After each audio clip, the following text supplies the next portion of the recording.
Chapter 1009. The Behemoth Forest was a natural treasure trove. This was something that everyone in the Spalier world, even ordinary people who didn't train, knew. As a paradise for magical beasts, the Behemoth Forest had an inexhaustible supply of magical beasts. This was because the Behemoth Forest was extremely vast, so the magical beast capacity was also relatively high. More importantly, magical beasts' reproductive ability was generally much higher than that of humans. Humans hunted magical beasts and used their skin, flesh, and torsos to create armaments, medicines, and other resources that were beneficial to the development of the Spalier world. This wasn't something that happened in a day or two. It was something that humans had been doing ever since they gained consciousness and knew how to train. But even so, until now, after who knows how many tens of thousands of years, the Behemoth Forest still had an abundance of magical beasts. There had never been a magical beast species that went extinct. Even if there was a magical beast species that became rare for a period of time, it would recover after a few years. From this, it could be seen that the Behemoth Forest's magical beasts' reproductive ability and capacity were extremely high. Not only that, but there were also all kinds of heavenly treasures in the Behemoth Forest that could be used for all kinds of purposes. Some of the real treasures would even attract countless experts to fight over them.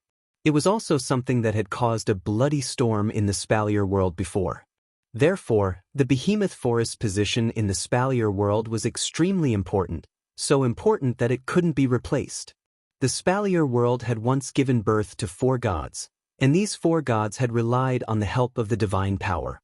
Suddenly, they had reached the level of life and finally evolved, reaching the true peak.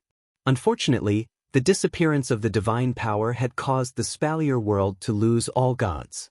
They would forever lose god-level experts. If the disappearance of the divine power had caused the Spalier world to no longer have god-level experts, then the disappearance of the Behemoth Forest would very likely cause the Spalier world's martial power level to plummet to the very end.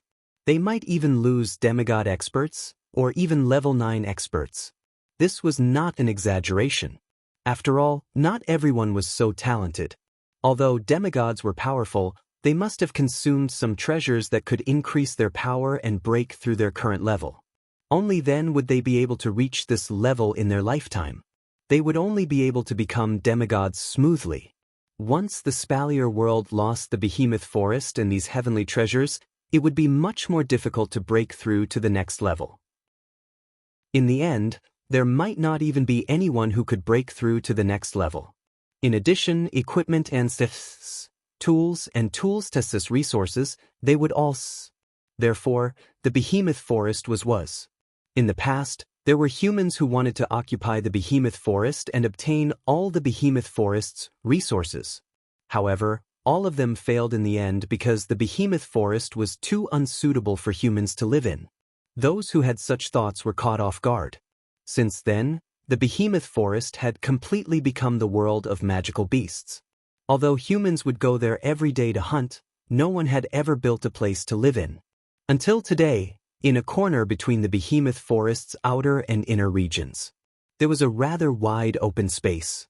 The open space was very ordinary. The terrain was flat without any slope. It was surrounded by many huge trees. Other than the trees, there was nothing else on the open space. There was only flat ground made of rocks.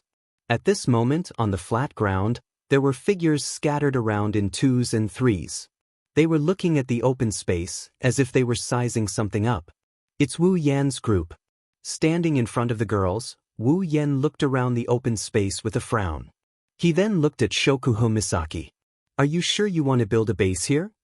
Wu Yan's wine-red eyes were serious.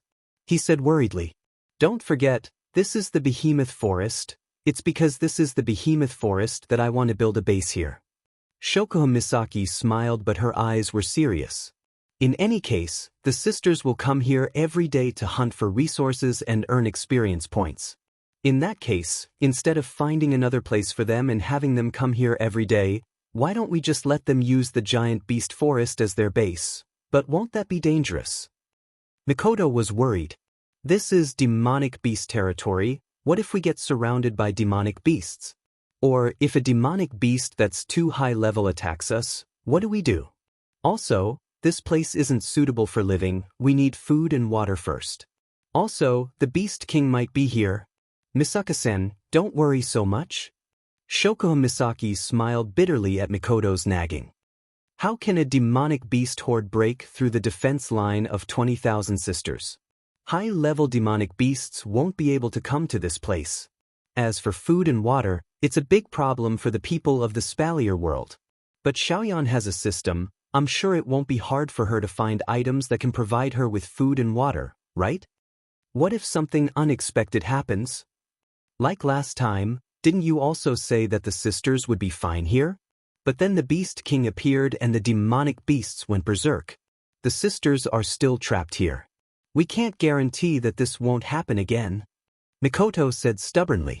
Shokuha Misaki shook her head helplessly at Mikoto's stubbornness. She looked at Wu Yen for help. Wu Yen looked at her helplessly. It's okay, Mikoto. Holding her hand, he shook his head. What you said makes sense, but Misaka-san's idea is correct. Instead of letting the sisters wander around outside, why don't we just use this place as our base? It'll be more convenient, but… Mikoto opened her mouth worriedly. Every sister is her favorite, she doesn't want to see them get hurt. After all, in her heart, she has always felt that she owes them. Shokuha Misaki, who has always been against her, didn't argue with her on this matter. Don't worry. Wu Yen consoled her with a smile. Once the base is completed, I will set up the highest level defensive barrier here. I will also set up some defensive spells. It just so happens that I have obtained some powerful ancient weapons in this dungeon world. I will use them to defend this base. Even if a real Beast King appears, it will be able to hold them off for a while. Moreover, we can also set up a teleportation point in the base. If something really happens, we can rush back at any time. Besides, we won't always be outside. This is not only our sister's base of operations, but also our base of operations. Mikoto fell silent. The other girls didn't speak either. They waited for Mikoto's decision. If Mikoto insists on not setting up a base in the Behemoth Forest, then they will compromise. As if she sensed their thoughts, Mikoto's brown eyes revealed a helpless expression. She nodded and agreed. Seeing this, everyone let out a sigh of relief. Don't be fooled by Mikoto's carefree and valiant appearance.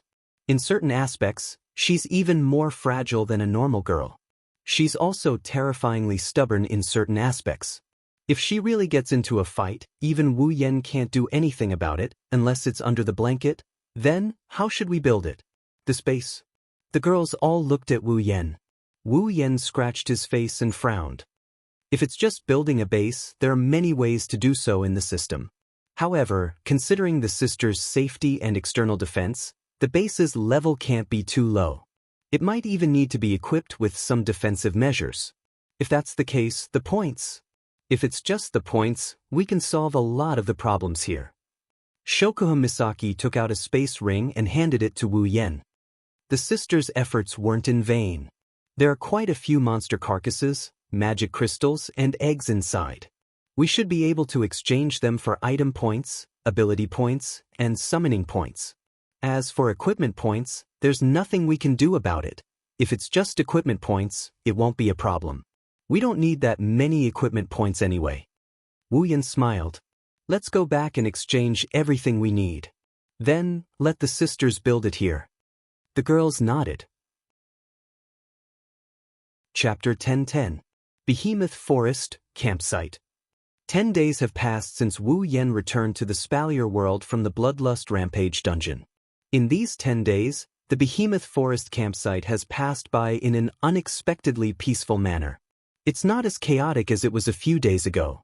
People died, people turned into monsters of unknown origin, causing everyone to panic. The current camp was like a sunny day after a storm. Other than some of the usual small fights and schemes, there was basically nothing major happening. This could be considered another kind of tranquility. It allowed Pelosi, who had been on tenterhooks, to have time to let go of the sense of urgency in his heart and let out a sigh of relief. Of course, that's only for Wu Yan's group. In these 10 days, something major has happened in the campsite. It's the appointment of a new person in charge. This is to be expected. Pelosi's abilities are outstanding. Even though it's tiring to manage the campsite by himself, he still manages the campsite in a disciplined manner. However, Pelosi is still a member of the Lori family. If he's the only person in charge of the campsite, then the Ailu Empire's campsite will become the Lori family's campsite. Even if the Lori family is willing to see this happen, the Saito and Ladine families aren't willing to see this happen. Thus, halfway through the 10 days, the Ailu Empire's royal family finally gave the order to appoint a new person in charge of the campsite. From the Saito family and the Ladine family, he chose one person from each family to come here and work with Pelosi to manage the camp. As one of the 3 great families of the Ailu Empire, it's reasonable for the royal family to choose someone from one of the 3 great families to be in charge of the campsite. The other high-ranking members of the other families also expected this to happen. However, they're still somewhat dissatisfied. During this period of time, in order to be chosen as the person in charge of the campsite, they've done a lot of things in the dark. They've tried to bribe, and curry favor. There were even cases where they would assassinate those who met the conditions. Now that they had received such a result, one could imagine the anger in these people's hearts. Some of them even complained to the imperial family, saying that the imperial family was biased towards the 3 great clans, which attracted a lot of ridicule. The reason why the 3 great clans were called the 3 great clans was because their strength and ability far exceeded the average clans in the Ailu Empire. Gaining the recognition of the Ailu Empire's royal family was like an emperor arranging for someone to do something important. Normally, he would choose someone he trusted, someone whose position was close to his own. There was no reason for him to choose a small official. Therefore, these unreasonable people were all choked back by the imperial family's words. If you want to be in charge, that's fine too. Just drag one of the 3 great clans down from their position. It was a simple sentence with a reasonable answer. This time, no one else responded. What a joke! They could still fight for the position of the person in charge, but if they were to go against the people from the 3 great clans, it would be strange if their clan's resources were not completely wiped out. Those who couldn't be chosen were vexed, while those who were chosen were also vexed. This time, the person in charge sent by the Saito and Ladine clans weren't strangers. On the contrary, they were people Wu Yen was very familiar with. Bing Ling and Bishi. Peak Type 8 powerhouses were not cabbages that could be found anywhere. Even with the 3 great clans, each clan would only have 2 or 3 Peak Type 8 powerhouses, and these Peak Type 8 powerhouses. These Peak Rank 8 experts were either the patriarch of the 3 great clans or the second in command. They couldn't possibly let the patriarch be the person in charge, right? What would happen to their own clans if they did? Therefore, the camp's second in command had to be sent out. Unfortunately, the second in command of the Saito clan, Marcus, became a traitor and a monster. He was killed by Wu Yen in front of so many people. The second in command of the Ladine clan, Andrew, was also killed without a word for offending Wu Yen. How could the 2 great clans have any extra peak rank 8 experts to be their second in command? Maybe they could send out an advanced rank 8 expert. Even if they don't have a peak rank 8 expert, they should at least have an advanced rank 8 expert. They did have some, but these advanced rank 8 experts weren't qualified to be the camp's overseers. At least, they weren't qualified to be the camp's overseers. The other clans sent out their second in command, but they sent someone of average rank. Wouldn't that be a joke? As a result, the 2 clans had no choice but to send out the next pillars of their clans. Bing Ling and Bishi. If there were no accidents, they would be the next patriarchs of their respective clans. In terms of status, they were qualified. In terms of strength, they weren't strong enough. However, it wouldn't be a problem to send a few powerful guards to protect them. However, the strength of a peak 7th Order warrior was still too weak. If they were to walk out of the Saito family and Ladine family, the 2 families would have to pay a heavy price to raise Bing Ling and Baishi's strength to the 8th Order warrior level. That was why the Saito family and Ladine family had to pay a heavy price to raise Bing Ling and Baishi's strength to the 8th Order. 2 rank 8 experts under the age of 25. The future patriarchs of their respective clans. These 2 titles were more than enough to be the camp's overseer. It's worth mentioning that since the Saito clan's second-in-command and future second-in-command were destroyed by Wu Yen, some of the guards brought by Bing Ling were clamoring to get revenge for their clan. Along with other rank 8 experts, they formed a group and charged towards Wu Yan's area. In the end, in less than 10 minutes, these people were all thrown out one by the furious girls, including Ikaros. After the previous incident where he acted like a spoiled brat, Wu Yan seemed to have found his conscience. During this period of time, he showered each of the girls with a fiery love. It's as if he's holding them in the palm of his hand, afraid that they'll fall, afraid that they'll melt in his mouth. All of the girls enjoyed an exceedingly mushy yet comforting tenderness. It wasn't easy for the girls to wait for Wu Yan's long-awaited love other than rolling in the sheets. In the end, under the taunts and ridicule of these annoying guys, Wu Yan's face that always had a sweet smile on it turned dark and gloomy. How can the girls who have enjoyed his love and care stand by and watch this? Even someone like Ikaros couldn't hold back her anger, let alone the other girls. It can only be said that these people don't look at the almanac when they leave the house. They deserve to be F***ked. After this incident spread, the respect the people in the camp have for Wu Yan's group increased. With this group of people who aren't afraid of anything, even if the next emperor of the royal family came, they would still be fine. Living together with them is no different from living with a tiger. After all, no one wants to offend this group of unscrupulous people and bring trouble to themselves. Because of this, the people in the camp kept a respectful distance from Wu Yan's group. They didn't notice that in the forest where Wu Yan's group was staying, quite a number of Misaka girls didn't even come back from the behemoth forest at night. More and more of them came back. Therefore, those who weren't chosen as the person in charge were vexed, those who were chosen were vexed, the guards in the camp were vexed, the girls were vexed, even Wu Yan was vexed at this moment. Sigh. Sitting on the bed in his tent, Wu Yan looked at his personal list floating in front of him. Only he and the girls can see it. Wu Yan let out a sigh. In order to build a safe and secure base for the 20,000 Misaka sisters, Wu Yan spent quite a bit of his fortune on this project. Right now, all the items that needed to be exchanged had been exchanged and handed over to the Misaka sisters. They were starting to use these items to build their own base. He believed that with the convenience of the system's items, a base that could accommodate 20 to 30,000 people would be built in a few months' time. Because of this, Wu Yan's equipment points, item points, and even ability points are almost empty. This is even after adding in the points that the girls obtained from hunting. Otherwise, Wu Yan's points wouldn't be enough. Wu Yan pursed his lips when he saw that the system didn't seem to have any points on the 3 options. Should I hand over the things in the ring of gold as well? Wu Yan muttered to himself as he looked at the 4th point on the system list. It's also the only point that he hasn't used yet, summoning points. Chapter 10-11. Most of his equipment points, item points, and ability points were used to construct the base. Wu Yan only had summoning points that he did not use to construct the base. After all, summoning points are used to summon characters from the instance dungeon to his side. Unlike the other 3 types of points, when building a base, he would have to use a little of it. Once the base gets bigger, the amount of points would be too much to bear. If it wasn't for the ring of gold, he would be considered poor right now. Among the 4 types of points, Wu Yan had the most item points. But now, he has almost used up all his item points along with his ability points and equipment points. On the other hand, his summoning points, which weren't that impressive in the first place, were kept intact. Adding in the spoils of the Misaka sisters, his summoning points increased instead of decreasing.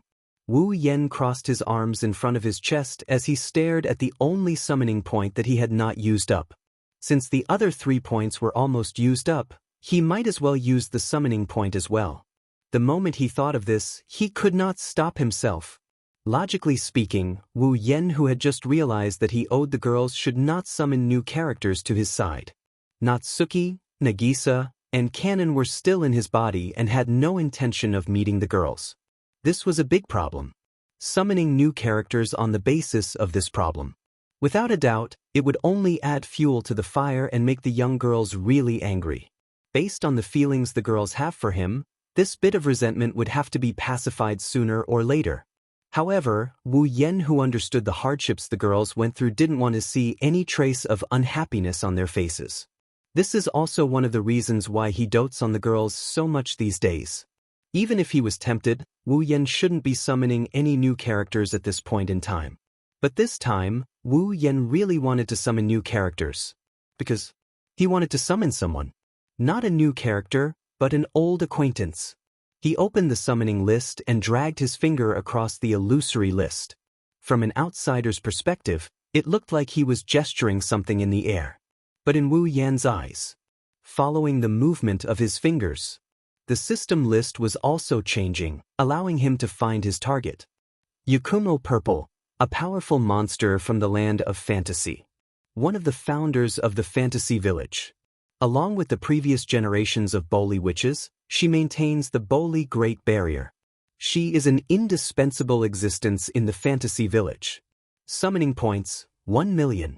Indeed, the person that Wu Yen wanted to summon was Yakumo Yukari, whom he had temporarily summoned with the help of the system. Even though he only spent a week with Yukari, he didn't forget about this black-bellied, shrewd person who took care of them like a big sister at critical moments. She even helped them solve their problems. Other than a lot of troublesome big monsters, Wu Yen and Co. didn't forget about her. Wu Yen summoned Yukari because he wanted her to help him defeat the Beast King. Unlike the other girls, Wu Yen summoned Yukari after careful consideration. He only summoned Yukari because he wanted her to be his companion. To put it bluntly, summoning Purple was a bit like summoning a fighter, a tool to help him solve his problems. Of course, in such a critical situation, he had no choice. If he didn't summon Purple, not only Wu Yen himself, but also the girls might die in the hands of the Beast King. Wu Yen had been using this excuse to comfort himself. Who would have thought that Purple could use her ability to extend the time she spent in the Spalier world and temporarily stay with Wu Yen and the others? This was really unexpected. What was even more unexpected was that this intelligent and shrewd big monster had carefully taken care of everyone in Wu Yan's group during that short period of time. To be honest, Wu Yen didn't believe that Yukari would treat him and the others as her companions just because she became his summon. With Yukari's shrewdness and intelligence, there's no way she would protect someone she just met for the first time. At most, she would lend a helping hand when she felt like it. If she really put her heart and soul into it, let alone outsiders, even those who know Yukari and Gensokyo wouldn't be able to make her do so. But the result was that during that period of time, Purple not only got along well with them, but also played the role of a big sister and took good care of them. Even when the summoning time was up, Purple left a drop of her blood for Wu Yen. Even when she left, she used her own way to protect Wu. Obviously, they had only known each other for a week, so there was no need for Purple to go to this extent. Wu Yen didn't know whether Purple had her own considerations and calculations, or she had really developed feelings for them in this short period of time, but the reluctant smile on her face before she left was definitely not fake. Based on this alone, even if Purple had her own calculations, Wu Yen was willing to fall into it. He believed that the other girls must have thought the same. Now, the time since Purple left them was about a month in the Spalier world. However, for Wu Yen, who had been to the Sword and Saber Dominion and the Blood Frenzy after Purple left, it had been a few years. He also missed the sage monster who was sometimes bad and sometimes good, sometimes evil and sometimes shameless. Moreover, if he summoned Purple, the girls wouldn't have any objections. She was the best summoner. With these thoughts flashing through his mind, Wu Yen immediately decided to summon Purple. However, when he saw the words 1 million summoning points, his eyebrows couldn't help but twitch. The system had been updated once, and after that update, the exchange value of points had also changed. A small number of points could have a greater value. Take the summoning points for example. The original 10,000 summoning points were roughly equivalent to 1,000 summoning points now. The value had shrunk by 10 times. In other words, in the past, the summoning points needed to summon Purple was at least 10 million summoning points. Even now, it still needs 1 million summoning points. As expected of a monster, a demigod. Wu Yen smiled bitterly as he wiped the sweat off his forehead. He didn't use his summoning points, but he only has about 40,000 to 50,000 summoning points. Including the Misaka sisters' summoning points, he only has about 100,000 summoning points. 100,000 summoning points is only 10% of the summoning points. Looks like I have to use my trump card. With a wave of his hand, a crimson spatial ripple appeared in front of Wu Yen. The ripple then spat out a golden ring. His consciousness entered the ring of gold and he started searching for treasures that can be exchanged for summoning points. After about half an hour of searching, he finally gathered 1 million summoning points. However, the items in the ring of gold that can be exchanged for summoning points are now less than 10% of the items in the ring that can be exchanged for summoning points. However, it was worth it to be able to summon purple. After confirming that he had enough summoning points, Wu Yen clicked on summon. *bus. A dazzling white light rose up within the tent. Unfortunately, no matter how blinding the white light is, Wu Yen didn't pay attention to it. His gaze pierced through the white light and was attracted by a beautiful figure. It's a girl who's dressed in a weird way. She wore a pink and white princess dress with pleated edges. The front part of her body had a Taoist robe engraved with the 8 trigrams. Her golden hair was slightly curled, and there were a few small red butterfly knots at the end of her hair. She wore a lace round hat on her head, and the front of the hat also had a red ribbon in the shape of a butterfly knot, which set off the girl's beauty. At this time, the girl was holding a parasol in one hand and a paper fan in the other. Her eyes were closed and her noble and beautiful face looked peaceful under the white light. It was as if the girl was supposed to sleep under the bright light. There was a mysterious aura around her that made it impossible for people to ignore her presence. This girl is Yakumo Yukari. After a few years, the shrewd and intelligent demon sage was still as beautiful as if she had returned from a painting. The faintly discernible trace of a powerful aura that made one's heart tremble seemed to be telling the world, "Don't worry. She, Yakumo Yukari, has returned." Chapter 10-12. Not only did the glaring white light fill the entire tent, even the outside of the tent flickered with rays of light, which were exceptionally intense. However, in Wu Yan's eyes, no matter how strong the white light was, it was not as dazzling as the beautiful girl in front of him. For a moment, he was stunned. Sensing Wu Yan's gaze, Yukari's eyelids fluttered. She slowly opened her eyes, revealing a pair of purple crystal-like eyes in the air. They were also exposed to the intense white light, adding a touch of color to the pure white light. Wu Yan, who was standing in front of Amethyst, naturally met Amethyst's gaze. For a moment, Wu Yan did not dare to look Amethyst in the eye. He had the urge to move his eyes away. His heart pounded faster and faster, causing Wu Yan to smile bitterly. Maybe Yukari woke up from her stupor because her eyes regained some life. However, when Yukari saw Wu Yan standing in front of her, she blanked out for a bit. Isn't my summoning time up? Why do I see Xiao Yan? Wu Yan flinched when he heard this. Then, he remembered that if he didn't enter a certain dungeon world, the time in those dungeons would stop flowing. In other words, for Wu Yan and the others, they had been separated from Amethyst for a while. However, for Amethyst, she only closed her eyes for a moment. It was not even a second. When she opened her eyes again, he was in front of her again. Amethyst's consciousness. She should still be in the moment when he left, right? Thinking of this, Wu Yan smiled bitterly again. If he was in Amethyst's place, he would be separated from her 1 second and then reunited with her the next second. No matter how strong he was, he would not be able to react. Unfortunately, Wu Yan underestimated Amethyst.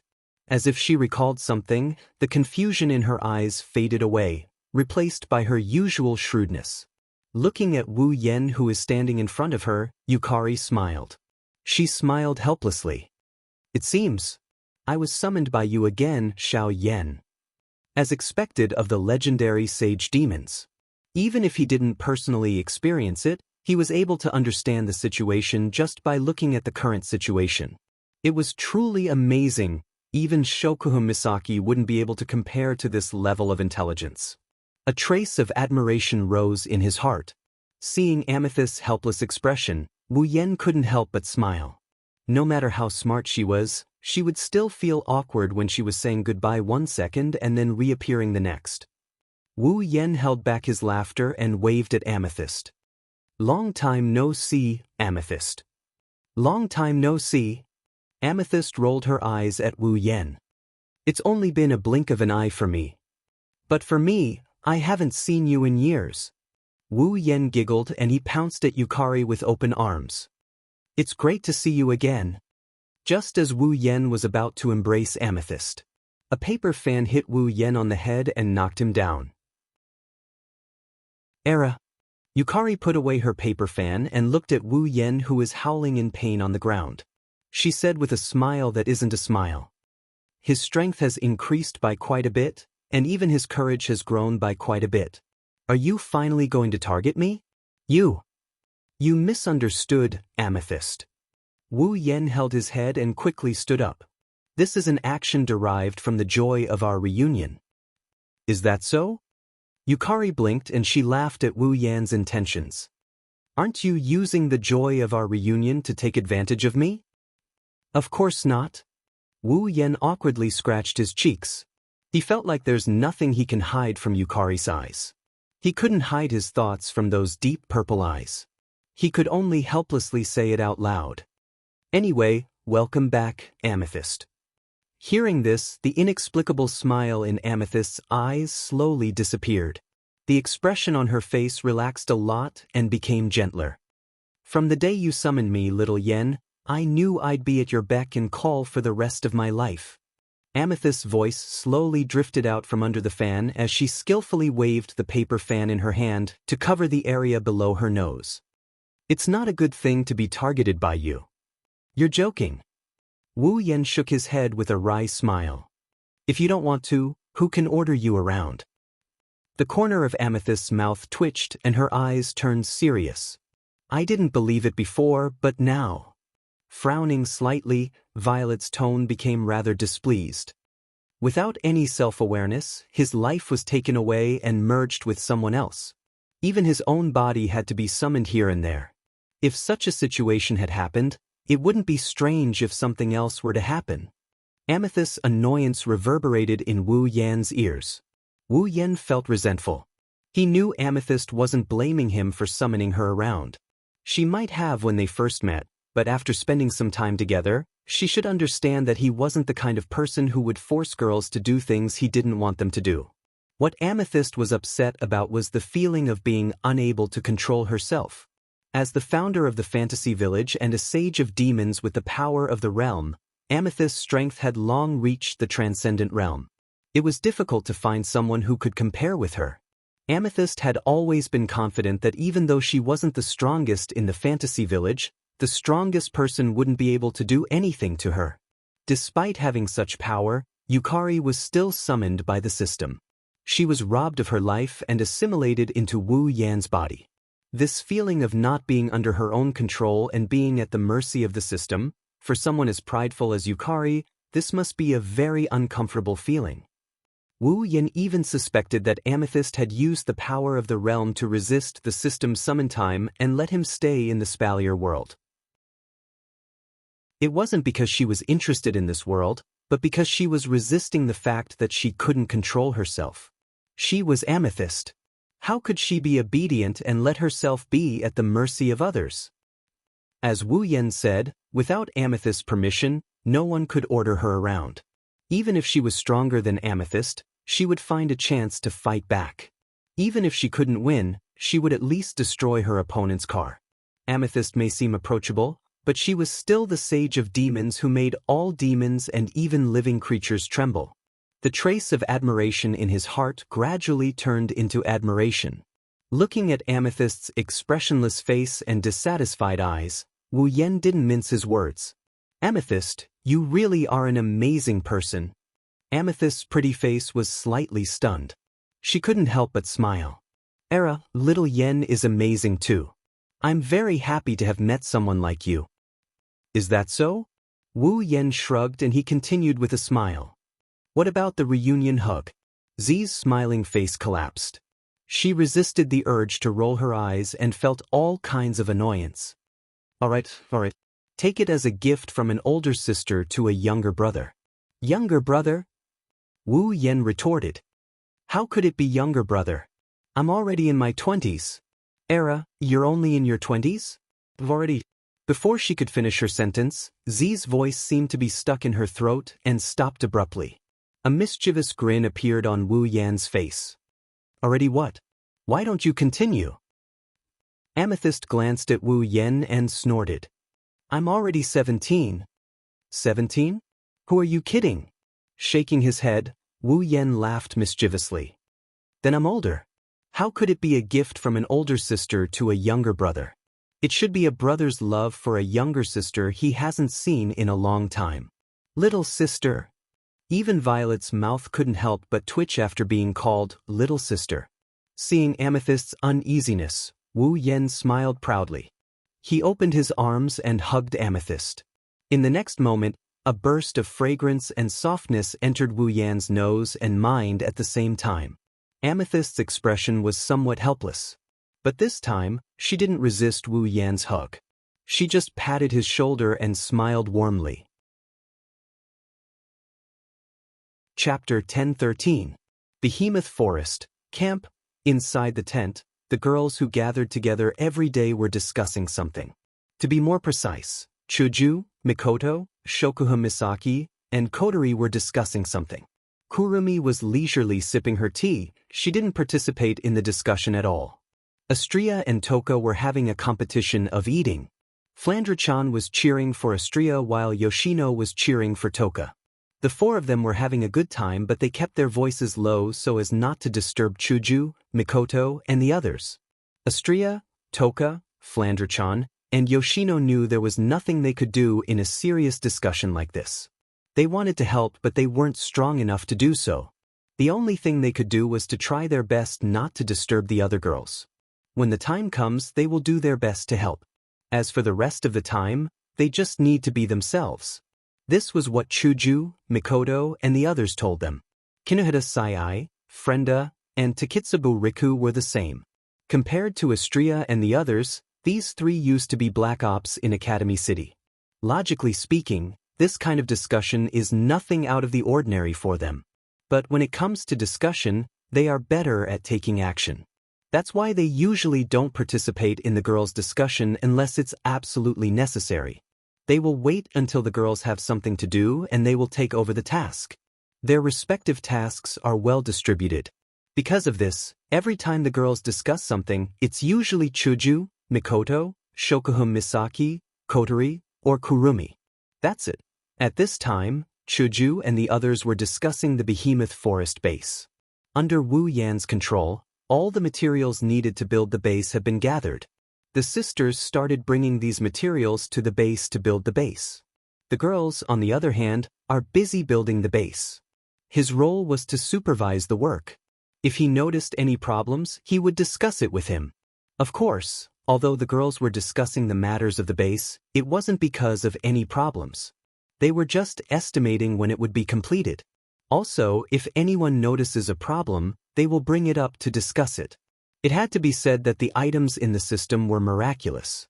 A base that could accommodate 20 to 30,000 people, if built according to the normal construction process, might not even be completed in a year and a half, but with the items in the system. It saved them a lot of trouble. In just a few days' time, with the help of the system's tools and the efforts of his sisters, the vast base was now almost 1/5 complete. This is even taking into account the defensive measures Wu Yan prepared for the base.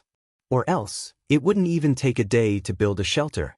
In other words, after the girls concluded their discussion, Kotori tapped on a design on the table. Will it take about a month for the base to be completely completed? With the sisters' efficiency and teamwork, we should be able to shorten the time. Shokuha Misaki brushed her blonde hair. It was a normal action, but it gave her a different kind of charm. But it's better to make it longer than shorter. The girls all nodded in agreement, but Hinajuku seemed a little confused. There are only about 10,000 sisters who participated in the construction of the base, right? Why don't we let the other 10,000 sisters participate as well? We should be able to shorten the time by half, right? That won't do. Chuju was the one who replied. Mikoto was the one who replied. If all the sisters are not in the camp, It will definitely attract the attention of others. When the time comes, our base in the giant beast forest will be discovered. That is not a good thing. That's right. Shokuho Misaki nodded. Her eyes flashed with wisdom. The fewer people who know, the safer the sisters will be in the behemoth forest. We already have to deal with the demonic beasts in the first place. If we let other people harass us, it will be much more dangerous than the demonic beasts. At least the demonic beasts will only charge forward while the people will hide and ambush us. Hinajiku was relieved. The trio who had been quietly listening to their conversation nodded their heads. They had worked in the Black Ops before. Naturally, the Black Ops wasn't a department that could be exposed to the public. They had done a lot of sneak attacks, including the seemingly honest Takitsubo Riku. Then let's wait for another month. We'll leave the base in a month. Chuju slammed the table and crossed her arms. Even I think we're being too thick-skinned by staying in other people's territory. Mikoto bitterly smiled. She seems to have the same idea. Shokuha Misaki, Kotori, and Kurumi didn't agree, but they didn't say anything. They don't want to stay here either. It's better to have their own territory. Mikoto glanced at Chuju, Shokuha Misaki, Kotori, and Kurumi. Her gaze stopped on Kotori. Mikoto hesitated for a moment before asking Kotori. Hey, Kotori, what kind of girls are the 3 girls in Yan's body? The girls were stunned. Shokuha Misaki was the first to laugh. She covered her mouth and started teasing. Misaka-san, do you care that much? Who cares? Mikoto jumped up from her chair, her face flushed red as she screamed, What woman is he looking for outside? It has nothing to do with me. Misaka-san, what you said isn't true at all. Shokuha Misaki smiled meaningfully. Don't tell me you're not jealous that those 3 girls can become Xiao Yan's familiars and become one with him. Of course not. Mikoto said without hesitation. Everyone could see the change in her eyes. Mikoto wasn't the only one who felt that way. Everyone else felt the same way when they heard Shokuha Misaki's words. Jealousy? Flandre-chan seemed to have lost all her energy. She said what the other girls were thinking. Flandre-chan wants to become Oni-san-san's familiar too. That way, she can be with Oni-san forever. Yono seemed to be moved as well. Her face was red and she didn't say anything for a long time. The other girls had different expressions, but they were all thinking the same thing. At the same time, Wu Yen entered the tent. You're all here? Seeing that all the girls are present, he didn't notice the strange looks on their faces. Instead, he retreated to the side like he's keeping them in suspense. Look, who is it? The young ladies all subconsciously cast their gazes towards the entrance of the tent. When a purple figure walked in and appeared in front of their eyes, their expressions changed and they were all stunned. Time seemed to have stopped. Yukari looked at the girls and their stunned expressions. Yukari found it funny but also felt warm. If it wasn't a surprise, they wouldn't be acting like this. With a rare gentle smile, Violet tilted her head and smiled at the girls. Era, what's wrong? Don't you recognize me? Her crisp and charming voice entered the ears of the girls one by one, causing the sluggish expressions on their faces to gradually relax and be replaced by a thick sense of joy. Yukari sis. Astria and Flandre-chan, who spent the most time with Yukari, got up and hugged Yukari's arm. Flandre-chan jumped on Yukari's body. Their faces were flushed red from excitement. Yukari. Chuju and Mikoto finally reacted. They looked at Yukari happily. You're back. Yukari nodded with a smile. I was just summoned back. You won't disappear again, right? Flandre-chan doesn't want to see Yukari sis disappear. Flandre-chan looked at Yukari with hopeful eyes. Yukari couldn't help but rub her head. I won't this time, don't worry. That's great. Astria and Flandre-chan cheered at the same time. Hinajiku, Mikoto, and the others also let out a sigh of relief. They ran to Yukari and pulled her over. For a moment, the whole place was filled with the laughter of reuniting with each other. Wu Yen laughed dryly when he saw the girls surrounding Yukari and talking about something. Just ignore me. Chapter 10-14. Early morning, walking out of his tent, Wu Yen tidied up his messy clothes while yawning tiredly. Yesterday, because of Violet's return, the girls decided to hold an impromptu celebration to celebrate Violet's return. Initially, Violet didn't want to celebrate. She was more curious about what happened to the girls while she was away. As for the celebration, when can't they celebrate? However, when Violet refused to celebrate, the girls also used the same reason to force Violet back. Left with no choice, Violet could only follow the girls' arrangement and participate in the celebration. At that time, Wu Yen, who had been ignored, was picked up by the girls. As for the reason why he was picked up, it was very simple. The celebration required delicious food, therefore, while the girls were celebrating Violet's return, Wu Yen cooked for them for the whole night. In the end, the girls were all satisfied. As for Wu Yen, he kept cooking even when he was sleeping. Fortunately, vampires are nocturnal creatures and have unlimited stamina. Otherwise, after last night's torment, Wu Yan's hands would have been sore and numb when he woke up in the morning. At this time, the sun had just risen. Even the sun hasn't fully shined on the ground, it can only be considered as dawn. After tossing and turning for so long last night and now waking up so early in the morning with Wu Yan's personality, it's no wonder he's so tired. Patting his cheeks, Wu Yan raised his foot. However, as soon as he lifted his foot, Wu Yan's face showed a stunned expression. He looked in a certain direction in front of him. His eyes were filled with confusion. In front of a tent not far from Wu Yan, a slender figure was standing in front of the tent with her back to Wu Yan. She was looking in a certain direction, emitting an unusually dignified aura. A pink and white dress swayed up and down in the breeze, along with the blonde hair tied with a bow. This scene was indescribably beautiful. The slender figure was none other than Violet. It's Violet? Looking at the beautiful figure with her back to him, Wu Yan's face and eyes were full of surprise. If he was said to be lazy because he liked to sleep in the morning, then compared to him, Z was definitely not inferior. Although she possessed a frightening level of power, Purple was a true monster, a real monster. Her main activity time was from evening to midnight. During the day, she slept all the time. It was said that she could sleep more than 12 hours a day. It could be said that except from evening to midnight, Violet was basically inactive. And this was one of the rules of conduct for ordinary demons. In other words, Violet was a monster, a very typical monster. Yukari hibernates during winter and only wakes up during spring. Since no one knows where Yukari hides during winter, they can't tell if this habit is real or not.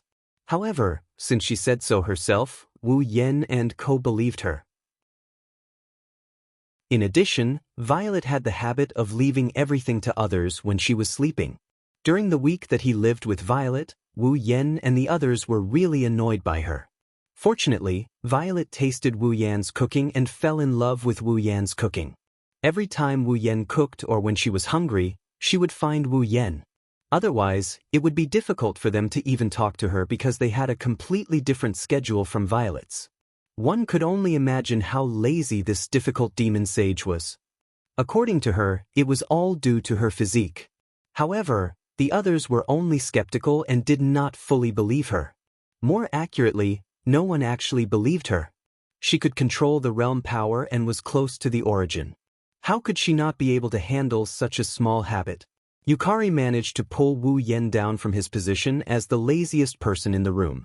Yukari took the title of the laziest person in the room.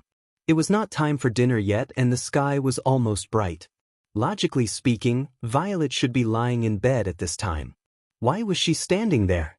Could it be that she was active all night and did not have time to sleep? Then why was she standing there? Or has Violet already reached the realm of lying down and sleeping standing? If so, then I have to learn. Shaking his head with a smile, Wu Yan turned around and walked towards Violet. Still not asleep? Or did you just wake up? Let me return those words to you as well. Yukari giggled as if she already knew Wu Yan would come to her side. However, her eyes were still fixed on a certain direction in front of her. She didn't look away for even a second. Ma, I had something to do so I woke up early. Wu Yan mumbled. Yukari giggled and she replied with a teasing tone. Era, what a coincidence. I also had something to do so I didn't go to bed. You really didn't go to bed? Wu Yen pursed his lips and he glanced at Yukari. He frowned when he saw Yukari staring into the distance. What's wrong? Wu Yen followed Violet's gaze and saw the behemoth forest. Wu Yan's frown deepened. Is there something wrong with the behemoth forest? Wu Yen didn't think Violet would go against her usual routine and stand there doing meaningless things. Problem? Violet narrowed her eyes and nodded. It should be considered a problem, right? Question mark. Wu Yen didn't understand. Did you discover something? Discovered something? Violet lowered her head and pondered for a moment before smiling. It should be considered a discovery, right? What do you mean? Wu Yen rubbed his cheeks with a wry smile. Don't speak in riddles, okay? I'm not as smart as you. I'm not playing riddles with you. Purple slowly put away the smile on her face, and her expression became indifferent. Yes, I'm not sure what's there either. You're not sure? Wu Yen flinched. He looked at Yukari in shock. Why wouldn't I be sure? Why don't you just open a gap and take a look? If I could, I would have done it long ago. Violet shook her head, her golden hair rippling in circles.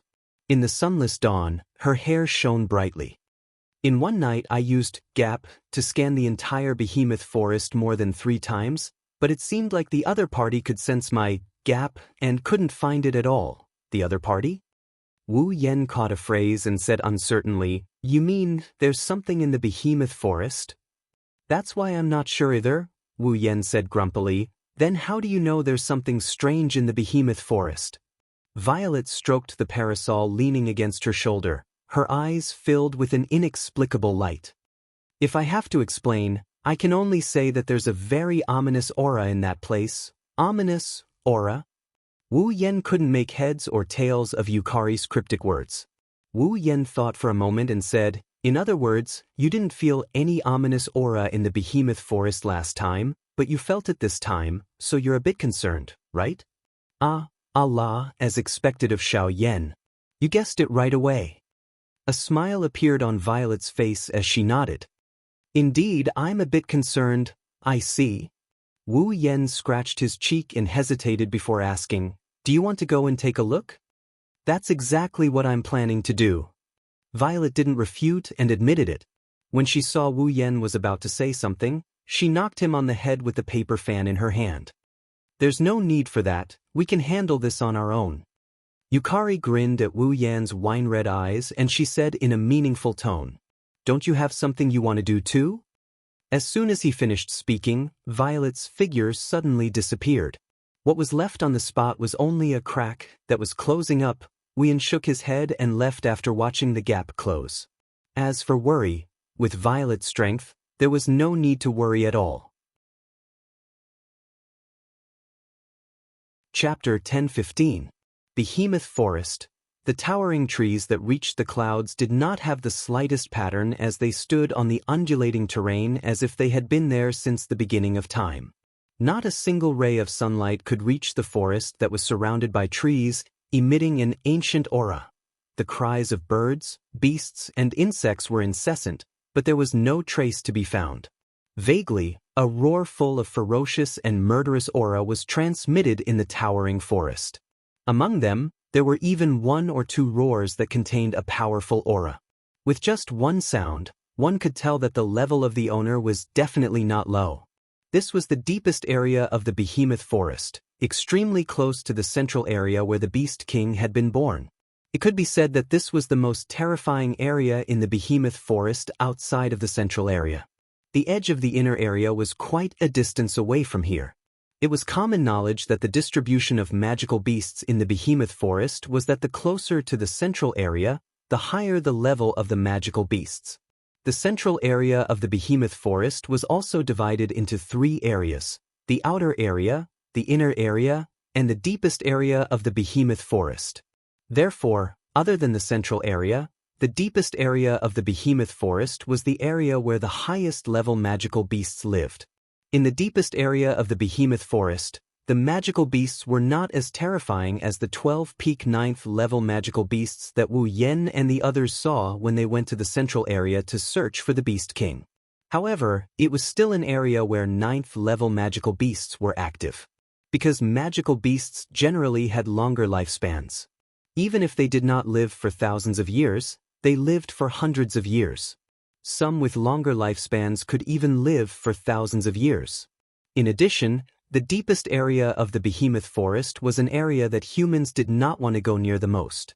Therefore, after a long time, the number of 9th-level magical beasts here had accumulated to a certain extent. They were not as strong as the 12-peak 9th-level magical beasts, but they were still 9th-level magical beasts. Of course, the deepest area of the behemoth forest did not only have 9th-level magical beasts. There were 8th-level magical beasts as well. These magical beasts, all of them were at the peak of the 8th stage. Magical beasts below the peak of the 8th rank didn't dare to approach this place. Even if they were at the peak of the 8th rank, some magical beasts would choose to live in the inner regions of the behemoth forest. At least in the inner circle. They could even be the lords of a land. But if he was caught by a magical beast of the 9th step in the depths of the forest, then his tendons were pulled out, his skin was peeled, and his body was eaten. That was certain.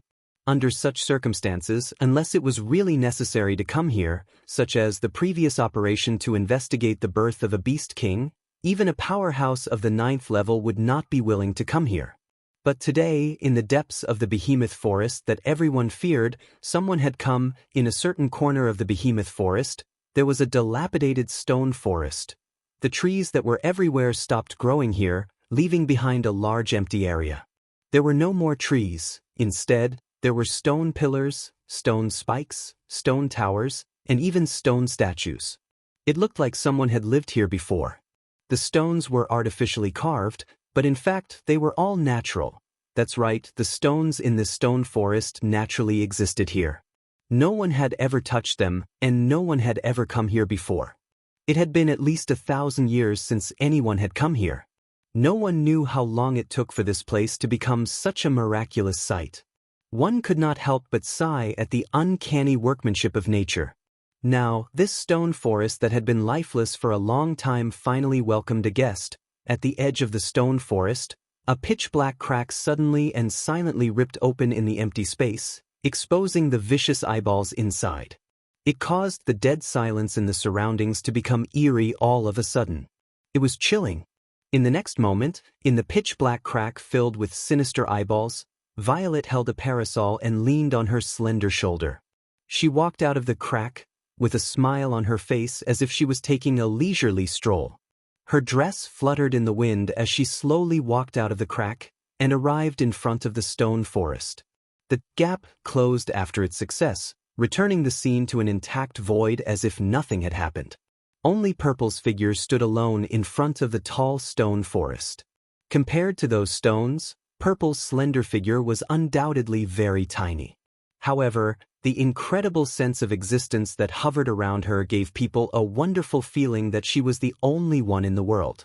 It was far from what those dilapidated stones could compare to. Her hand stroked the hair by her ear. Her action was so natural that it could definitely make the blood of the young men boil. Zihuan's bright eyes were cast on the stone forest. She glanced at her surroundings and tilted her body. Soon after, she smiled. "It's here, right?" Her light voice echoed as if she was talking to herself, as if she was waiting for someone to answer her. She turned her head and looked in a direction beside her. Over there, a few black figures were slowly closing in on them. Those were demonic beasts. No, to be more precise, they were demonic beasts that had turned into monsters. Its entire body was covered in pitch-black scales. The front end of its 4 limbs were like the claws of a ghost or the tentacles of an octopus. It was extremely disgusting. Its ferocious head was also covered in black scales. However, there were no eyes on it. What was left was only a large eye socket that looked like a pair of goggles. Inside the eye sockets, there were many moving eyeballs. These demonic beasts looked more like monsters than demonic beasts. Some looked like baboons, some looked like tigers, some looked like jackals, wolves, tigers, leopards, and some looked like elephants, fish, dogs, and cats. However, all of them were covered in pitch-black scales. The front of their limbs had turned into that disgusting appearance. Coupled with their ferocious heads and strange eyes, it was as if they had returned from hell. Even Purple, who had lived for over 1,000 years and had seen a lot of things, couldn't help but raise her beautiful eyebrows when she saw such a monster. Demonic beasts? They don't look like them. If Wu Yan was here, he would have noticed that these demonic beasts looked exactly the same as Marcus and Bing Mian when they were possessed by black light. Ha, ha. Just as Violet was sizing up the demons in front of her and trying to identify their species, those disgusting demons suddenly let out a strange cry that sounded like the cry of a dying cat. Their disgusting eyes were cast on Violet's body, and then a thick black aura erupted from their bodies. Seeing the black aura flowing around the demonic beasts, Violet's brows furrowed tightly. A trace of disgust appeared in her eyes. What an uncomfortable aura! She twirled the parasol in her hand and sneered.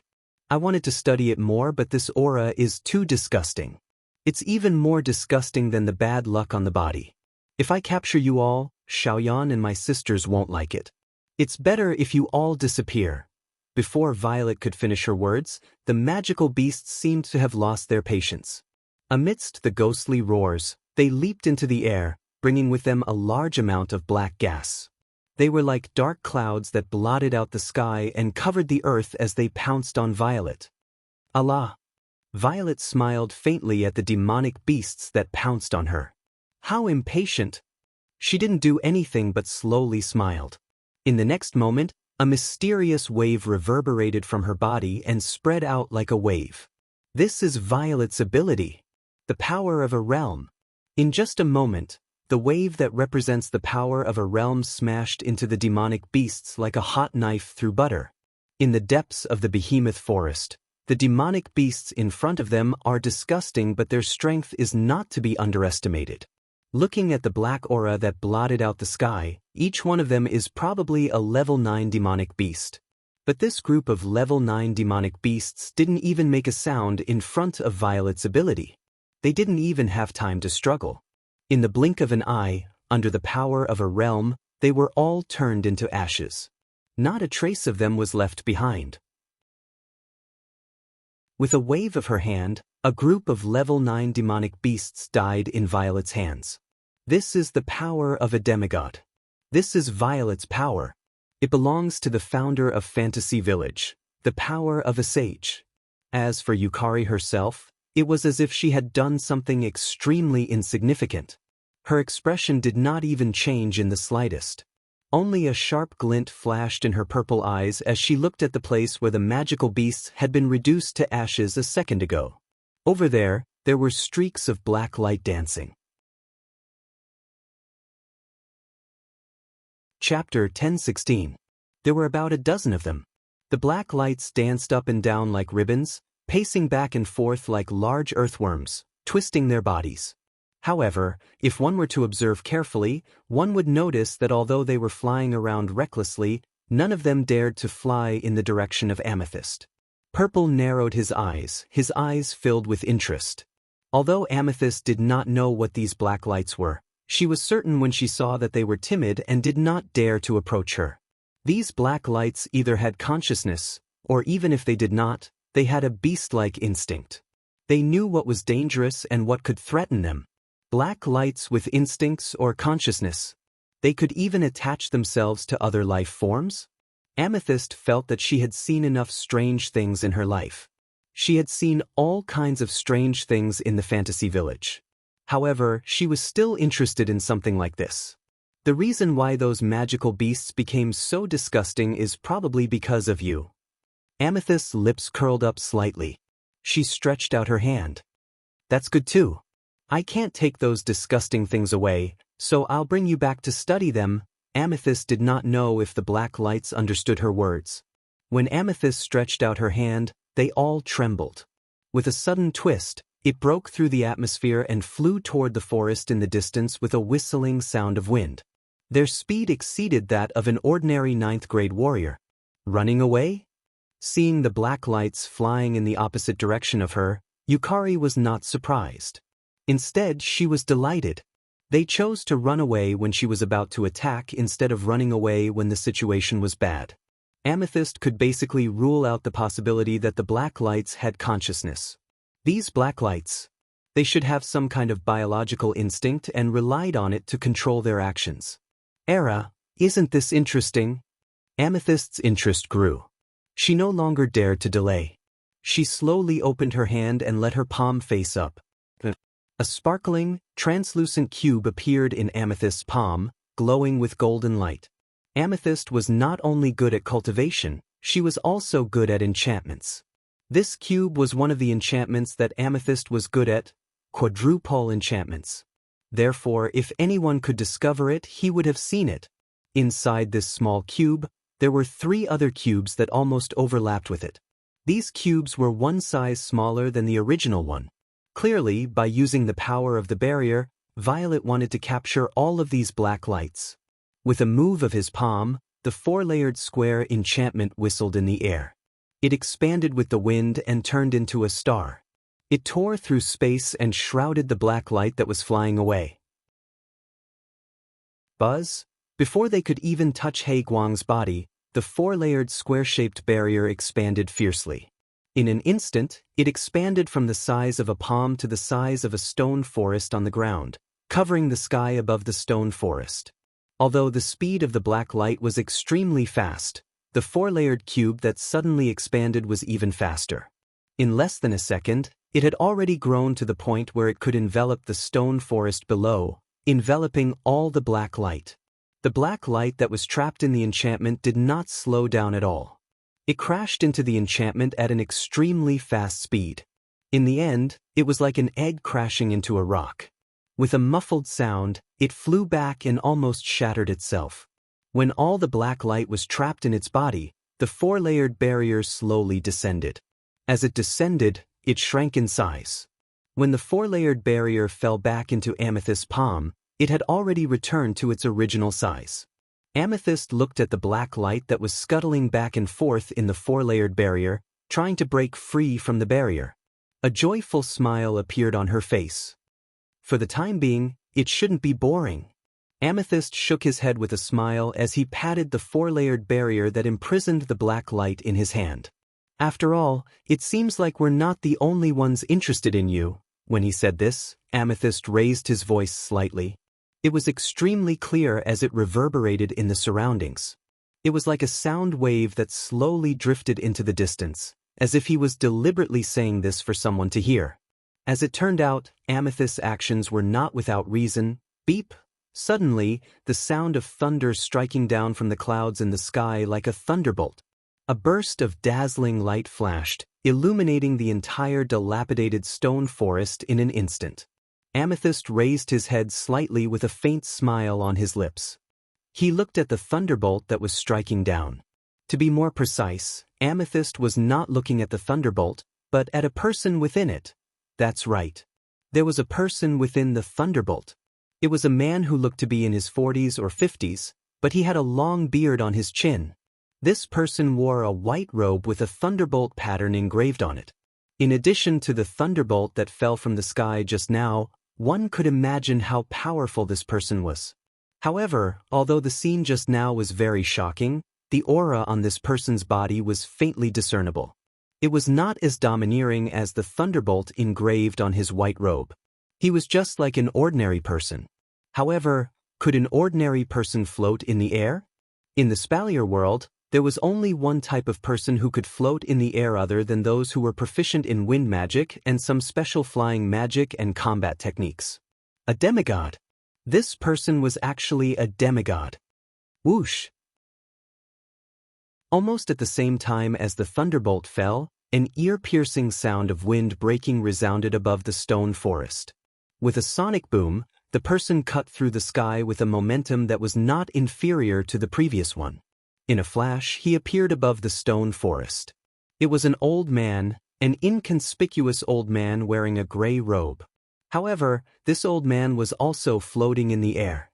Just as the old man appeared above the stone forest, a pitch-black figure flashed from afar. As if teleporting, it directly appeared beside the old man and the old man in the white robe. This time, the person who appeared was also an old man. He was also floating in the air, but the difference was that he was wearing a black robe. In the blink of an eye, in the behemoth forest, in the sky above the stone forest, 3 demigods appeared. It's not over yet. Whoosh, like the howling of the wind and thunder flashed, bringing with it an ear-piercing sound. Immediately, another figure appeared in the sky. Her long hair was scattered behind her back, fluttering with the wind around her. She looked very elegant. She looked to be around 30 years old, more than twice as young as the other 3. However, the wrinkles at the corners of her eyes constantly showed that her real age was definitely above what one could see from her appearance. This was a gorgeous woman. However, she also knew how to float in the air. The 4 people who suddenly appeared in the sky stood in opposition to each other, forming a square with 4 corners. After they appeared, their auras completely disappeared. They were all like ordinary people, inconspicuous, if one ignored the fact that they were floating in the air. Sweeping her gaze across the 4 people in the air, the smile on Violet's lips unknowingly widened by quite a bit, proving that she was definitely in a rather good mood right now. However, that happiness was not directed at the 4 people in the sky. Instead, under the guidance of her gaze, it was directed towards the person on the ground opposite her, in her vision, in front of her, in the stone forest, next to a stone pillar that was supposed to be lifeless. A figure appeared out of nowhere, silver white hair, blue muslin clothes, a delicate figure, a beautiful face. She was in the prime of her youth, looking as youthful and beautiful as Violet. However, Z's interest in such a young girl was even greater than that of the 4 people in the air who weren't young at all. This was because although the auras of the 4 people in the air were ordinary, Yukari could still clearly sense their specific strength. As for this young lady who looked as young as herself, if not for Yukari wanting to test the wonders of the system's perceptive ability, she might not have discovered her until now.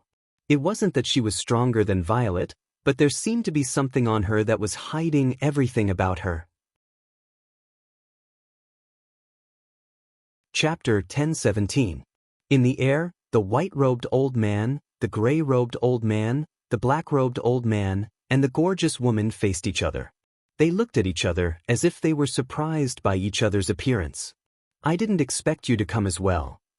The white-robed old man was the first to voice his surprise. When he looked at the black-robed old man, the surprise in his eyes became even more obvious. "That's not a big deal. I didn't expect you to come as well, Mula. You haven't left your Spalier World Academy magic crystal shop for at least a decade, right?" Hearing this, the black-robed old man snorted heavily, and his attitude was extremely bad as he yelled, "What? Do you have a problem with me coming here? Magnubi!" If Wu Yen was here, he would be so shocked that his jaw would drop to the ground if he saw this black-robed old man whom Magnubi referred to as Mula. This old man is the owner of a magic crystal shop that Wu Yen met when he first entered Silveria World Institute. The owner of the shop had a very bad attitude towards his customers. After hearing Mu La's bad attitude, the other 3 didn't feel strange at all. Obviously, it was not the first time that they had seen Mu La's bad attitude. "I'm just a little surprised." Magnubi glanced at Mula. "Didn't you say you wouldn't leave the Spalier World Academy until you reached peak demigod rank?" Mula curled his lips in disdain and sneered. "Didn't you say you wouldn't cultivate your lightning beast-type combat skill to the point where you could destroy the entire Spalier World Academy? You wouldn't leave the Baruba Empire's treasury?" Magnubi's eyes flashed with anger. "If you didn't embarrass me, would I have said something like that? I just don't like the way you Baruba men look down on women." Mura spat out his saliva. "Disgusting. You." Enough. The argument between Mula and Magnubi escalated to a higher level. When his anger was on the verge of erupting, the gorgeous woman stood up at the right time. "Stop arguing. Since you're here, I'm sure you're here for the same reason. Do you want to mess things up by arguing?" Mula and Magnubi paused at the same time.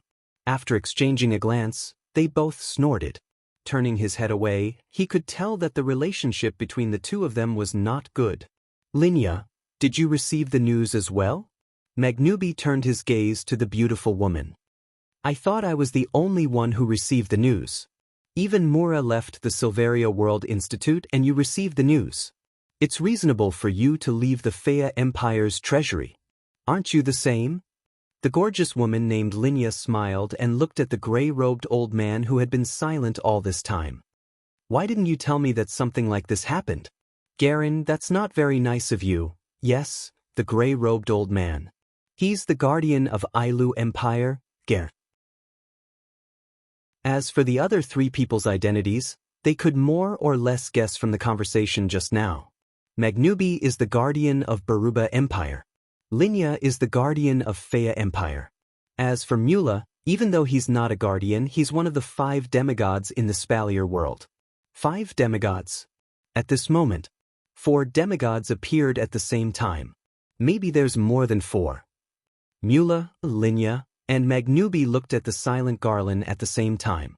They could feel the other three's gazes. Garen smiled bitterly. It's not that I don't want to talk about it. It's just that the truth is too unbelievable.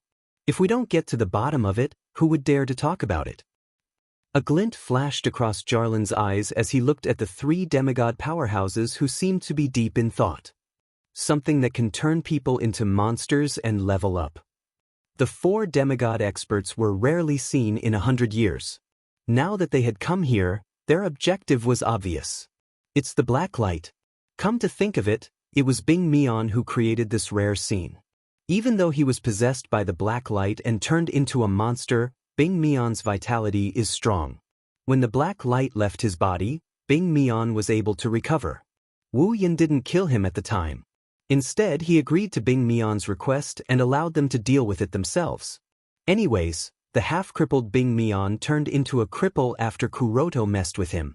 Even walking is a problem for him. Wu Yen isn't in the mood to deal with a piece of trash like this. The Saito family learned about the origin of the black light from Bing Mian and how Marcus and Bing Mian were turned into monsters and leveled up unnaturally.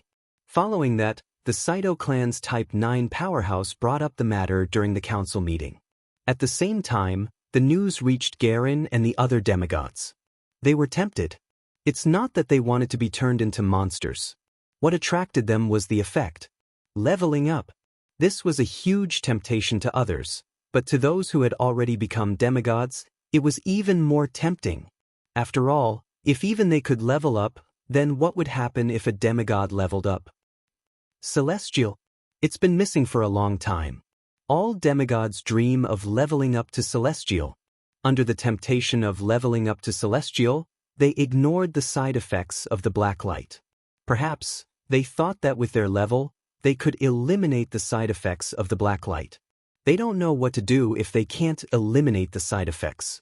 Anyway, it's better to have a chance than not to have one. This was also the reason why they were all gathered here today.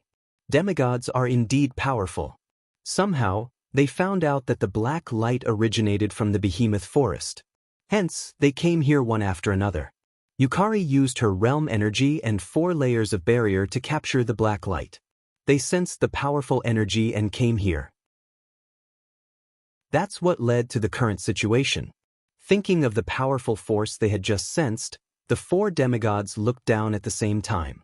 They saw the confrontation between Violet and the silver-haired girl, which stunned them. Then they were surprised. That's... Linya exclaimed when she saw the silver-haired girl. Cynthia? She's here too. It's not that strange. Jarlin shook his head and sighed. The 4 of us are here. It's only natural that Cynthia would come. After all, leveling up is too tempting. Especially for us. Magnubi nodded solemnly. The 5 demigods of the Spalier world are here. This is going to be interesting.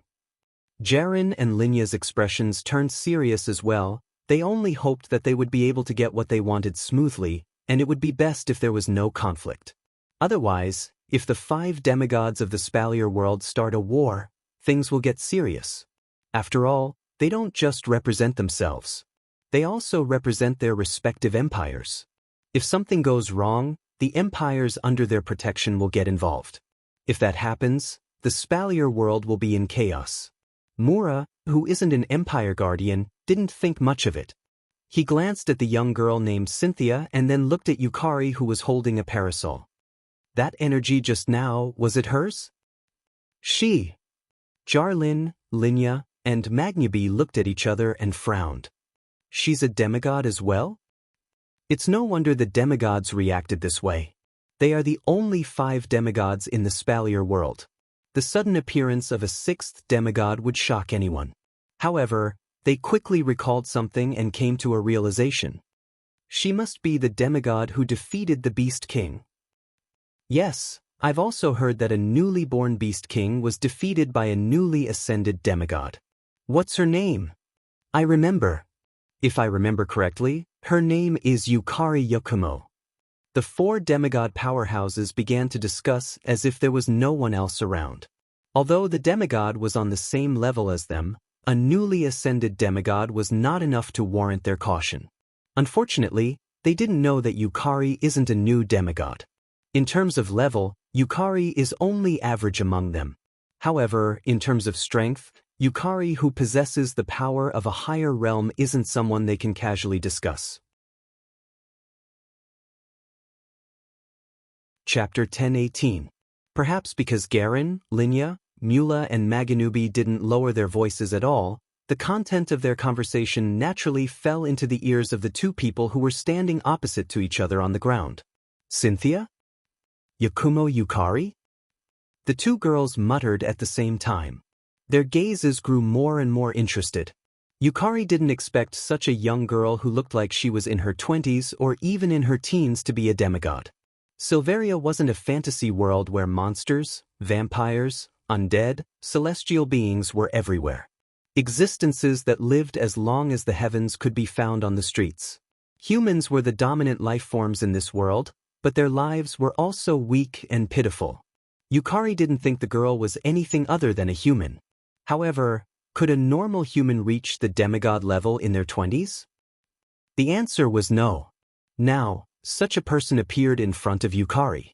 She didn't know if there was any inside story, but it didn't stop Yukari from being curious about Cynthia. Moreover, if she didn't use the system's senses, she wouldn't have been able to discover his existence. As a shifter sage, how could Yakumo Yukari not be curious? As for the young girl, Cynthia, her curiosity was much purer. She was just curious. How did this beautiful girl, who looked about her age, discover her existence? This kind of thing had never happened before. The thing that Cynthia is hiding is no ordinary thing.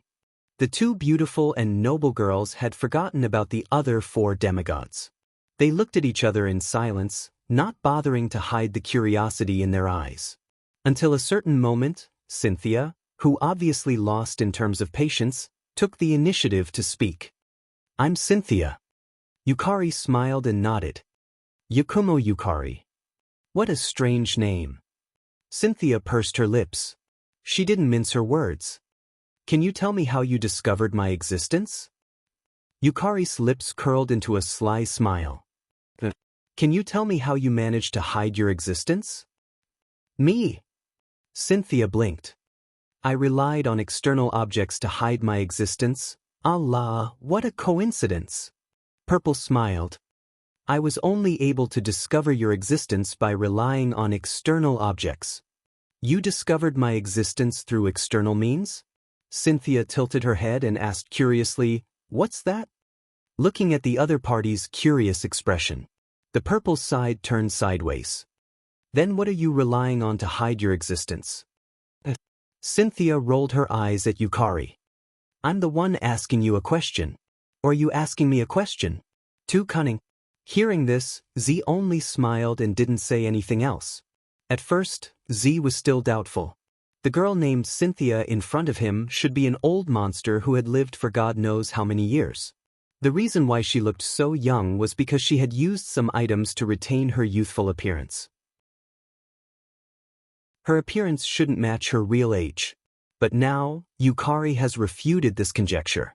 A real old monster, even if they could pretend to be the same as when they were young, it wouldn't be natural and their aura wouldn't be too dazzling. However, not only did Cynthia act like an ordinary young girl, she also acted naturally. Although Yukari couldn't completely sense her aura due to the external object in her mouth, Yukari felt that Cynthia's real age should match her appearance. In other words, Cynthia was a demigod in her teens or 20s. Thinking of this, Amethyst narrowed his eyes slightly. Of course, she didn't think that anyone in their teens or 20s could reach demigod rank. At least in the Spalier world, there was no such person. Even if there was such a person, it would be Wu Yan's summon who had the system. Therefore, this demigod named Cynthia must have a story behind her. At this moment, the 4 demigods floating in the air landed on the ground one after another. They came to Yukari and Cynthia's side. Instinctively, Jarlin, Mula, and Magnubi sized Z up. Only then did they realize that this new demigod master was younger and prettier than they had imagined. Gazing at Z, who was looking at them with a smile, even though Garlin and the other 2 were already in their 70s or 80s, they could not help but be amazed. Even Linya, who was a woman, was the same. She also felt a little bit of disbelief. Cynthia was a very young demigod. Yukari could tell this based on her rich experience. The 4 demigods who had known Cynthia for a long time naturally knew this as well. However, they didn't expect that there would be a demigod as young as Cynthia in this world. The reason why Cynthia could become a demigod at such a young age was very complicated. However, it was certain that it wasn't the result of her own cultivation. Therefore, Garlin and the others didn't feel anything strange. However, Yukari's appearance made them waver. Could it be that Yukari's appearance was fake and her real age wasn't that young? Or was she in the same situation as Cynthia? Several thoughts flashed through their minds. Although they were puzzled, the 4 demigods did not have the intention to pry into other people's bodies. Soon, their gazes shifted from Violet to her hand, which was the quadruple barrier that trapped the black gas. Seeing the black gas trapped in the barrier, the demigod's eyes were filled with desire. The most bad-tempered Mula stepped forward. "You're Yakumo Yukari, right?" Mura yelled impatiently without any manners. "The black gas in your hand, is it the black gas that can turn people into monsters?" Garlin, Linya, and Magnubi all looked at Yukari with a hint of curiosity in their eyes. Turn people into monsters? Yukari's eyes turned slightly. She looked at the black gas in her hand and shook her head with a seductive smile. "I don't know if it can turn a person into a monster, but I got these disgusting things from some magical beasts that turned into monsters. That's it." Mula laughed out loud. His voice was filled with joy. The other demigods had the same reaction. "Miss Yukari." Garland stepped forward and nodded politely to Yukari. "We're also looking for this thing. Since you found it before us, can you give some to us?" "Yes, yes, yes, yes, yes." Magnubi nodded. "Miss Yukari has the same goal as us, right? Then you should know that this thing is very important to us, very important. We can exchange something with you." Even though Linya was anxious, she did not show it on her face like the rest of them since she was a woman. "I'm sure Miss Yukari can find something she likes." After saying that, the 4 demigod powerhouses stared straight at Zimeng, and they did not shift their gazes away. Yukari listened to the 4 demigods and looked at the black gas in her hand thoughtfully. She then turned her head and looked at Cynthia. "Are you here for this as well?" Cynthia was surprised. Cynthia was startled for a moment. She didn't expect Violet to ask her such a question, but she still nodded honestly. "Yes, I need this thing too. If you're willing to trade, I can give you something in exchange." Hearing this, Z's smile suddenly became sweet. If someone familiar with Yukari was here, like Wu Yen or Yukari's Shikigami, Yakumo, they would break out in cold sweat if they saw this. Yukari was a typical monster. She was difficult to understand, but she had a habit that everyone knew. If there was a sweet smile on Z's face, it meant that she was definitely not thinking of anything good at that moment. The sweeter her smile, the more dangerous it was. The pitiful group of demigods did not know that because of what happened today, they would be toyed around by our demon sage for a long time in the future. Chapter 10:19. On the other side, in the depths of the behemoth forest, there is a deep valley with complicated terrain. The deep valley seems to have been split into 2 halves. There is a small passage at the end that can only allow one person or a small magical beast to pass through. On both sides of the passage are walls that are more than 10 meters tall. There are vines growing all over them. One look and you can tell that there has been no signs of life here for a long time. And in the deep valley, there was a stream that led to the deepest part of the valley. When the stream reached the end of the valley, it flowed into a lake. At the end of the lake, there was a waterfall on the cliff. Although the terrain of the deep valley is very complicated, there is no doubt that it is a paradise. If there are fruit trees, people can live here for a long time. The behemoth forest is very unsuitable for people to live in. Otherwise, people would have built bases in the behemoth forest to harvest resources. It is not easy to find a suitable place to live in the behemoth forest. One can imagine how unique this deep valley is. Although there are no fruit trees and it is not suitable for people to live in, it is a good place to live. Unfortunately, this deep valley had already been occupied by someone else. On a large rock next to the waterfall, there is a person sitting cross-legged. He is wearing a beast skin coat and his face is pale. He looks like he has suffered a serious injury and is very weak.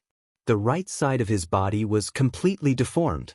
An arm and a pair of thighs had completely disappeared, leaving behind only a torso, an arm, and a head. It was incomparably miserable. If an ordinary person's body was crippled like this, they would probably have thoughts of committing suicide. This person is the Beast King that was heavily injured by Wu Yen. Clearly, the Beast King is not in a good condition. Using his only remaining arm, the Beast King is gnawing on a piece of flesh in his hand. It is indeed a piece of flesh. It is completely raw. It has not been processed at all. Moreover, from this piece of flesh, one can faintly see the outline of a human chest. It is a piece of human flesh. If one looks carefully, they can see that. Below the rock that the Beast King is sitting on, there are many things piled up. Bones. Human bones. They were all humans who had suffered at the hands of the Beast Kings. However, from the looks of it, there weren't many of them, that was only natural. Now, almost everyone knows that the Beast Kings can consume the flesh and blood of cultivators to speed up their recovery. If the Beast Kings were to capture cultivators without restraint, they would definitely be discovered. Therefore, the Beast King could only endure. Every day, he would secretly capture 1 or 2 unlucky people in the behemoth forest. If it was just 1 or 2, then it wouldn't be a big problem. After all, the behemoth forest was originally a world of magical beasts. If people wanted to hunt here without casualties, then they would be too naive. Sitting cross-legged on the boulder, the Beast King silently gnawed on the flesh in his hand, extracting the essence within to heal his injuries. Although his injuries were severe, he was a magical beast with a tenacious vitality. Moreover, he was already a demigod. As long as he continued to heal, his injuries would be healed sooner or later. As for whether or not his broken arms and legs could be healed, that would be difficult. Therefore, in addition to secretly capturing 1 or 2 people in the behemoth forest every day, the Beast King would also go out every day to search for treasures. The behemoth forest has plenty of these treasures, some of which can even heal broken limbs. It was also because of this that the Beast King could endure the fact that he was being hunted down. Otherwise, if the proud and arrogant Beast King had to secretly capture ants, he would have gone crazy long ago. The Beast King, who was repeatedly gnawing on the flesh, suddenly stopped and frowned. Then, he quickly turned his gaze towards the deep valley in front of him. There, several figures were gradually approaching. From the looks of it, they should be magical beasts. Seeing this, a trace of anger appeared in the Beast King's eyes. He had already spread out the scent that only magical beasts could sense to warn the other magical beasts in the behemoth forest not to approach this place.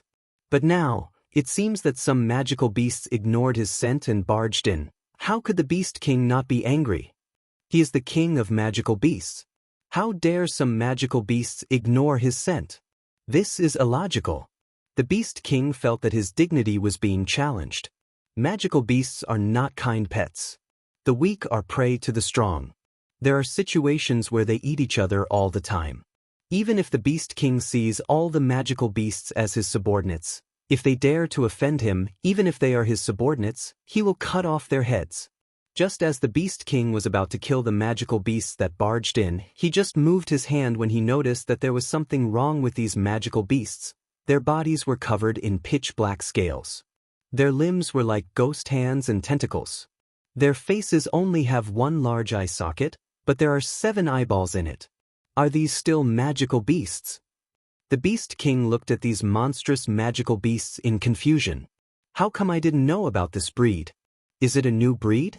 But even if it's a new breed, it can't ignore its scent. Something's wrong.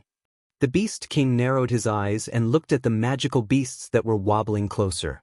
He waved his hand. Poochie. Following a few popping sounds, a few sharp bone spikes burst out from the ground beneath those magical beasts and directly pierced through their bodies. Strange sounds came from their mouths. They didn't even have time to see what they killed. Their heads tilted to the side and their breaths gradually faded away. The Beast King thought this was just a small interlude. However, when the magical beasts died, rays of black light shot out from their bodies and flew into the air. Seeing the scene, the Beast King froze for a moment. After recovering, he hurriedly stretched out a hand and the mana within his body surged, instantly forming a huge skeletal hand. As it rose and fell, the skeletal hand grabbed the few black lights and pulled them back. The black lights immediately fell into the Beast King's palm. At the same time, a scene that the Beast King did not expect happened. The rays of black light ignored the Beast King's hand and collectively entered his skin. Not long after, the Beast King's hand surged with black gas and black scales climbed up his arm. The Beast King's body trembled, his face became serious. Although I don't know what this thing is, but if it wants to be impudent in my body. As he spoke, the Beast King closed his eyes and a majestic magic began to circulate around his body. After an unknown amount of time, the Beast King finally opened his eyes when the sky turned completely dark. Rays of black light flashed in his eyes. So that's how it is. A sinister, hateful, and ferocious smile suddenly appeared on the Beast King's face. It made his originally domineering aura seem like that of a devil's. Moreover, his smile continued to widen. In the end, he actually laughed out loud. Ha! Good. Very good. After saying this, the Beast King rose into the air and flew towards a certain direction in the Behemoth Forest. Behemoth Forest, a tall cliff. When the Beast King arrived at this place, the scene in front of him could be called hell. Waves of dense black gas rolled around like waves, completely enveloping the huge cliff. Within the black gas, rays of black light intertwined and danced around. It was like thousands of insects were stuffed into a small jar. It was a hair-raising sight. Occasionally, one could see 1 or 2 magical beasts in the surroundings of the high cliff that seemed to have been attracted by the strange phenomenon. As a result, these magical beasts were all possessed by the black light that suddenly surged out and turned into ferocious monsters. The Beast King calmly looked at this scene and a black light flashed in his eyes. His body turned into a meteor and rushed into the black gas. Along the way, streaks of black light surged into his body violently as if they had seen some delicious food. However, the Beast King did not even try to stop them. He went straight to the top of the cliff, to a platform that was continuously emitting black gas and black light. Then, with a wave of his palm, he directly smashed the entire platform into pieces. Then, a pitch-black hole appeared in front of his eyes. Inside, it was all black gas and black light. The Beast King laughed sinisterly. Yakumo, human, I will endure for a while until I come out of seclusion. After saying this, the Beast King's body flashed and he rushed into the hole. On the high cliff, the black gas and black light that enveloped the entire high cliff rapidly decreased at a speed visible to the naked eye and flowed into the hole. Chapter 1020. Ailu Empire, Supply Town. Ever since the establishment of the camp outside the giant beast's forest, or more accurately, since the day of the monster rampage, the town's popularity has been dwindling. That's to be expected. The Behemoth Forest is a natural treasure trove. The reason people keep coming here is because the Spalier world's demand for demonic beast body parts and other natural treasures. Warriors and magicians who have reached a certain level of mastery in the giant beast's forest will fight magical beasts. It's not just because fighting magical beasts can increase their combat experience, it's also because killing magical beasts and harvesting their body parts can be sold for a good price. If you're lucky, you can find some rare natural treasures while hunting demonic beasts. It's not impossible for you to become rich overnight. Cultivators had a high status in the hearts of ordinary people because they had great power. However, cultivators also needed to eat, to have a place to stay, and even to feed their families. Not every cultivator was a member of a large clan or a powerful force. In fact, there was a very common phenomenon among all cultivators. Warriors make up 2/3 of the commoners. Magi make up 2/3 of the people in large families and factions. Among all the cultivators, warriors accounted for more than 2/3 of the total number of cultivators. The conclusion drawn from this data was that cultivators make up the majority of the commoners. The result of this conclusion is that cultivators rely on themselves to survive. Most of them had to rely on their own strength to support themselves, unlike those cultivators from large clans and forces who could rely on their clans and forces to support themselves. Most cultivators chose to hunt in the giant beast's forest to increase their combat experience while selling their loot. That's the path most cultivators chose to take. That's why the supply town closest to the behemoth forest is the most popular. Cultivators who want to enter the behemoth forest have to pass through here. They sell their demonic beast body parts here. They sleep here at night and travel to and from the behemoth forest. That's why the supply town is the most popular place. Wu Yan still remembers. When he first came to the supply town, the streets were filled with people, regardless of whether it was day or night. It was like a festival, and it was like that every day. But now, the demonic beasts in the behemoth forest are in danger of rioting. The behemoth forest camps have been set up. The Empire gave the camps the resources needed for normal operations. To ensure safety, no one is allowed to enter the behemoth forest. That's the same as cutting off the cultivator's source of income. Of course, no matter what. Even if they were commoners, cultivators were still cultivators. With some strength, they could find a way to get money wherever they went. But at the same time, there was no need for that anymore. There were no more cultivators coming to the supply town. The streets that used to be filled with people were now scattered in 2s and 3s. At a glance, the end of the street could be clearly seen. It was no longer like before, where even 1 or 2 meters away from the ground would be filled with people. The supply town is no longer a supply town. It's a real town. Other than the occasional guards from the camps who come here to buy things, the only people in the supply town are the natives. Fortunately, the shops here are still open. Some of the resources brought back from the camps are sold here. Otherwise, the town would have been abandoned. Thank you for your patronage. Walking out of the shop amidst the cheers of the shop's employees, Wu Yan's hands are already filled with bags. Chuju wants clothes. Misaki-chan wants a bag. Kurumi wants hair accessories. Yoshino wants some books. What else do I need? Oh right, Mikoto wants Gouda. Kotori wants lollipops. Wu Yan counted the items in the bags. He's at a loss. But do they sell Gouda and jewel lollipops in the Spalier world? Obviously, Wu Yan is buying gifts for the girls. This is what he promised the girls. If it wasn't for the fact that he couldn't leave, Wu Yan wouldn't have delayed until now. But from the looks of it, Wu Yan, who's not good at shopping, is a bit tired. Looking at the sparse streets of the supply town, Wu Yan sighed in a troubled manner. I'll go look for more. I don't have anything to do today anyway.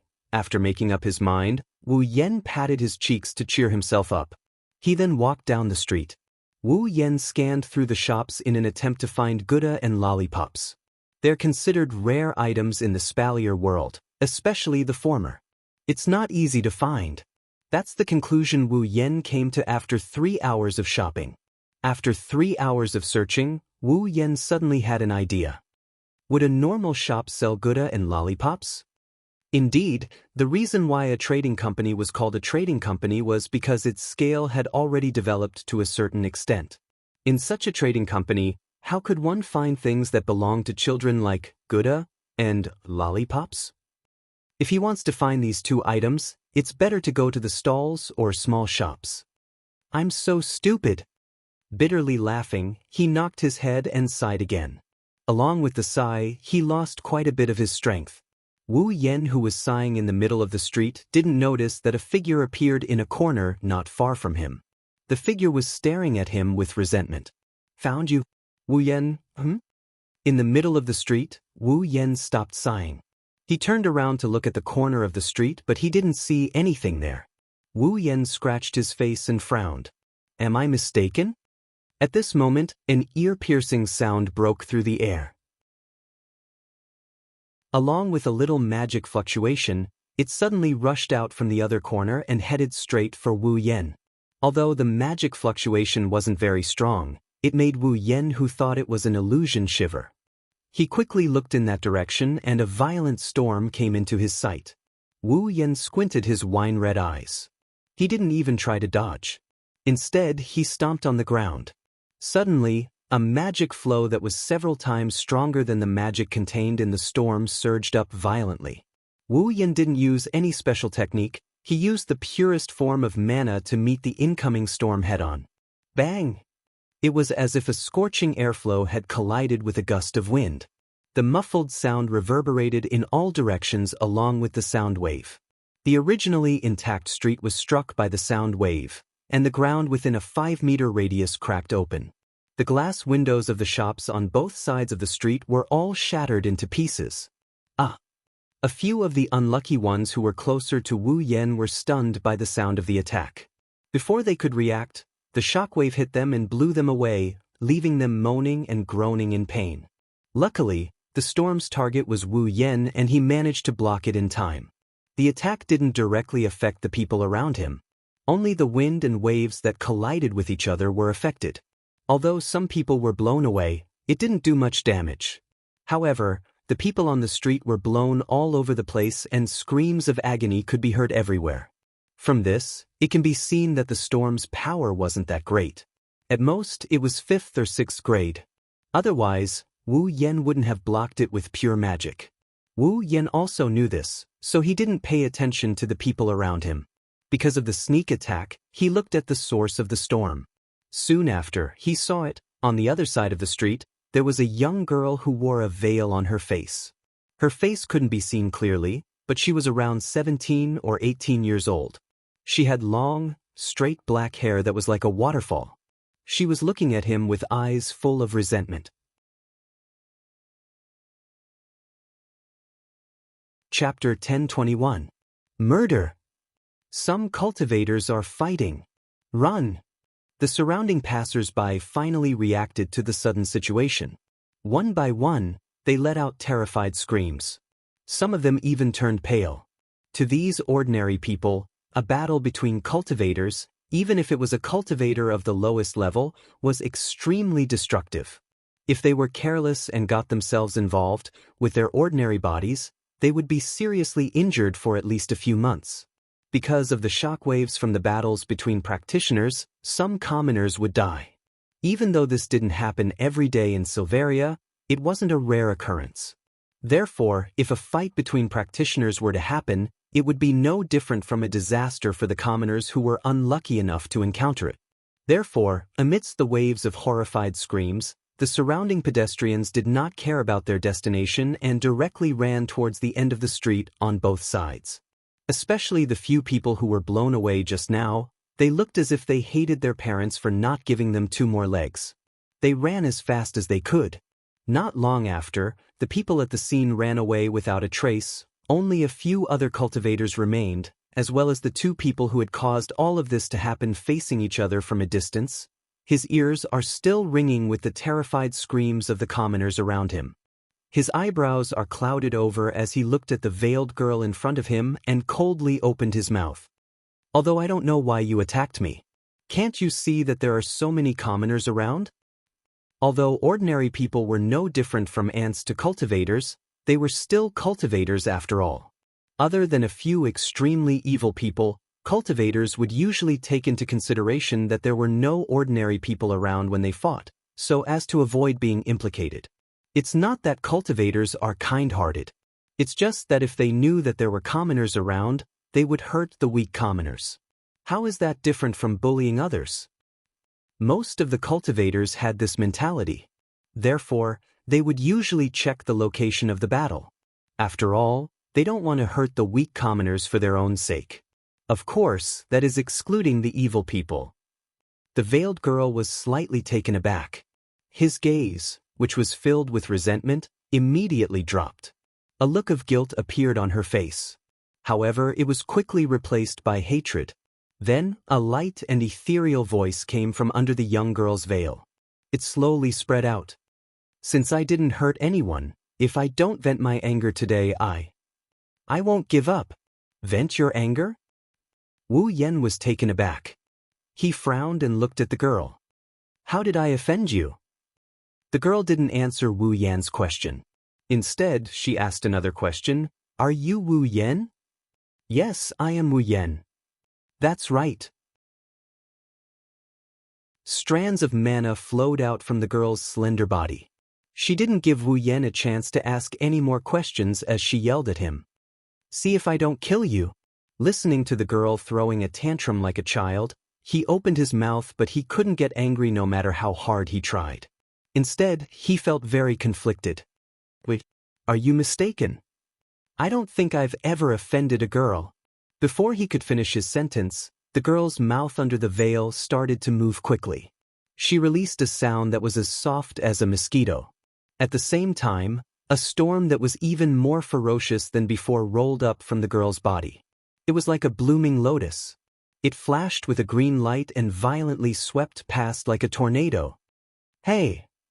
Wu Yan wanted to say something. The tornado that was spinning crazily like a spinning spear pierced towards him mercilessly. *CK. At that moment, Wu Yan could only curse gloomily. However, since he knew that there was something fishy about this matter, he naturally wouldn't make a move. Moreover, Wu Yan wasn't going to argue with a little girl. His expression is gloomy but his body moved. He took a step forward and instead of retreating, he moved closer to the incoming tornado. Following that, he lashed out with his leg. Like a whip, his leg flashed in front of him and it landed heavily on the tornado that is not weak in the slightest. This kick, Wu Yan didn't use magic or superpower. He only used his physical strength to throw out this kick. However, it was this kick that sent the wind magic that was powerful enough to slice off a layer of the ground in the surrounding streets, flying away with a muffled sound. The wind magic changed direction and shot straight into the sky. Seeing this scene, the masked girl's eyes suddenly widened.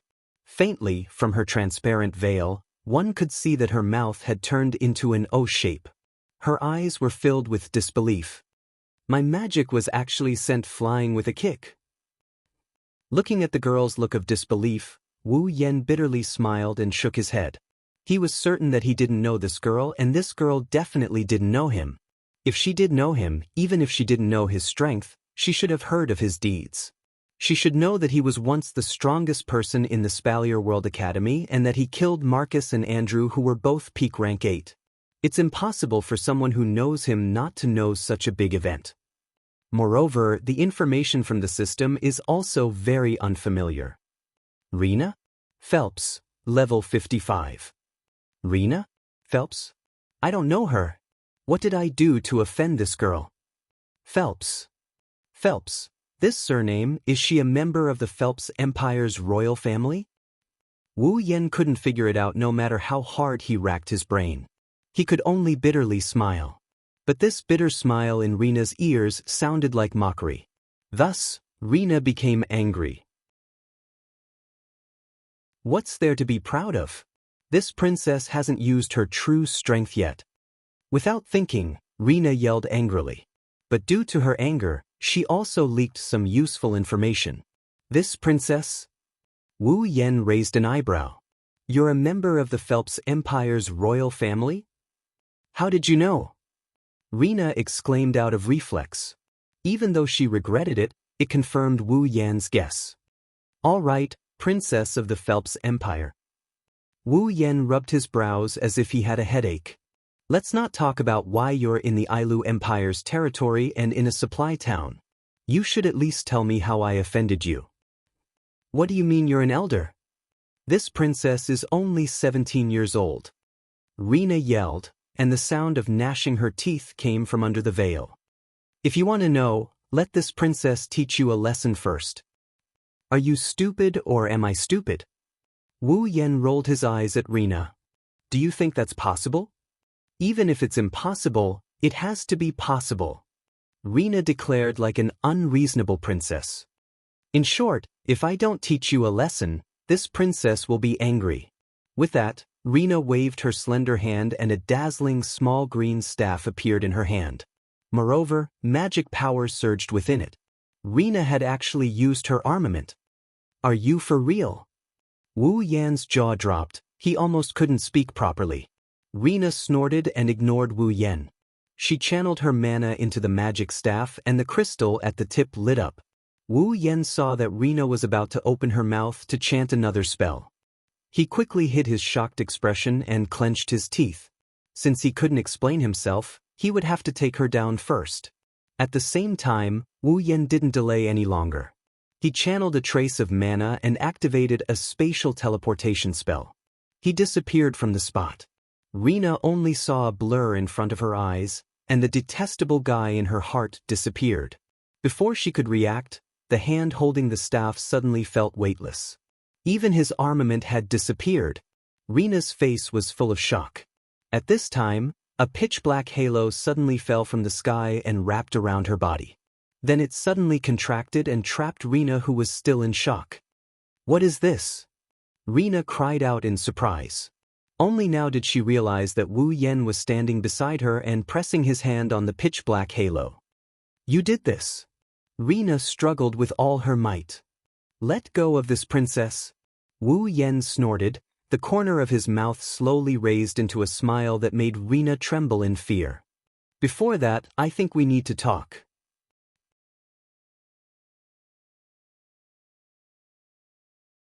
Chapter 1022. Bang! Ouch! With a soft thud, Rina, who had a black ring around her body, flew through the air in a beautiful parabola. Then, she fell onto the soft bed amidst her screams of pain and surprise.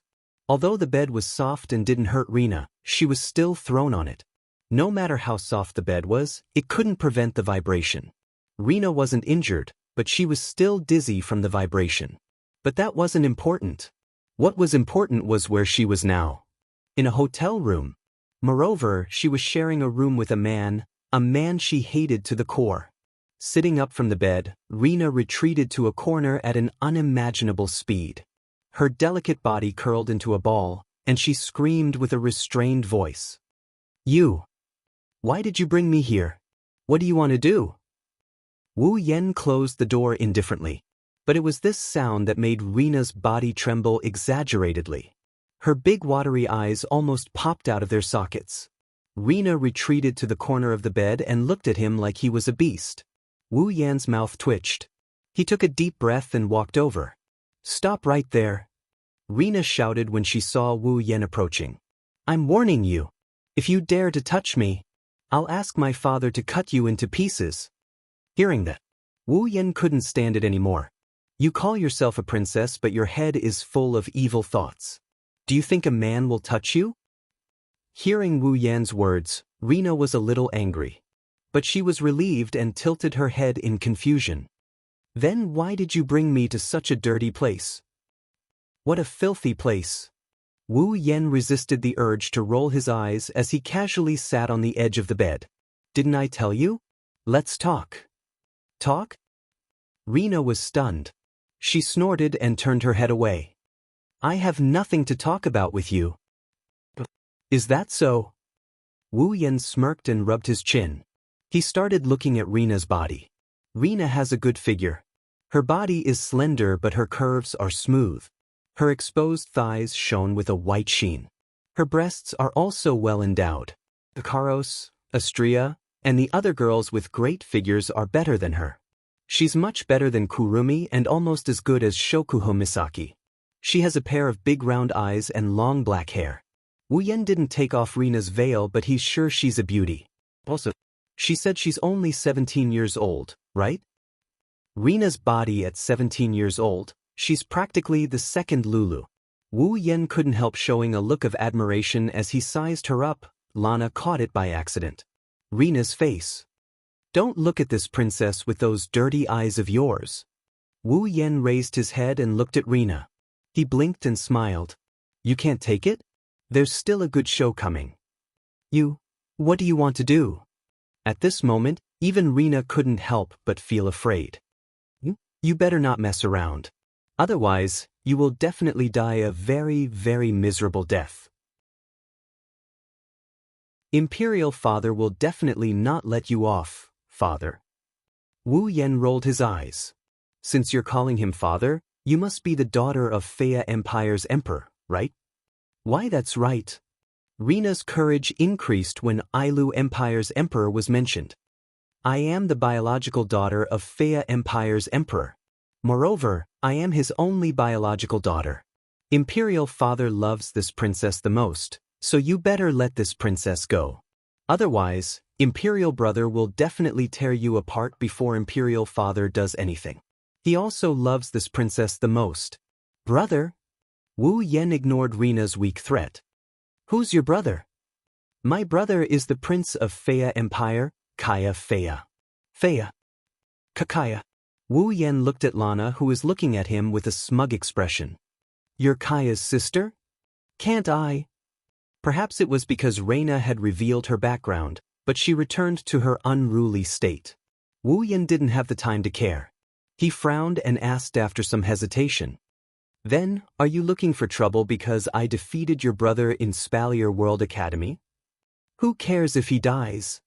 Rena, who was planning to use her brother's name to scare Wu Yen, immediately blurted out such a declaration.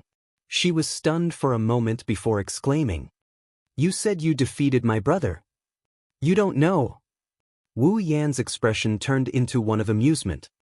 Since you have such strength, you should be a student of Spalier World Academy, right? Haven't you heard of me? Do I have to hear of you? Rena curled her lips in disdain. I am indeed a student of Spalier World Academy. I just took a 3-month leave. Wu Yen felt relieved. No wonder this wild brat hasn't heard of him. She took such a long leave of absence. I haven't been a student of Spalier World Academy for more than 3 months. In other words, I went in as soon as this girl took a leave and she came back after I left? There were all kinds of coincidences. Helplessly shaking his head, Wu Yen sighed. Since you don't hate me because I defeated Kaya, what did I do to offend you? What? What did I do to offend you? Wu Yan's reminder reminded Lana of the reason why she came looking for trouble with him. Her face turned green and her eyes burned with rage. She started struggling with all her might. How dare you ask me what I did to offend you? Damned bastard! Let me go. I'm going to teach you a lesson. I think you're the one who needs to be taught a lesson the most. Wu Yen was pissed when Rena didn't answer his questions. You better tell me the truth or I'll throw you out on the streets. You dare. Why wouldn't I? Wu Yen sneered. That's right. By the way, let me tell you something. I still won't release the shackles on your body. If you want to wait for it to disappear on its own, it will take at least 8 to 10 days. During this period of time, I think there will be people who will be very, very interested in you who can't resist you. Lana's expression changed. Wu Yen didn't look like he was faking it. She gulped and her eyes were filled with anger. Damn it. Why would someone like you be Sister Sylph's fiancé? Sylph? Wu Yen was surprised to hear this name. He asked Lana in a surprised tone. Are you looking for trouble with me because you think I'm not good enough for Sylph? Yes. Of course. Sister Sylph is so beautiful, so noble, so powerful and so sacred. You're not worthy of her. Even your clothes are cheap. How can you be worthy of her? Lana retorted. You're not worthy of her at all. Even your clothes are cheap. Wu Yen almost choked on his breath. His expression became more and more interesting. His lips kept twitching and his eyebrows kept twitching. He looked at Lana, who was glaring at him like she wanted to bite off a chunk of his flesh. After holding back for a while, he finally managed to squeeze out a sentence.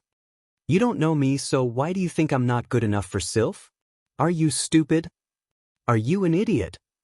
Lana gave Wu Yan a look of disdain. Then, her gaze turned into a heated one. Sister Sylph is as noble as a lotus on a snowy mountain. Her beauty can make heaven and earth lose its color. Her gaze can make all things sing and her voice can make everyone scream. Even her body is blessed by the sun. She is the most beautiful and powerful ice queen in the Spalier world. After saying that, Rena's tone of adoration changed, and she became fierce again. How can a man be good enough for someone as good as Sister Sylph? Wu Yan pressed down on his chest, suppressing the urge to vomit blood when he heard such words that can't be ignored. Don't tell me you're a lesbian? You're the lesbian. Your whole family are lesbians. I just can't bear to leave Sister Sylph's side. How could I be a lesbian? Lana said with a smirk. You're a lesbian, Wu Yan roared in his mind.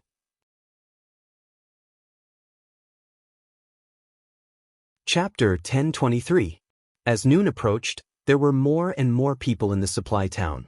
Most of them are natives of the supply town. Only a small portion of them came here to purchase behemoth forest resources. After all, the behemoth forest resources can only be used in two ways.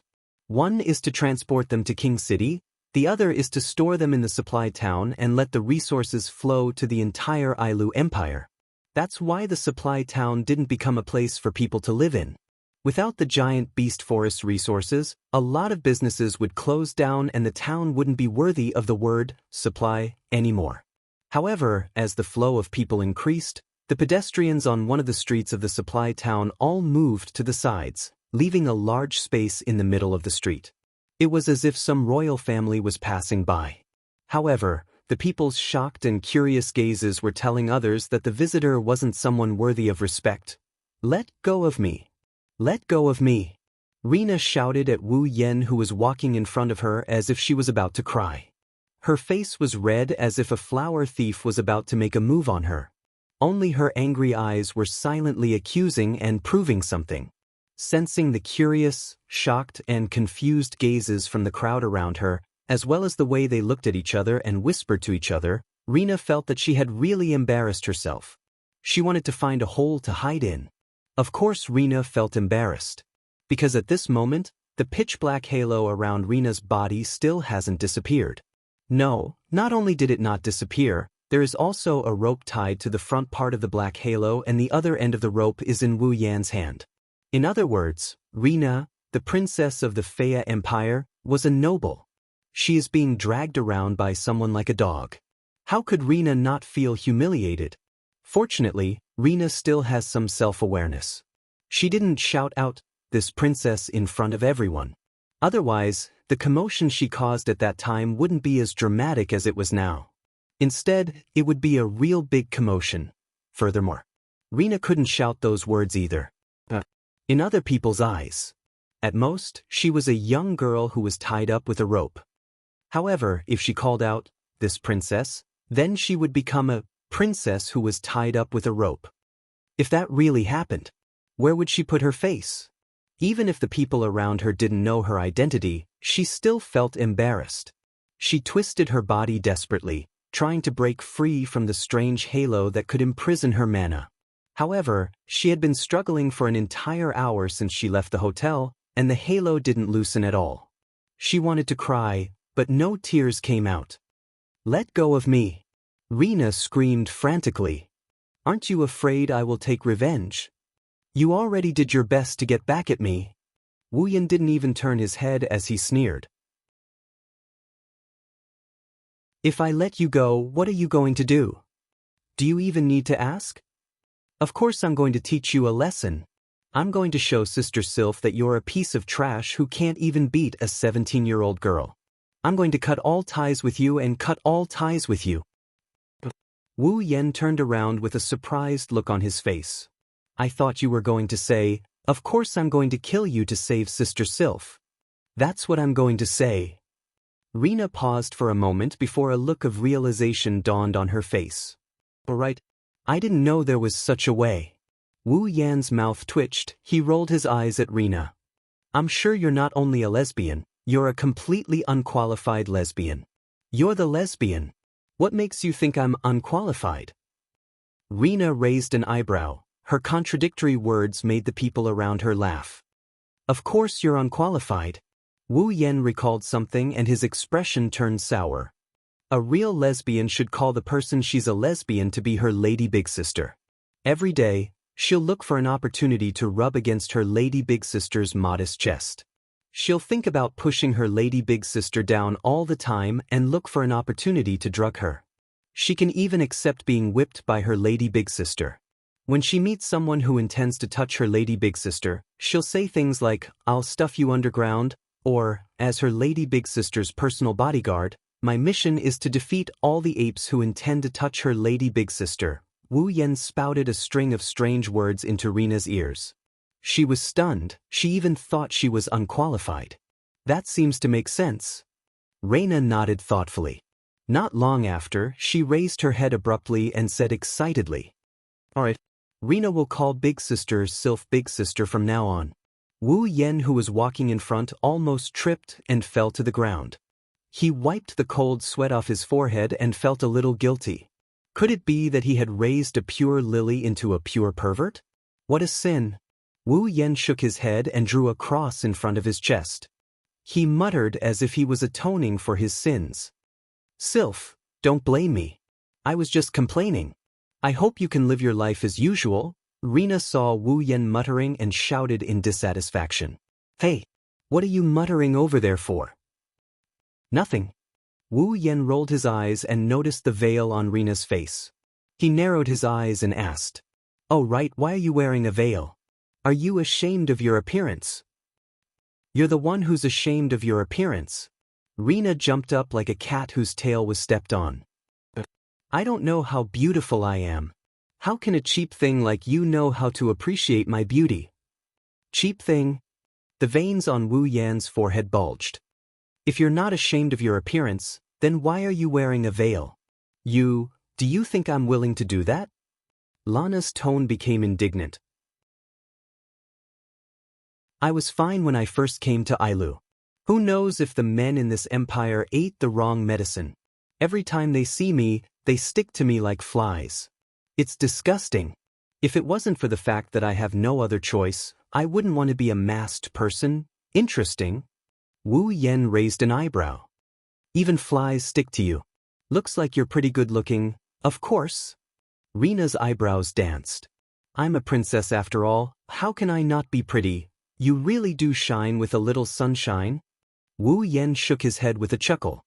He tugged on the rope and continued forward. Lana yelled when Wu Yen pulled her along with a rope. "Where are you taking me?" "Of course." Wu Yen pursed his lips. "I'm taking you back to the camp." "Back to the camp?" Wu Yen nodded and glanced at Rena. "I wanted to let you go so we can go our separate ways.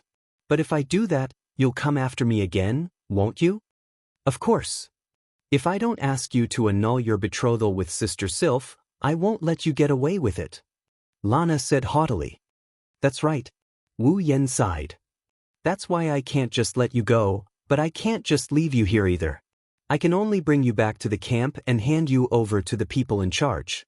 They will send you back to Fea Empire or Silveria World Institute." "What? You're sending me back?"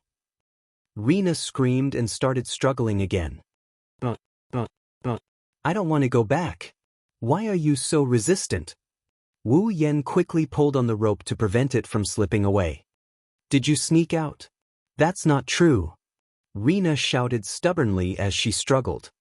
"You haven't canceled your engagement with Sister Sylph yet. How can I go back unless you cancel your engagement with her?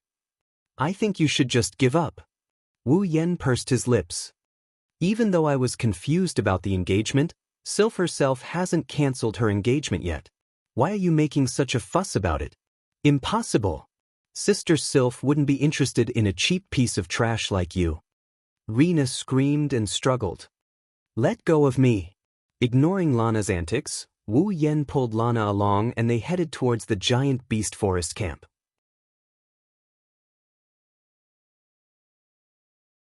Chapter 1024.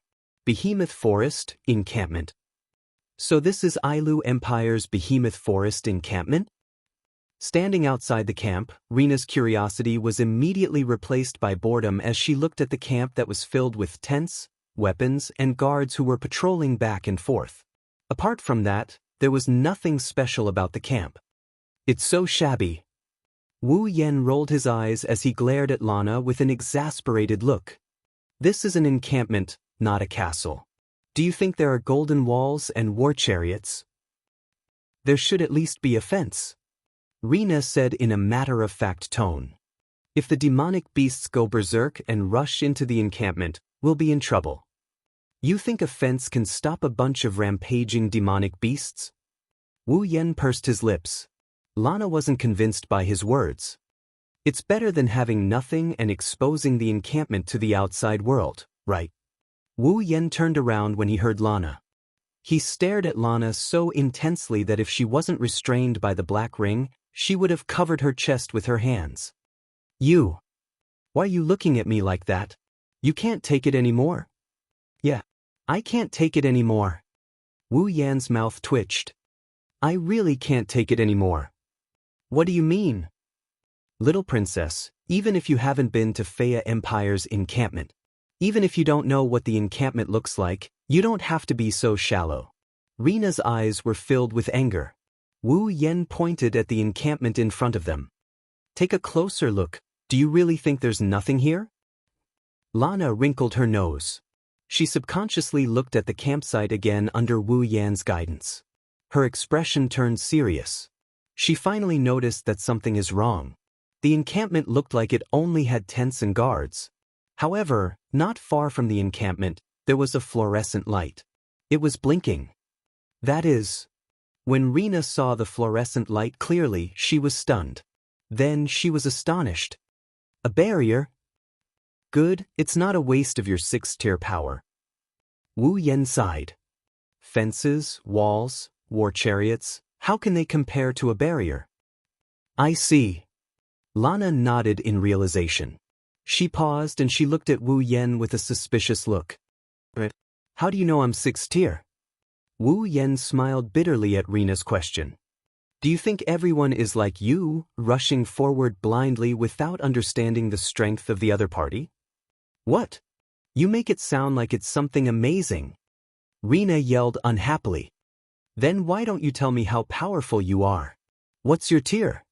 What's the level of your armament? Are you a sorcerer or a warrior?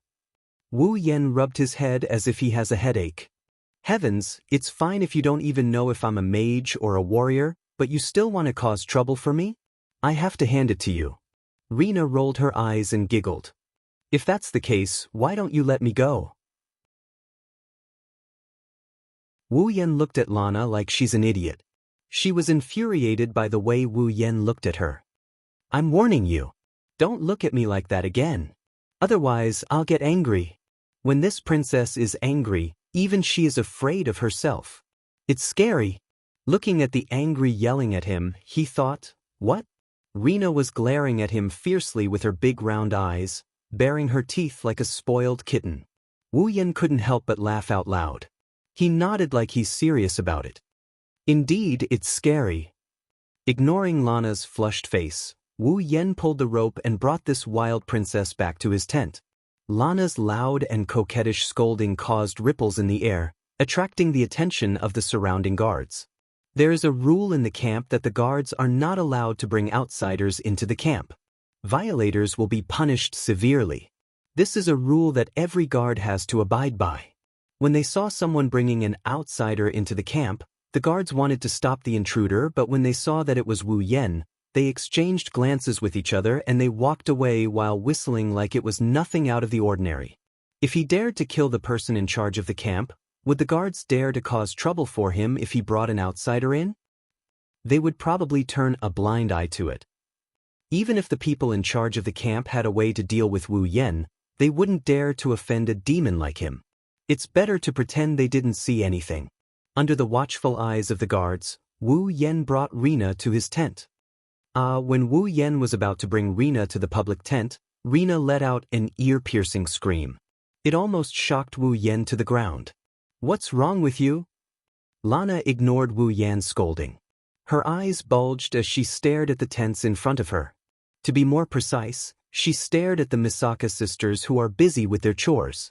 Her mouth that is hidden under her veil is wide open and her eyes are filled with disbelief. They all look. Wu Yen finally understood that Lana was frightened by the sisters who looked exactly the same as her. Sigh. Wu Yen patted his chest and sighed helplessly. What did I do wrong? Why did I have to deal with a wild girl like her? It's bad for my heart. Yen. At this time, the entrance to the public tent was opened, and Hinajiku, Mikoto, Shokuha Misaki, Kotori, Kurumi, and the rest of the girls ran out. What's wrong? I heard a scream. The more impatient Hinajiku and Mikoto ran towards Wu Yen as soon as they came out. While running, they started asking questions, but when they saw Lana being tied up by a certain wolf, they stopped in their tracks. Even their mouths were frozen in place. Their impatient faces darkened. Alalala. Kurumi acted as if she was frightened, but her wine-red eyes that weren't covered by her bangs revealed a deep smile, betraying her true thoughts. Did Aotsusama capture other girls because we couldn't satisfy Aotsusama's appetite? What a surprise, what a surprise. Not just Kurumi, even Shokuha Misaki looked at Wu Yen with a half-smile. Unlike Kurumi, she didn't seem to be smiling at all. I didn't expect you to bring a girl back after just a short while. You even did it in such a way. Yen, is this your hobby? As expected of Aotsusama. Despite her praise, Kotori's lips curled into an evil grin. Clearly, her words didn't match her true feelings. Nah. Both Hinajiku and Mikoto's gloomy expression changed into a bright smile, saying so. Aren't you going to explain? When he saw the girls looking at him with sharp eyes, it was as if they were considering where to cut him first. Wu Yen shuddered and he quickly let go of the rope in his hand. He said in a flustered manner. Wait. This is a misunderstanding. A misunderstanding. The girls listened attentively but they didn't say anything. Shokuha Misaki and Kurumi were still smiling as if Wu Yen was doing a good deed. However, Wu Yen knew that without a good reason, the two girls wouldn't mind adding insult to injury even if they didn't want to. Wu Yen smiled bitterly. To prevent unnecessary misunderstandings, he released Lana from the rope and prepared to explain himself. What he didn't expect was that as soon as the rope was released, something unexpected happened. Lana let out another ear-piercing shriek. Everyone was shocked, but before they could react, they saw. With a speed faster than anyone could react, Lana turned into a blur, rushed towards Ikaros who hadn't said a word, and grabbed her hand. Hey sister. What's your name? Everyone was stunned.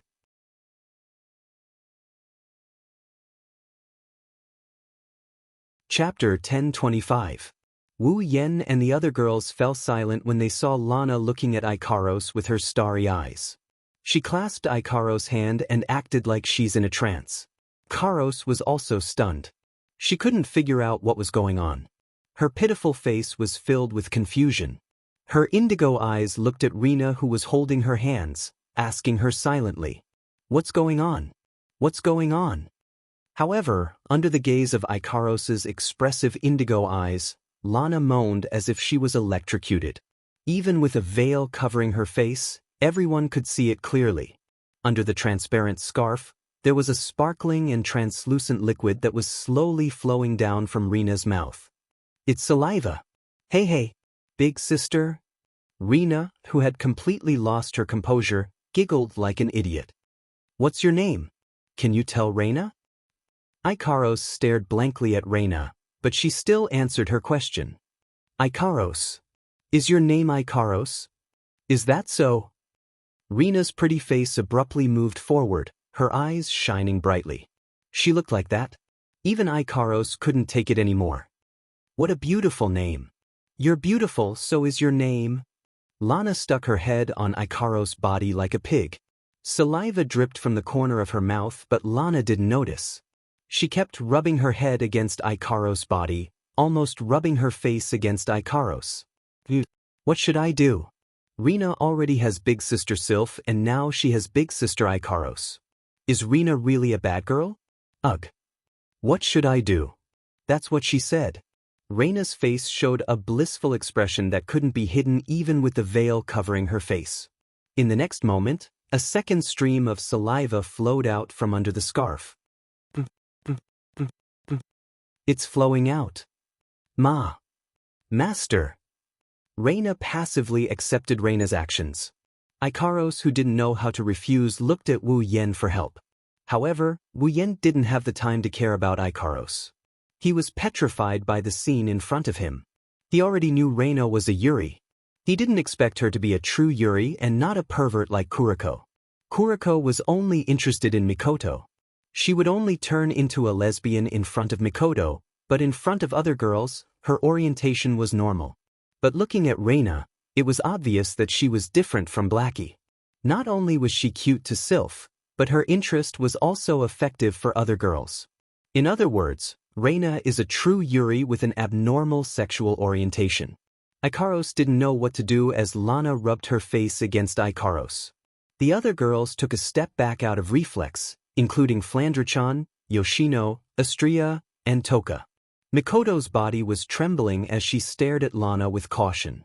Sparks of electricity appeared on her forehead as she stared at Lana with a wary expression. Needless to say, this Yuri who was abused by her perverted roommate must have recalled her painful past.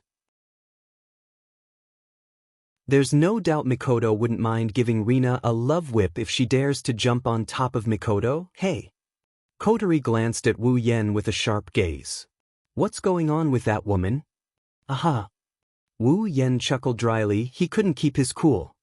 It's just like what you saw. Now you can rest assured that there's nothing going on between us, right? That kind of thing doesn't matter. Hinajiku, who almost turned black, glanced at Reina, who kept squeezing herself into Ikaros' arms, and Ikaros, whose eyes were filled with panic under Reina's teasing. She raised her voice slightly. Don't you think you should go help Ikaros? The girls went silent for a moment before they looked at Wu Yen. Wu Yen shook his head without hesitation. If there's a way to control that wild brat, I wouldn't have to tie her up. Wu Yen suddenly remembered something and turned to Mikoto. Mikoto, you go. Why? Mikoto jumped up. You have more experience. Who has experience? I don't need that kind of experience. Aya, why are you being so humble? You should be happy that you can help Ikaros. That's true, but I don't want to get close to that girl. You're the only one who can save Ikaros now. All you have to do is pull her away and Ikaros will be saved. You were going to say sacrifice, right? Sacrifice, right? That must be it. In any case, it's time for you to make your entrance. Why does my appearance have to be set at such an uncomfortable time? Also, what's the meaning of that pause? While Ikaros' situation is still unresolved, Wu Yen and Mikoto's situation is already starting to get rowdy. The girls looked at each other. They looked at Lana, who has turned into an idiot, and then they looked at Ikaros, who has a troubled look on her face. For a moment, the girls didn't know what to do with themselves. In the end, the most courageous and kindest Kaisha-sama stood up. Hey, you! Chuju walked up to Ikaros and Reina with her hands on her hips and a sharp look on her face. Ikaros is very troubled right now. Can you please not make things difficult for her? Reina, who was squeezing Ikaros' body, suddenly stopped and turned around. Her eyes were filled with displeasure. However, when she saw Chuju, who was emitting an oppressive aura, she froze for a moment. Then, the displeasure in her eyes disappeared and was replaced with passion. Feeling Reina's burning gaze, Chuju's body stiffened and a bad premonition rose in her heart. And the facts proved that her ominous premonition was completely correct. So cool, so handsome, so strong. Muttering these words, Lana crossed her arms in front of her chest and abandoned Ikaros without hesitation. She came to Hinajiku's side with twinkling little stars in her eyes. Dear sister, can you tell Reina your name? Her delicate body trembled, then trembled again. Her gaze met with Reina's eyes that seemed to want to swallow her whole. Finally, Hinajiku couldn't maintain her calm. She took a few steps back, and a drop of cold sweat dripped down her forehead. My name is Chuju. Dear Sister Chuju. When Hinajiku retreated, Lana immediately followed, closing in on her. The expression in her eyes constantly changed, until finally, it turned into longing. I can't. Lana raised her head and leaped towards Hinajiku. Reina can't hold it in anymore. Wah! Daisy didn't expect Rina to do such a thing. She only had time to let out a miserable cry before she was pushed to the ground by Rina. You! Reina moaned as she sat on top of Chuju and sniffed around with her little nose. What a nice smell. I can't. Reina is going to eat. What? What are you doing? Being straddled by a woman, Hinajiku couldn't keep her cool, her face flushed red. And Hinajiku wanted to scold her and stop her, but before she could open her mouth, the scolding in her throat turned into a moan. That's because Reina sucked on Chuju's ear. No. Don't. Ugh. You. That's great. Here.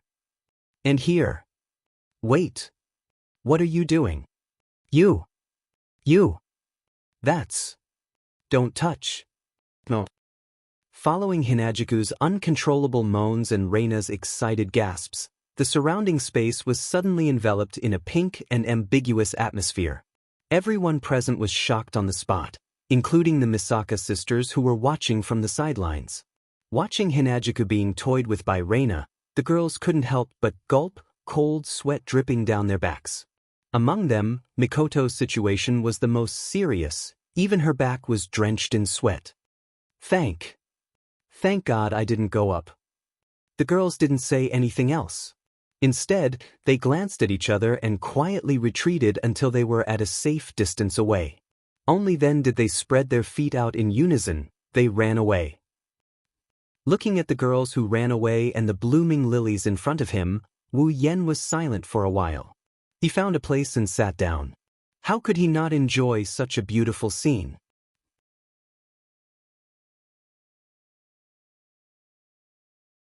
Chapter 1026.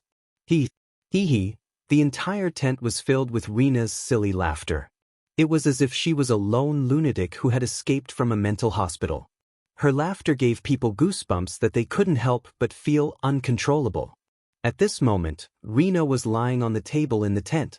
Her mouth, which was covered by a veil, could not help but let out a silly laugh.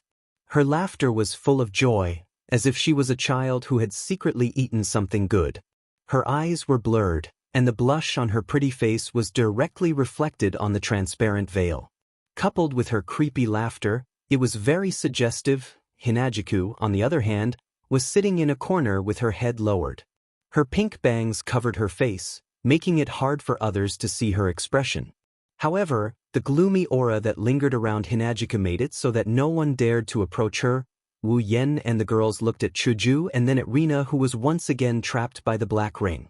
They looked at each other with resentment and didn't know how to react. Something terrible just happened. Misaka 13674 puffed up her chest and said to the other Misakas, "Your information is outdated."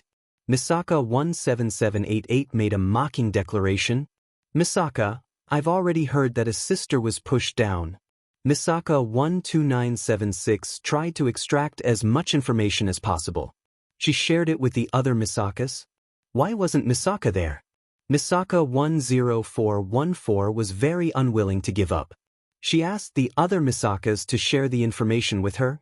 Misaka was there at the time, and she even recorded everything that happened. Misaka 5392 took out a notebook from her bosom and proudly showed it off to all the other Misakas.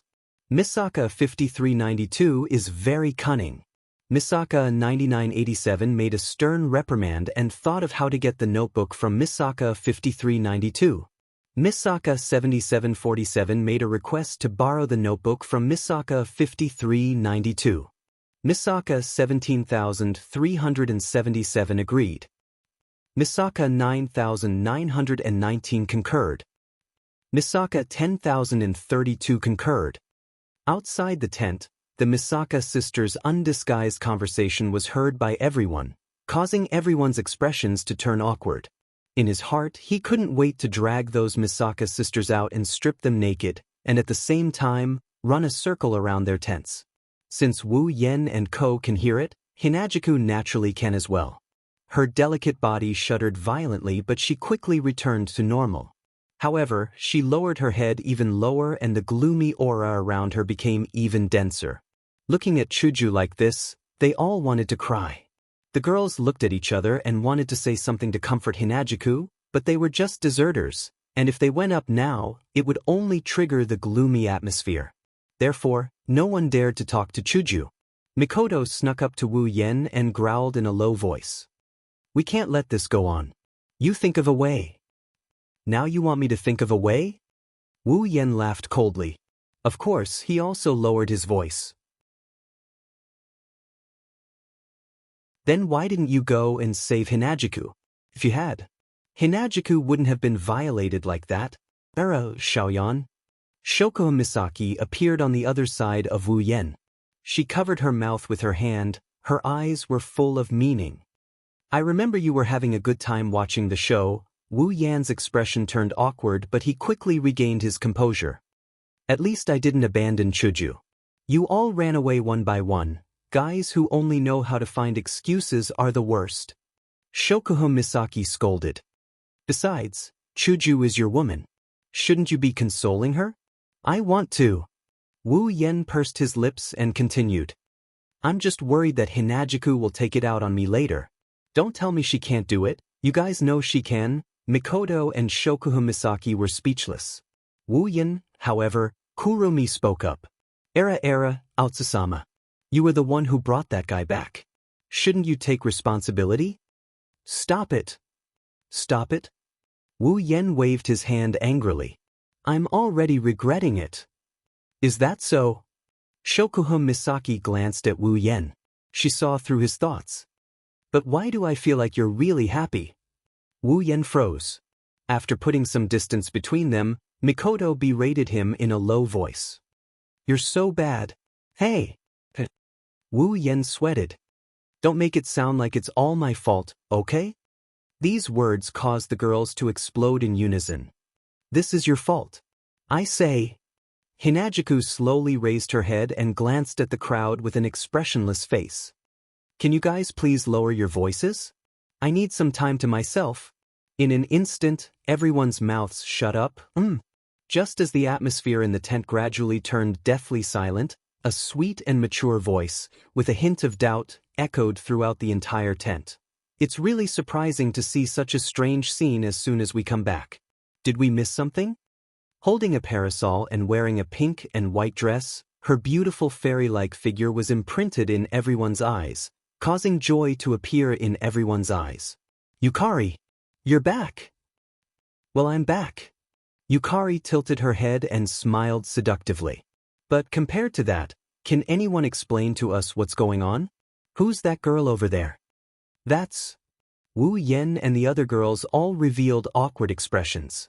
They laughed awkwardly, making the already weird scene even weirder. "Yukari, you're just in time." To change the topic, Wu Yen clumsily walked to Yukari and pouted at Chuju. "We're troubled right now. Please help us comfort Hinajuku." "Comfort?" Yukari glanced at Chuju and looked at Wu Yen with a faint smile. "Although we don't know what's going on, it's best not to provoke her now.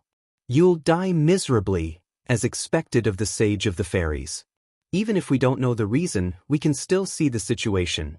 Alana, who was lying on the table, heard an unfamiliar voice. She looked towards Yukari's direction and her eyes lit up like light bulbs.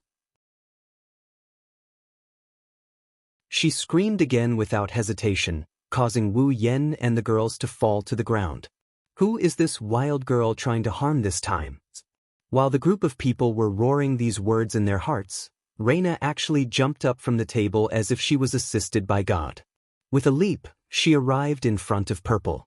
"What a beautiful big sister. You're as beautiful as Big Sister Sylph and Big Sister Ikaros." Lana looked at Yukari pitifully. She rubbed her head against Yukari's chest.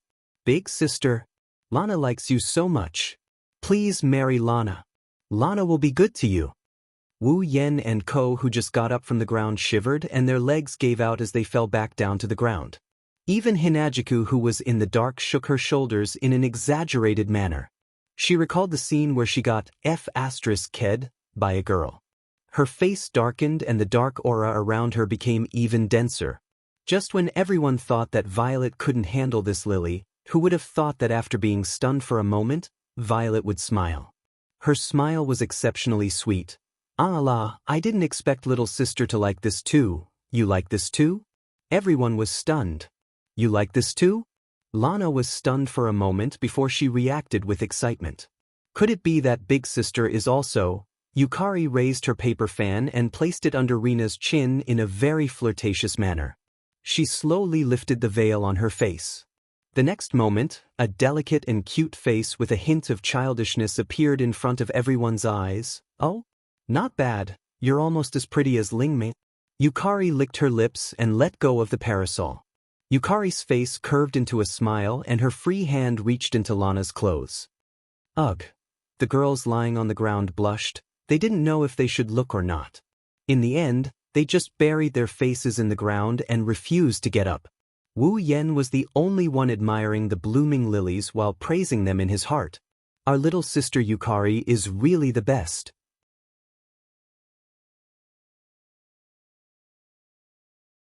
Chapter 1027. So comfortable. Era, I didn't think someone as young as you would have such a model. That's... Oh, let's have a good taste. Big sister, Listening to Yukari's teasing tone and Lana's moaning and moaning, the girls lying on the ground felt like they were about to explode from shame. Even Wu Yan's heart started beating faster. Just as Wu Yan was about to lose his temper, a small hand tugged at Wu Yan's clothes. When Wu Yan turned around, Flandre-chan's crystal-clear red eyes entered his line of sight, filled with curiosity. "Hey, Oniai-chan." Flandre-chan looked at Wu Yan expectantly. "Flan has been wanting to ask you this for a while now. What is that big sister playing with the other big sisters? Who knows where she came from? It looks like it's going to be fun." Wu Yan's face twitched, he laughed dryly. "And nothing. That's a game played by bad kids. Flandre-chan mustn't imitate them." "Really?" Flandre-chan put on a distrustful expression. "Then why do the big sisters have to play the game of bad kids?" "Ha, aha." Wu Yan awkwardly scratched his cheeks, his eyes rolled and he said to Flandre-chan, "Ever since that big sister came, the big sisters have been led astray by her. So Flandre-chan, as a good girl, you better stay away from that big sister, you'll be led astray." "So it's that big sister who led the other big sisters astray." Flandre-chan showed a look of realization, and then a bloody glint flashed across her red eyes. "Then let Flandre-chan play with her, that way she won't be able to lead the other big sisters astray." Wu Yan was shocked. "Flandre-chan doesn't look like she's joking." He quickly said, Flandre-chan, be a good girl, Flandre-chan, just watch from the side. I have a way to deal with that big sister." "I see." Flandre-chan smiled innocently. She threw herself into Wu Yan's arms and rubbed her head against his chest. Her face was filled with happiness. "Sure enough, Big Brother is the best. I have a way to deal with the bad guys." Wu Yan sweated profusely and patted Flandre-chan's back. He gently placed her on the ground. She immediately ran to Z's side. He pulled her out of the soft country covered with lilies. "All right, Yukari, Fran and Yoshino are still here. Don't be a bad influence on children."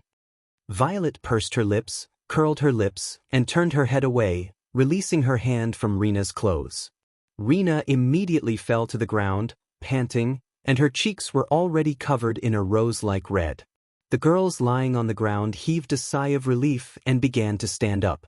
Only Chuju, who was sitting in the corner, suddenly raised her head and stared at Wu Yan. "Why didn't you come and save me when I was being bullied? Fran and Yoshino were there too. If it were me, wouldn't I be a bad influence?" His voice, which was filled with resentment, was extremely soft. However, it was clearly transmitted into everyone's ears, causing them to smile bitterly. In order to dispel the awkward atmosphere, Wu Yan patted his face and became serious. How was it? Did you find anything after going out? The girls gathered their focus and turned serious. It's not clear if they're trying to dispel the awkward atmosphere like Wu Yan, but they do know why Yukari went out. Zi Huan glanced at the crowd and nodded casually.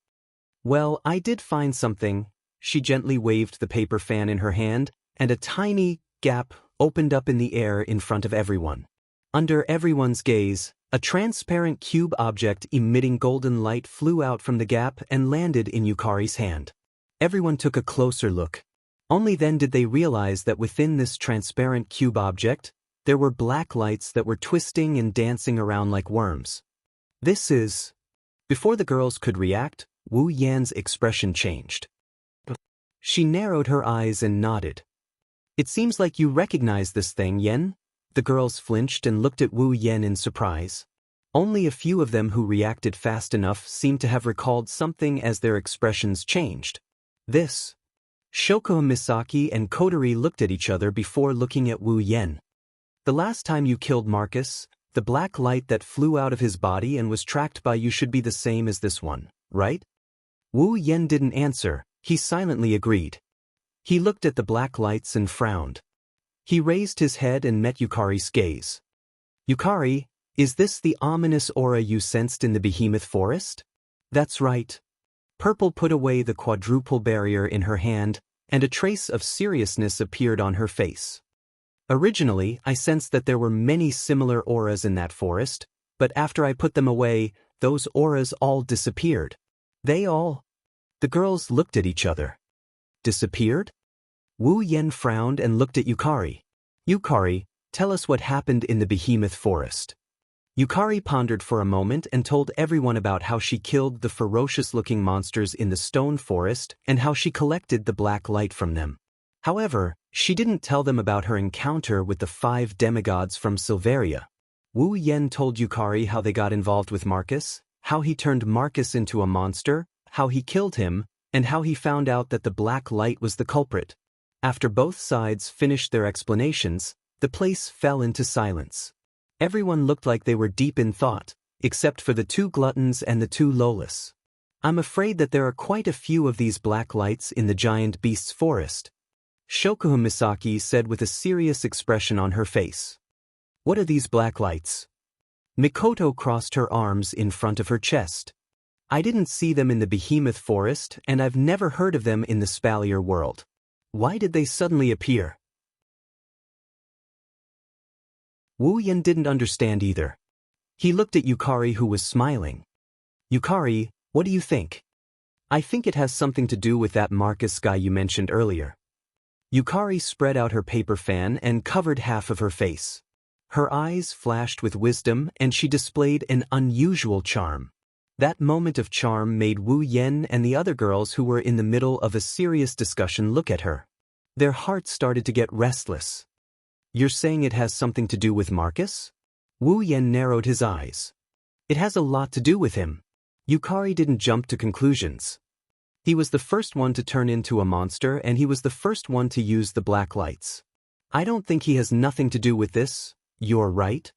Wu Yan rubbed his forehead as if he had a headache. What should we do now? Nothing needs to be done. Yukari closed her paper fan and placed the tip of her fan on Wu Yan's forehead. Her lips curled into a meaningful smile. There are people who care more about these things than we do. Let them worry about it. Huh? Everyone was stunned. What do you mean? Yukari shook her head. She didn't explain and took something out of her pocket. They were 5 different colored gems. She tossed the 5 different colored gems into Wu Yan's hands. This is for you. Wu Yan quickly took it and looked at the gems with the girls. His face was full of confusion. What's the use of these gems? Who knows? Yukari replied with a meaningful smile. When you fight with others, if you can't beat them, you can take out these gems and show them. Maybe you can scare them away. Hearing Violet's ambiguous words, everyone looked at each other, causing Violet's smile to become even more joyful. Then she quickly changed the topic. All right, since there's still that black light in the forest, you should pay attention to the safety of the girls. After all, the base is in the forest. Hearing this, everyone's expression froze. Wu Yen looked at the 5 gems in his hand and gripped them tightly. He looked up at the ceiling of the tent. Looks like we need to investigate this behemoth forest.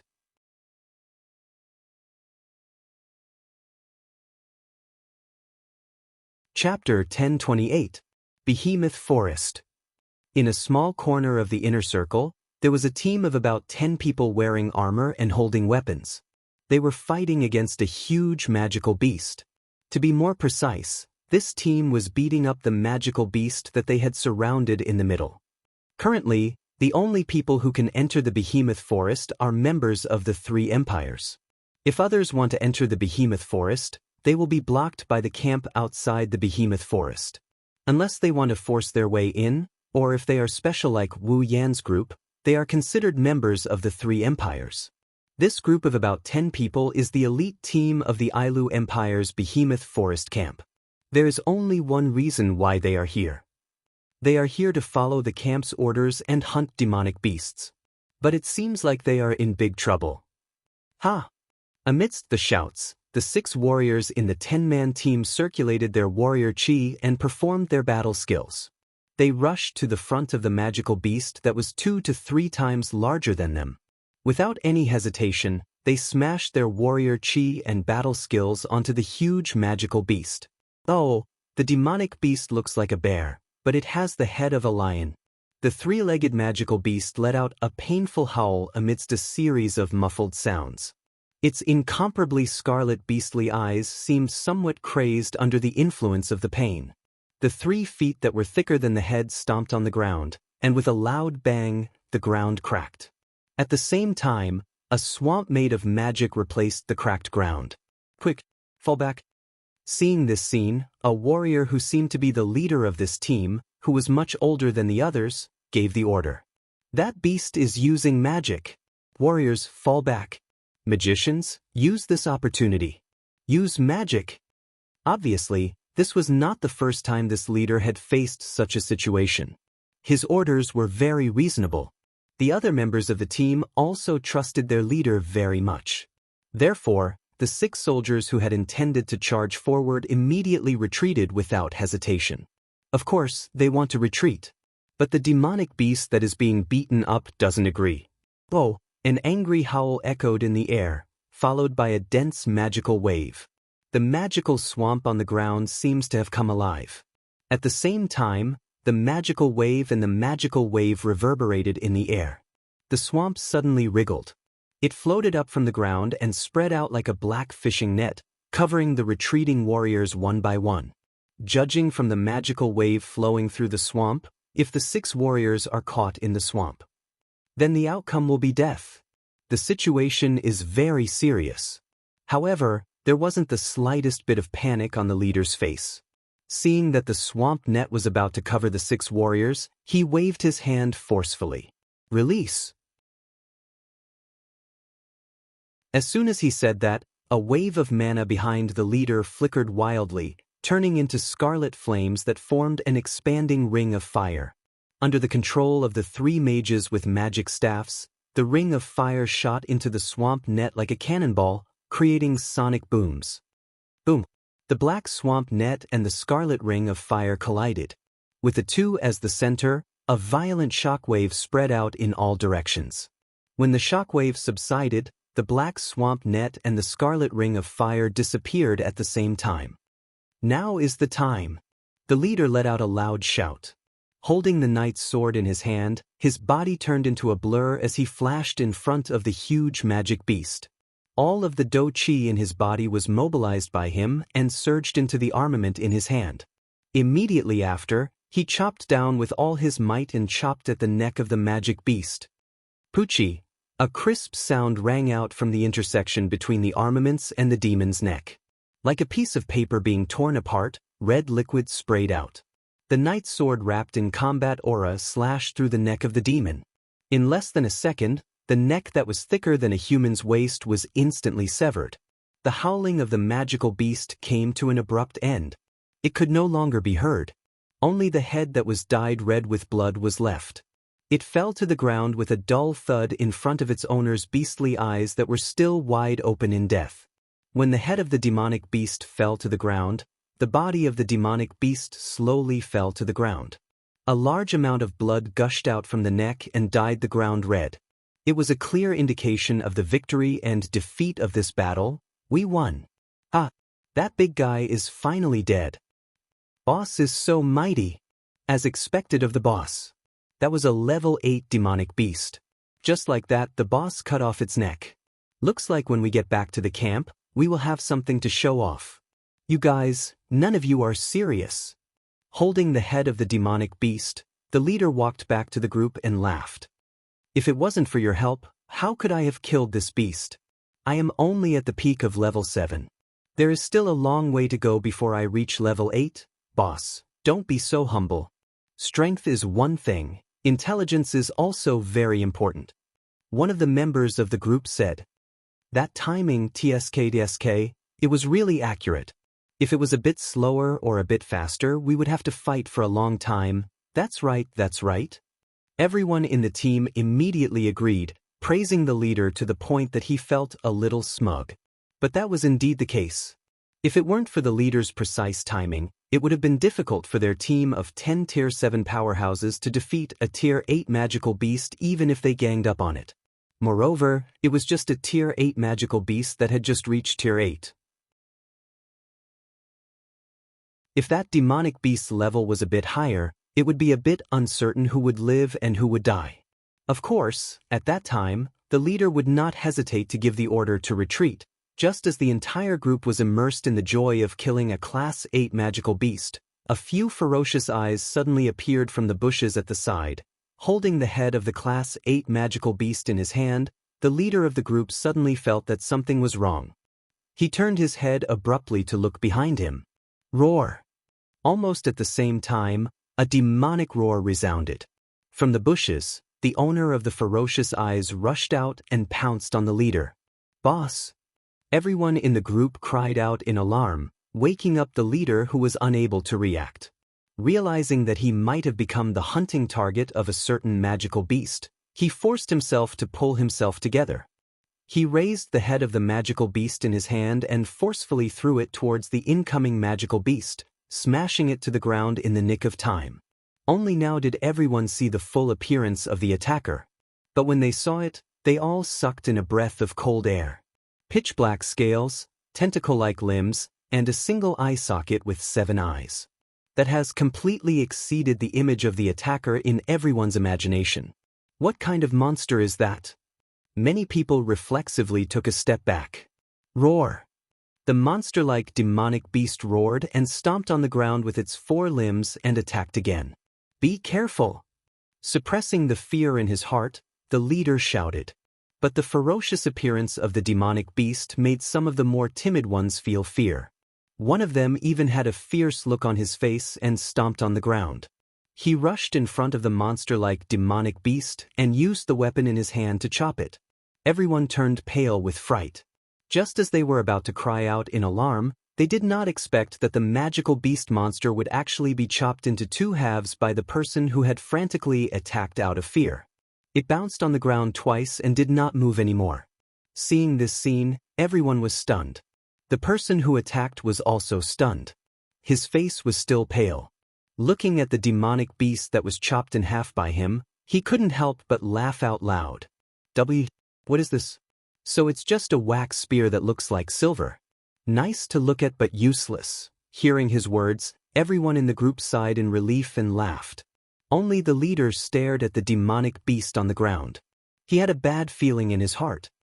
Whoosh! Suddenly, a black light shot out from the demonic beast on the ground and merged into the body of the person who attacked.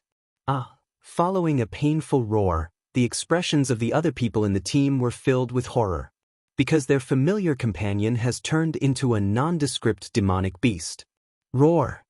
In the midst of the roar, a cruel battle has begun. Wu Yen and the others did not know that in the behemoth forest, demonic beasts were not the only ones who were possessed by the black light.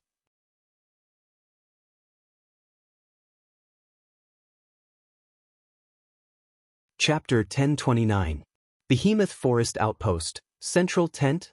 Pelosi, Bing Ling, and Bishi were all present in the tent. The higher-ups from the various families were present as well. They were lined up on both sides of the tent.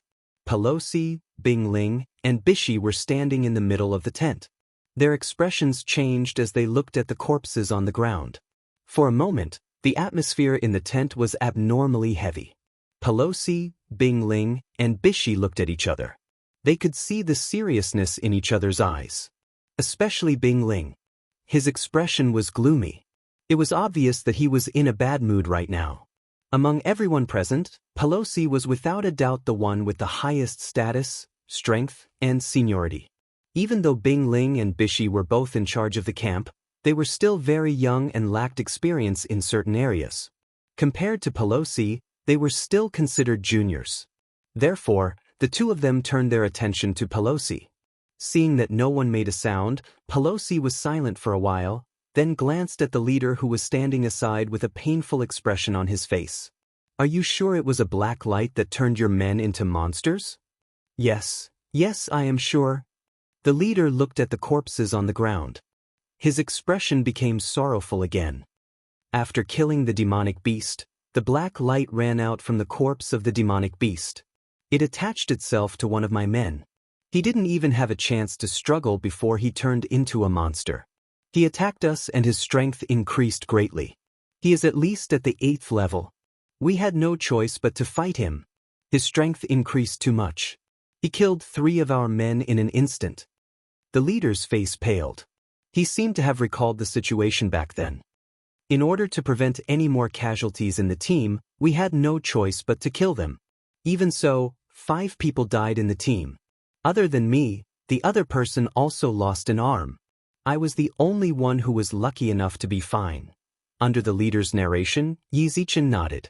Everyone present seemed to recall the scene at that time, and their gazes towards the leader gradually became sympathetic. His comrade turned into a monster and killed the rest of his men. The leader had no choice but to kill his comrade in order to protect the rest of his men. They were the only ones who survived. They couldn't imagine what happened. If they were in the same situation, they might go crazy. Pelosi sighed and patted the leader's shoulder. He comforted him before asking, "What about the black light?" "What?" "After the possessed man died, the black light flew away." That streak of black light flew away. It flew away? Bingling and Bishi frowned. "Do you know where it went?" The leader smiled bitterly and shook his head. "We only know that it flew towards the depths of the behemoth forest." The scene fell into silence once again. Pelosi glanced at the corpses on the ground, his gaze lingering on the corpse that was said to have turned into a monster for the longest time. He muttered to himself for a moment before turning back to look at the ice spirit. "Bingling, you know the monster and the black light the best. What do you think?"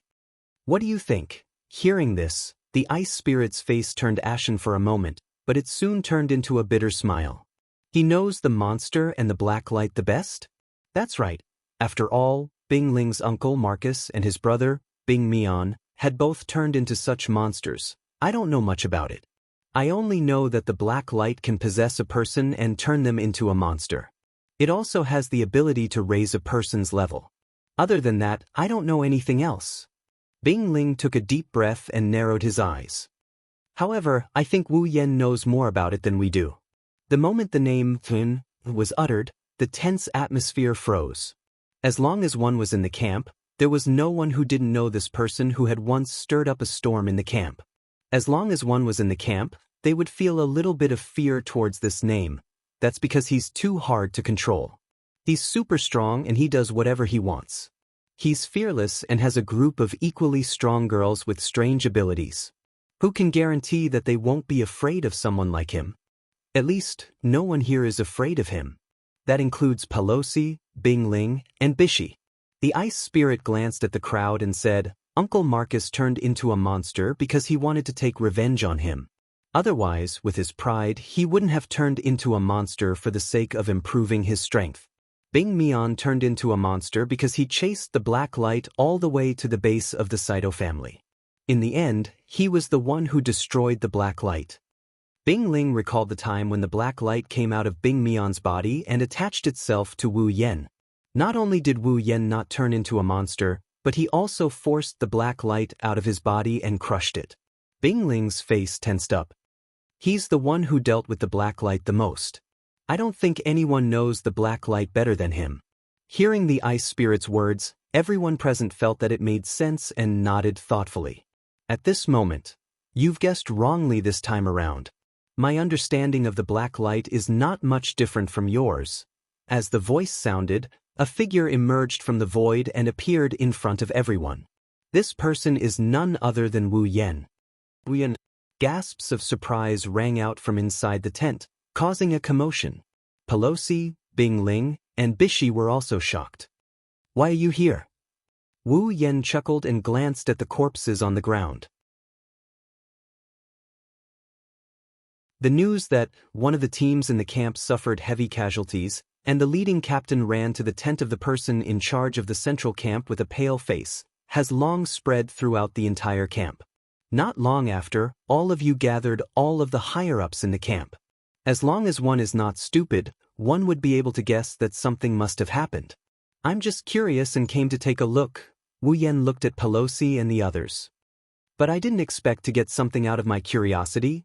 Pelosi, Bing Ling, and Bishi looked at each other and smiled wryly. Is Wu Yen really the bane of the camp? Every time something happens in the camp, it has something to do with him. The three people in charge sighed helplessly and they looked at Wu Yen. Then what do you think of it? What else can I think? I told you that I know as much as you do. Wu Yen crossed his arms and looked at Pelosi, Bing Ling, and Bishi. The only thing you can do now is to spread the news. Tell everyone in the camp to be on guard against unknown black lights when they hunt in the giant beast forest. It's best to expand the size of each team to ensure their safety. That's right, Lin Sanju said. Pelosi, Bing Ling, and Bishi were silent for a moment before they nodded with a heavy expression on their faces. Then about the black light, his wine-red eyes flashed with an inexplicable coldness as he opened his mouth. I will investigate the black light. Everyone present was stunned. Of course, if you find out anything, let me know. Wu Yen turned around and walked out of the tent without looking back. The atmosphere in the tent reverted back to its previous tense state. When he exited the tent, he saw Hinajuku, Mikoto, Shokuha Misaki, Kotori, Kurumi, and the other girls standing in front of the tent. They were all looking at him. It seems like they heard the conversation inside the tent. What do you plan to do? Kotori asked with a lollipop in her mouth. Wu Yen raised his head and looked at the behemoth forest outside the camp. He clenched his fist. It seems like the situation is more serious than we thought. The black light must still be active in the behemoth forest. We must investigate the behemoth forest. For our sisters. The girls nodded their heads at the same time. Their faces were filled with determination.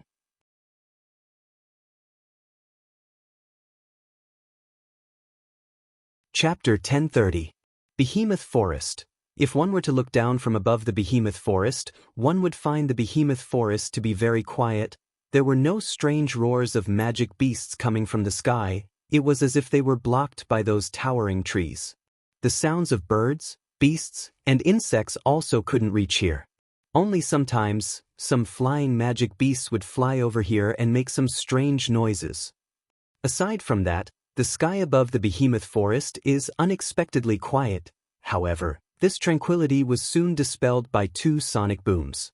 In the distant horizon, two slender silhouettes flew through the sky like shooting stars. They arrived above the behemoth forest at an extremely fast speed. Of course, this extremely fast speed is only relative. For the two silhouettes, this speed is neither fast nor slow. It's not that they don't want to go faster, it's just that if they go too fast, it'll affect the investigation of blacklight. Their plump wings supported their masters as they glided through the air. Under the control of their masters, they flew through the air above the behemoth forest bit by bit. From time to time, one or two pink or pure white feathers could be seen falling from their wings into the behemoth forest below. Their casual clothes have been replaced with light armor that is only used in battle. The style is quite revealing. It's very pleasing to the eye. The two angelic girls were flapping their wings as they hovered above the behemoth forest. Their crimson eyes scanned the behemoth forest below them. One could faintly see two sci-fi-like frames fluctuating under the influence of their crimson pupils. The two girls' devastatingly beautiful faces appeared somewhat cold and emotionless, as if they were puppets that only knew how to carry out missions. It was very easy for people to feel a sense of sanctity that made them unapproachable. Unfortunately, this sense of sanctity didn't last long. Coo! It sounded like a cute animal's cry. The strange sound came from a pair of pure white wings flapping in blue and white light armor. She has long hair. It came from a girl with two bundles of blonde hair at the end of her hair. If one were to look closely, they would notice the source of the strange sound came from the girl's stomach. For a split second, the girl with short pink hair and pink wings flapping and wearing white light armor, with two small ponytails hanging behind her back, paused for a moment. Although she quickly returned to her original state, the girl's gaze was cast towards the owner of the strange sound. You. The frame in her eyes disappeared and the cold expression disappeared. It was replaced by a teary expression. Astria clutched her stomach and whimpered. I'm so hungry. Are you hungry? Ikaros and her crimson eyes disappeared together. Her indigo eyes couldn't help but look at Astria. Her expression but her voice hesitation. Do you want to go back and eat? In the end, Ikaros asked. Astria smiled happily. However, the joy disappeared after a while. She shook her head firmly. I really want to go back for dinner, but we can't go back until we finish what Master ordered us to do. Ikaros raised her eyes and asked softly, Are you all right? I'm fine. I'm fine. Astria clenched her fists to express her conviction. Master won't be angry if we go back now, but Astria doesn't want to see Master disappointed. Ripples appeared in Ikaros's eyes. She pondered for a moment before nodding firmly. I don't want to see Master disappointed. Then, Ikaros-senpai, let's continue. Okay. Ikaros and Astria entered their combat mode and scanned the behemoth forest. Wu Yen wanted to investigate the black light in the behemoth forest, but Shokuha Misaki and Kodori stopped him. The reason why they were investigating the black light was because the Misaka sisters' base was in the giant beast forest. The black light's existence was very likely to endanger the sisters, so they had to investigate it thoroughly. Even if they couldn't investigate it thoroughly, they had to at least find out the ins and outs of the black light or expel it to ensure the sisters' safety. However, it was also because of this that the defenses of the base had to be raised. Therefore, after talking to Pelosi, Bingling, and Bishi yesterday, they all agreed that it was time to set up the defensive barrier around the base in advance. This way, they can more or less guarantee the safety of the sisters who are busy working in the incomplete base. This way, Wu Yen won't be able to participate in the investigation. After all, Wu Yen and Yukari are the only ones who know how to use barrier techniques. Wu Yen had no choice but to give up on the idea of investigating the blacklight himself. Ikaros and Astria are the strongest in the group after Yukari and himself to investigate the behemoth forest. Other than Wu Yen and Yukari, Flandra-chan is the strongest in the group. She has the highest level after Yukari. She also has the ability to destroy eyes. Even if Wu Yen goes up against Flandra-chan, he won't be able to defeat her without Ruby mode. It's the same even if he summons all of his familiars. However, Flandra-chan is strong, but her mind is still the same as a child's. It's hard to guarantee that she won't lose her sense of direction if she's sent on an investigation mission. Other than Wu Yen, Yukari, and Flandra-chan, Ikaros and Astria are the strongest in the group. Ikaros and Astria are omnipotent angels. They aren't as good at investigating as combat, but they aren't weak either. The two angelic girls have wide-area radars that can scan everything within a certain range. They are the best candidates for the investigation. Of course, Astria's IQ is her weakness. It's inevitable for her to get into some accidents when she's on a mission. However, with Ikaros accompanying her, she should be fine. With the wide-area radars, Ikaros and Astria don't need to explore the entire behemoth forest. They only need to move their positions so that the behemoth forest is within the radar's range. With their speed, it didn't take long for them to scan a small portion of the forest. Flying above the behemoth forest, the two angelic girls kept flapping their wings and changing their positions. They scanned the entire behemoth forest with their wide-area radars. This saved them a lot of trouble by avoiding the demonic beasts in the behemoth forest. As more and more areas were scanned, Ikaros and Astrea started to notice some strange-looking demonic beasts. Pitch-black scales, tentacle-like limbs, and a single eye socket with 7 eyes. This appearance might be unfamiliar to others, but to the two girls who had seen Marcus turn into a monster, it wasn't familiar, but it was impossible for them to be mistaken. These monster-like demonic beasts must be possessed by the black light. But it's not just demonic beasts. Ikaros and Astrea also noticed some humans being possessed by the black light and turned into monsters. Ikaros-senpai. Astrea turned around and looked at Ikaros. What should we do? Ikaros raised her head. Her hair swelled up and a halo floated above her head. A cold glint flashed in her crimson eyes. Target eliminated. Ikaros didn't give Astrea a chance to react. She unfurled her wings of light and countless pink-colored missiles shot out. They drew an arc in the air and landed accurately on the monsters as if they had eyes of their own. Bang bang bang bang bang. A series of explosions echoed in the behemoth forest. When the explosions stopped, Ikaros and Astrea's wide-area radars showed only distorted black lights flying into the distance. The black lights were all flying in the same direction. Ikaros-senpai. Ikaros nodded. She and Astrea flew towards the direction of the black lights.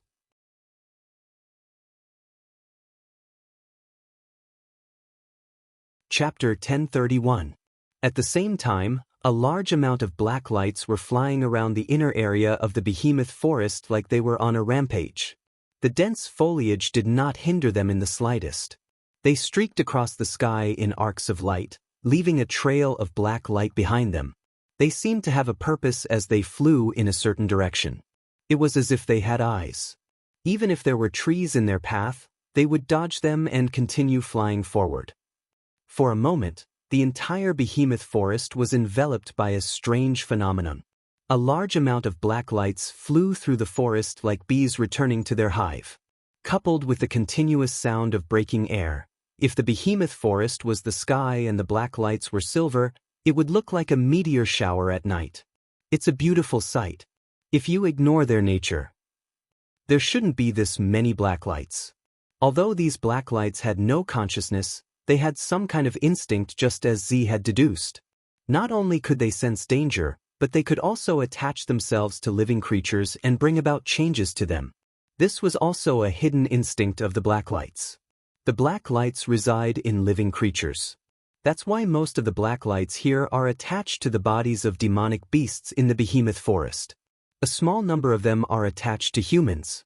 After mutating, the black lights returned to normal. But now, the targets of the black lights were reduced to ashes by Ikaros Artemis, permanent rear-homing missile. So, the black lights had no choice but to leave their hosts and follow their instincts. They have to continue searching for the next host.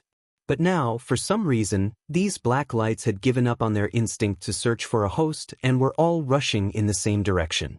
Clearly, there was something fishy. Ikaros and Astrea noticed this and didn't choose to destroy the black lights. Instead, they let them move on their own and lead the way. As for why there are so many black lights, that's simple. Because along the way, as long as Ikaros came across any living being possessed by the black light, it would fire Artemis, permanent tail-homing missile, to free those poor bastards from their suffering. Over time. That's why there are so many black lights. It's a good thing Wu Yen and the others didn't see this or they would be shocked. They didn't expect there to be so many black lights in the behemoth forest. However, wasn't it precisely because it was unexpected that they chose to investigate? They chased after the black lights. Ikaros and Astrea tried their best to maintain a safe distance to avoid being possessed by the black light. Their radar was fully activated so they didn't have to worry about losing their target. They focused on flying. Ikaros was the only one who kept releasing cherry-colored missiles. She wanted to destroy the possessed creatures. After an unknown amount of time, the two angelic girls left a trail of feathers in their wake. They slowly approached the edge of the behemoth forest. As they got closer to the behemoth forest, Ikaros and Astria's eyes started fluctuating more and more. Both of them are getting serious. That was because, in their wide area radar, there were already grade 9 magical beasts that had fallen into their scanning range. If the black light chose to possess their bodies, then these demonic beasts would immediately become the most terrifying enemies. Think about it, they are already tier 9 demonic beasts. If the black lights enhance them, how much stronger would they become? One thing is for sure, Ikaros and Astria won't benefit from this. While the two girls were analyzing the situation, the black lights flashed past the tier 9 demonic beasts and flew in a certain direction. The two girls sighed in relief, but they were also confused. Where did the black lights want to go? Whoosh whoosh whoosh whoosh. The sound of the giant beast's forest breaking through the air continued. The speed of the black lights seemed to have increased. Many magical beasts in the giant beast's forest saw the black lights dancing in the sky. They were so scared that they started to roar. Some of them even ran away. That kind of scene can be imagined, but that still wasn't enough reason for Ikaros and Astria to stop. Until a certain moment. Ikaros-senpai. Astria flapped her wings in boredom and turned on her radar out of reflex. She raised her head and looked in front of her. Astria yelped in surprise and stopped in midair, dragging Ikaros along with her. What's wrong? Ikaros maintained her Queen of the Sky mode. She looked at Astria with a cold expression. Ikaros was even more emotionless than her normal self. Astria didn't mind at all. She pointed in front of her. Look over there. Ikaros followed Astria's instructions and looked at the direction Astria was pointing at. The next moment, her crimson eyes shrunk. There's a tall cliff in the behemoth forest. It's a cliff shrouded in thick black fog. The black fog tumbled like a storm, like the dark clouds before a storm. One could faintly hear the whistling of the wind. Streaks of black light danced back and forth in the black fog. Looking at the number, it was like water droplets in the sea. It was impossible to count them with just a few words. The black lights that led the way for Ikaros and Astria started circling around each other. They flew into the black mist and became one of the many black lights. They were instantly swallowed up by the other black lights.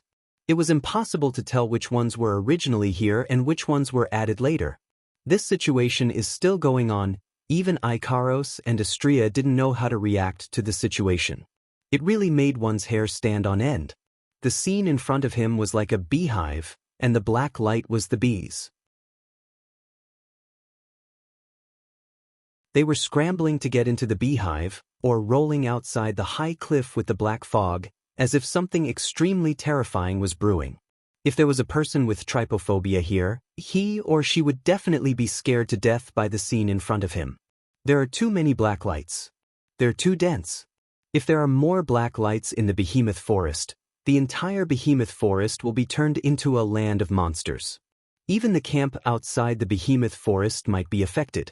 Ikaros didn't feel anything when she thought about monsters like Marcus taking over the behemoth forest and swarming out of the behemoth forest. Astria, on the other hand, was terrified. Hey, Ikaros-senpai. Astria shifted her gaze away from Gaoya and looked at Ikaros. She asked anxiously. What? I don't know. Ikaros shook her head. There's a high possibility that this is the center of the light source. You mean?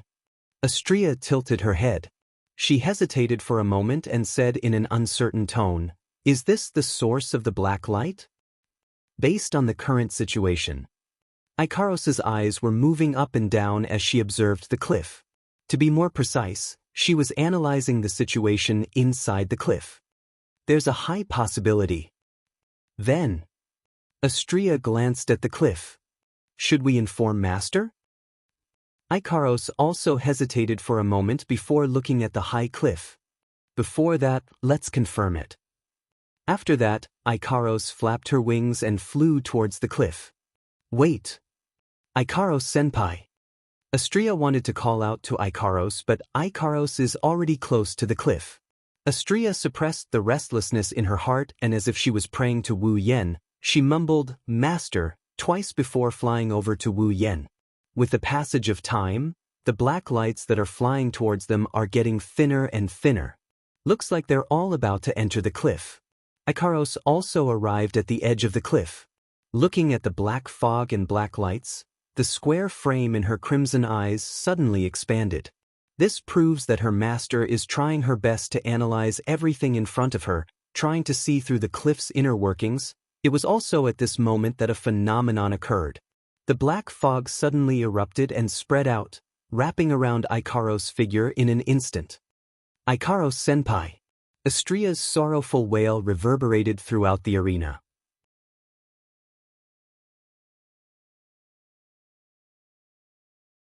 Chapter 1032. Ikaros senpai. Astria panicked when she saw Ikaros being swallowed by the black mist. She flapped her wings and wanted to dash out. But the black mist that swallowed Ikaros suddenly glowed brightly. Astria stopped in her tracks and got a clear view of the situation inside the black mist. Within the steam-like black fog, threads of sparkling light flickered. Upon closer inspection, one would discover that the source of the threads of light was a circular crystal barrier. That's Ikaros' Aegis, Absolute Defense Circle. At the critical moment, Ikaros activated her Aegis, Absolute Defense Circle. As if propping up heaven and earth, Ikaros spread her arms wide. Aegis, Absolute Defense Circle, formed a circular barrier around her beautiful figure, protecting her from the invasion of the black mist. But even though the surrounding black mist didn't pose any threat to Ikaros, the densely packed black lights seemed to have met with a formidable foe. Inside the black mist, the black lights seemed to have transformed into iron hammers. As they twisted and contorted, they collided with the Aegis, Absolute Defense Circle, like beams of light. Boom, boom, boom, boom. Instantly, a series of muffled sounds rang out from the circular barrier of the Aegis like the beating of a drum. There was no pattern in the black mist. The sound reverberated through the clouds. One could tell from the deafening muffled sounds. Just how strong is the black light? Ikaros, who had entered her Queen of the Sky mode, had her eyes flashing crazily. Her cold and pretty face showed signs of pain. She clenched her teeth and her hands that were holding up the Aegis, Absolute Defense Circle, were trembling slightly. Obviously, the impact of the large amount of black light had exceeded the burden of her defense. Ikaros senpai. She saw Ikaros' current situation clearly. Astria didn't hesitate. CRY Super Photon Blade, and Aegis equals L, Area of Defense, appeared in her hands at the same time. In less than a second, Astria flapped her wings and her body turned into a blur as she dashed forward. Heh! Along with a clear cry, the radiant blade of the who I saw, super vibrating photon knife, suddenly expanded by several dozen times. Astria swung the gigantic lightsaber towards the black mist surrounding Ikaros, breaking through the heavy atmospheric pressure. She went all out from the start. Too bad the opponent is a traceable foe. Even if the opponent's level was higher than Astria's, Astria might not necessarily lose. However, her opponent this time was a formless black mist. I saw, Super Photon Blade, slashed at the black mist in front of her. He attempted to peel off the black fog that trapped Ikaros. However, he didn't succeed. That sword strike, which was powerful enough to slice through a huge mountain peak, seemed to have slashed through the air. It only caused a small ripple in the black fog. Just like before, Ikaros was trapped inside the black mist. What? Astria looked at her I saw, Super Photon Blade, and then at the black mist in front of her. Her cold red eyes were filled with shock. It didn't work at all. While Astria was still in shock, the black mist seemed to be stimulated by something. It started tumbling even more violently. The black light inside the mist started ramming into Ikaros' Aegis barrier at a much faster rate. Thump, thump, thump, thump. Ikaros couldn't help but groan under the impact of the black light. The pain on her face deepened a bit and her hands trembled even more. Even the crystal light on the Aegis barrier dimmed a bit. If this continued, the Aegis would shatter sooner or later. Once the Aegis is broken, even if Ikaros doesn't get possessed by the black lights, she'd still suffer unimaginable damage from the barrage of black lights. What do I do? What do I do? Astrea panicked. She didn't know what to do in this situation due to her lack of computational skills. Alright. Astrea's eyes lit up as she shouted at Ikaros. Ikaros-senpai. Activate Pandora's evolution. With Ikaros's strength, she shouldn't have fallen to such a state. The only thing to blame was the sudden attack of the black fog, which led to her current predicament. But as long as Ikaros activates Pandora's evolution, Aegis will evolve as well.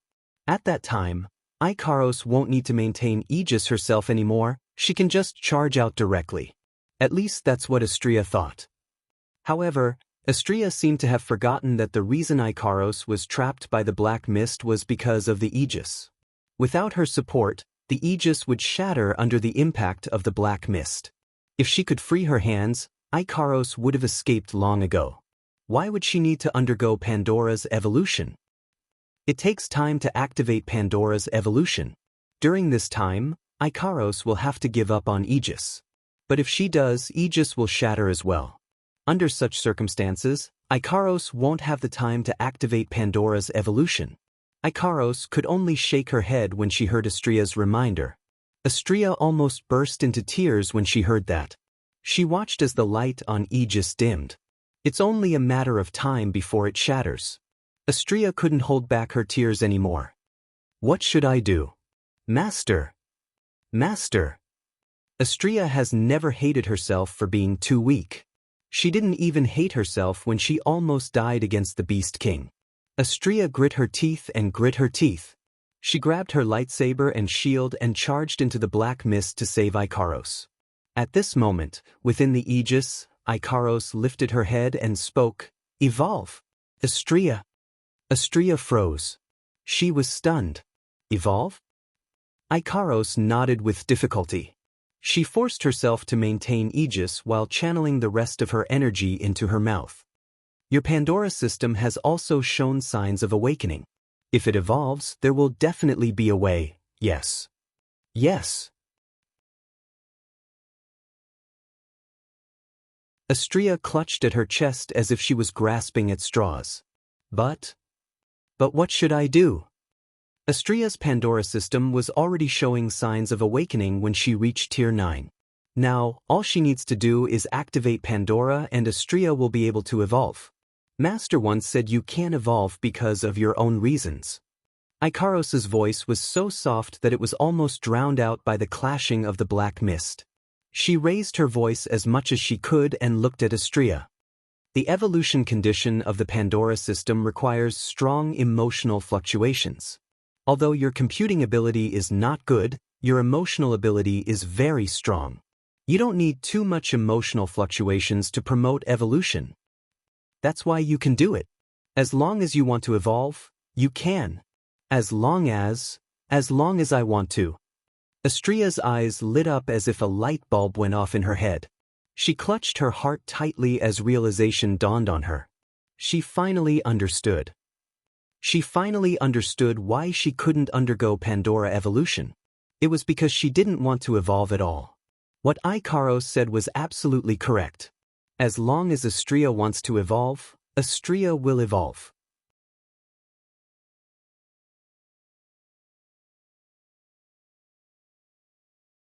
Chapter 1033. To be honest, Astrea doesn't like fighting at all. She was a very simple girl. What she liked the most was to be able to eat her fill every day, have fun, and have companions by her side so that she would not be lonely. She was satisfied as long as she could. Just like now. Not only did she have companions by her side, but she also got to eat until she was full. Wu Yin also doted on her and spoiled her. This kind of life is no different from heaven for Astrea. Compared to now, before she was summoned, Astrea's life in Synapse wasn't happy at all. That's why Astrea is very satisfied with her time with Wu Yen. Astrea doesn't like fighting, she doesn't like bringing harm to others, and she doesn't like the feeling of hurting others. Plus, Astrea was able to live the life she wanted. She didn't like fighting anymore. Of course, there are times when she really wants to fight. For example, when Wu Yen is in danger. Or when her companions need her help. That's the only time Astrea will fight. But knowing how to fight doesn't mean she wants to. If possible, Astrea hopes that the time when she has to fight will never come. If that's the case, she can continue to eat good food and play with Wu Yen and the others. Sometimes, she can even play with Flandre-chan, Yoshino, and the others. She can live a fulfilling life. Unfortunately, this kind of thinking is naive. No matter what, Astrea is an all-purpose angel used for fighting. She was born to fight. It's too hard for Astrea not to fight. It's too hard. In the past, Astrea didn't have any hope that she would be able to live a life where she didn't need to fight. But Wu Yan's existence reignited her hope. It was because Astrea knew. Her master. She doesn't like fighting. She wants to be strong. She wants to be strong enough to protect herself and her companions. She wants to survive in this world. She still remembered that her master had once said something like this to her: "When I stand at the top of the world, I will protect everyone. When that time comes, I want to find a beautiful and peaceful place to live with everyone. I want to live a happy and peaceful life with everyone." Ever since then, Astrea made up her mind. Before his master stood at the peak, he would use the sword in his hand to eliminate all the obstacles in his path. That's why she can't run away from battle. Until the day when that blissful, joyous, and peaceful life arrived, I will never run away from battle. Astrea raised her head abruptly. Her crimson eyes flashed with blood-red fighting spirit along with the sci-fi frame.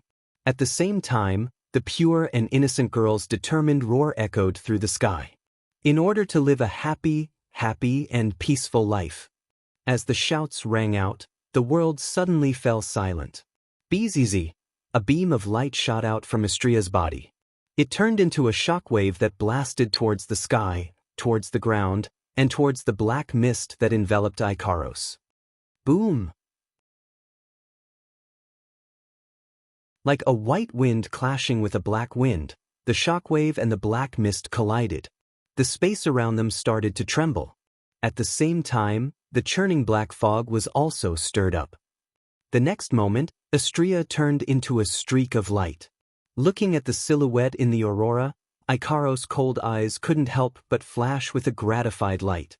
Wasn't that joy at the possibility of getting out of this predicament? Instead, he was happy that he could see his friend's progress. The wind and waves around the aurora began to swirl around the figure of light like a whirlwind. It was like a whirlpool, carrying a tornado-like whistling sound. It wandered wildly in the space, and the trend was getting more and more intense. Not long after, the storm-like whirlpool condensed around the figure in the aurora as if it was being absorbed. Together with the aurora that wrapped around the figure, it gradually entered the figure's body until it was completely absorbed into the slender figure. The ray of light disappeared. The wind stopped blowing. The only thing left in the world was a ray of light floating in the air. Specks of golden light floated around the ray of light. They looked like powder scattered by butterflies. Astrea had her eyes closed. The light armor on her body was gone. It was replaced by a battle suit. Her upper body only covered her ample bosom while her abdomen was exposed. Her lower body looked like a pair of long pants, but the thighs were missing. Instead, it looked like a combination of shorts and socks. Her lower body was covered by armor. For pieces of light armor that looked like shoulder pads dangled from her abdomen. It looked like a battle skirt. She also had a pair of shoulder pads that looked like wings. She also had hair accessories that looked like a helmet on both sides of her head. The pure white wings seemed to have grown in size. They spread out from Astrea's back and split into 3 pairs from the middle. There was only 1 pair of wings, but they looked like 3 pairs of wings. The surface of the wings shimmered like sharp blades. Astrea's 2 bundles of golden hair fluttered slightly as she caressed them. She looked like a goddess of war. Finally, Ikaros ignored the black light. The only thing in her eyes was the goddess of war, Astrea. Astrea version 2. Perhaps Ikaros mumbling awakened the new Astrea. Astrea slowly opened her eyes. She looked at Ikaros, who was struggling in the black mist. Her expression turned serious and she raised her hands.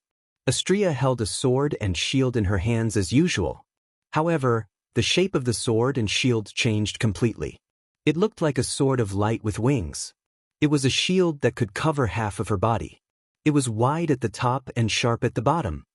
Zuai Sori, Super Vibrating Photon Blade 2, and Aegis AoE Defensive Shield 2. After Astrea entered Pandora mode, her equipment also evolved. Astrea raised her lightsaber. The blade of the lightsaber radiated waves of sharpness. A barrier of light appeared in front of Astrea. Zuai Sori, Super Vibrating Photon Blade 2. Fire. The winged lightsaber sliced through the void in front of Astrea, drawing an arc of light in the air. Then, the lightsabers emitted a buzzing sound as they shot out from the arc of light. The lightsabers landed on the black mist surrounding Ikaros with sonic booms.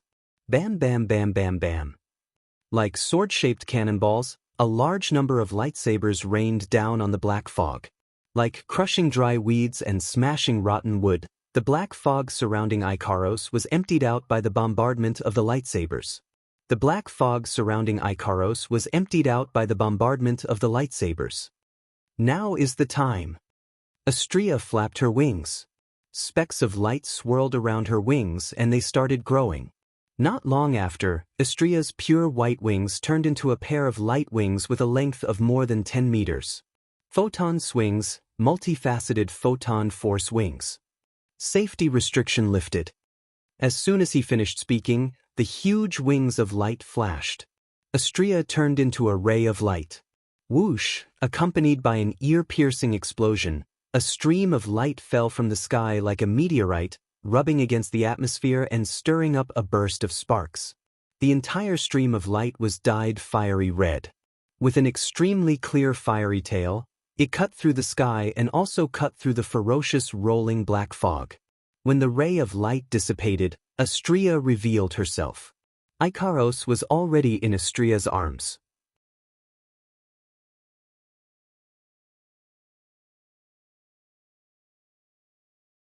Chapter 1034. Photon Swings. This is Astrea's new ability after entering Pandora mode. Astrea originally had the best mobility and acceleration wings among angeloids. After the evolution of Pandora, her wings were enhanced to the limit. The ability she gained was called Photon Swings, Multifaceted Photon Force Wings.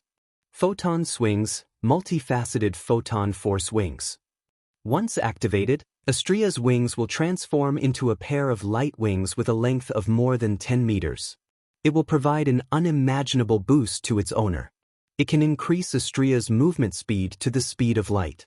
The true speed of light. That's why Astrea turned into a ray of light. That's why she was able to break through the black fog with extreme speed and rescue Ikaros from within. Even after Astrea rescued Ikaros, the black mist was still rumbling. The black light continued to attack Ikaros' original position. Some of them even cancelled each other out. But how terrifying! Ikaros-senpai. Astrea supported Ikaros in midair. She asked with concern, "Are you alright?" Ikaros was panting slightly. Looks like she did expend a lot of energy, but she has a self-healing system. Not only can it heal her wounds, it can also restore her stamina. Otherwise, she wouldn't have been able to hold on for so long under the onslaught of those black lights. It's not that the black light is too strong, it's just that there are too many of them. Ants can bite an elephant to death. This is probably what they mean by a situation like this. She took another deep breath. She calmed herself down. Ikaros gently pushed Astrea's hand away. She looked at Astrea, who was in Pandora mode. Her gaze wavered.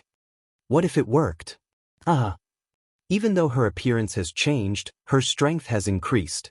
However, Astrea's personality didn't change at all. She heard Ikaros' words. She scratched her head embarrassedly and smiled sheepishly. After all, reality has proven itself. The reason why her Pandora system hadn't been truly activated was because she didn't want to evolve. How could the girls who were racking their brains to help her evolve endure this? She knew the girls wouldn't blame her, but she still felt embarrassed. Ikaros felt the same way. Astrea quickly changed the topic. Then, Ikaros-senpai, what should we do now? Ikaros returned to her Queen of the Sky mode, her cold eyes sweeping across the black fog and black gas below. The analysis of the unknown substance is still incomplete. The most important thing to do now is to continue. Ikaros lowered her head. However, Master's order must be our priority. Astrea nodded in agreement.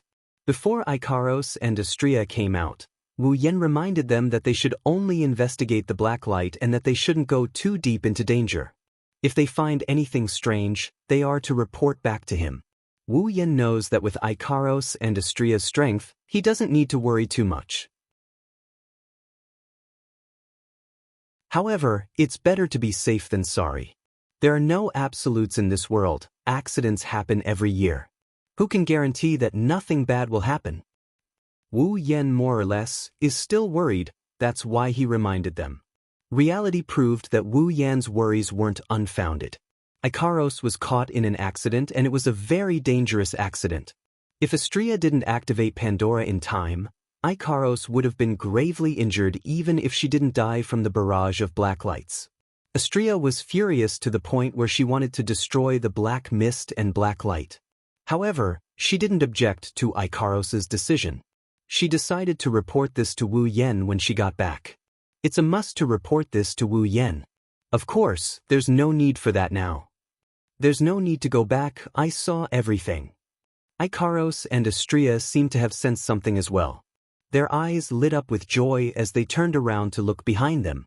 Wu Yen was floating in the air. He looked at them with a gentle yet helpless smile. His eyes were filled with annoyance. If you only think of me as your priority now, why didn't you tell me earlier? That way, we wouldn't have encountered any danger, right? Master. Ikaros lowered her head apologetically like a child who did something wrong. Astrea looked at Wu Yen in shock. Master? Why are you here? Why am I here? Wu Yen knocked on Ikaros and Astrea's heads with his knuckles. What other reason could there be other than for you two? The two girls clutched their heads in pain. Astrea puffed up her cheeks in anger. However, she quickly regained her composure. For us? Nodding, Wu Yen looked at the direction of the high cliff. He narrowed his eyes as he looked at the black mist and the black light that came from the high cliff. I've already set up a telepathic spell on your bodies. If you're in danger, I'll be able to sense it immediately. So when I sensed that something happened to Ikaros, I immediately used teleportation to rush over.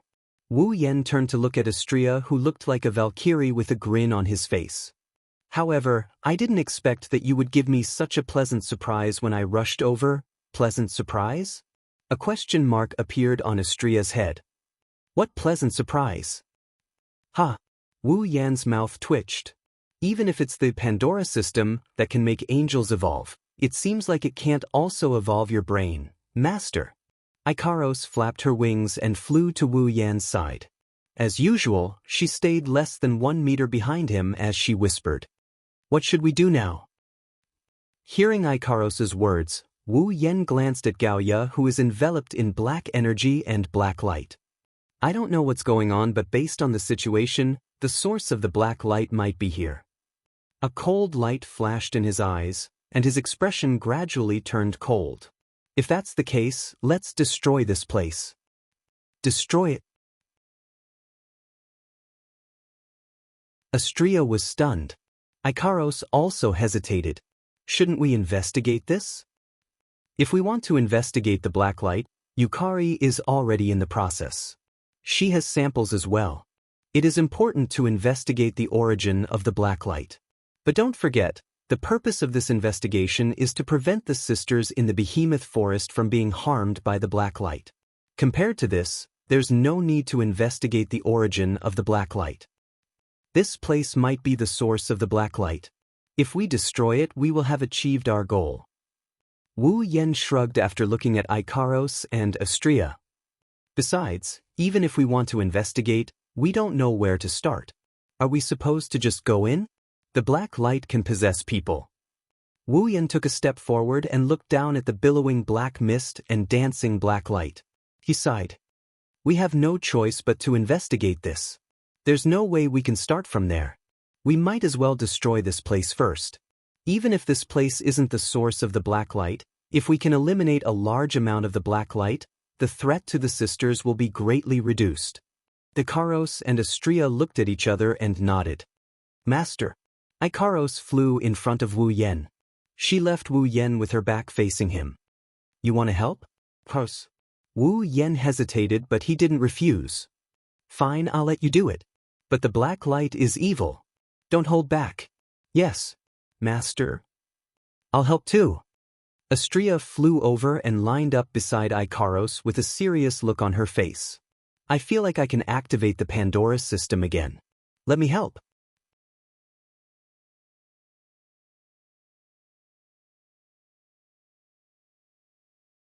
Chapter 1035.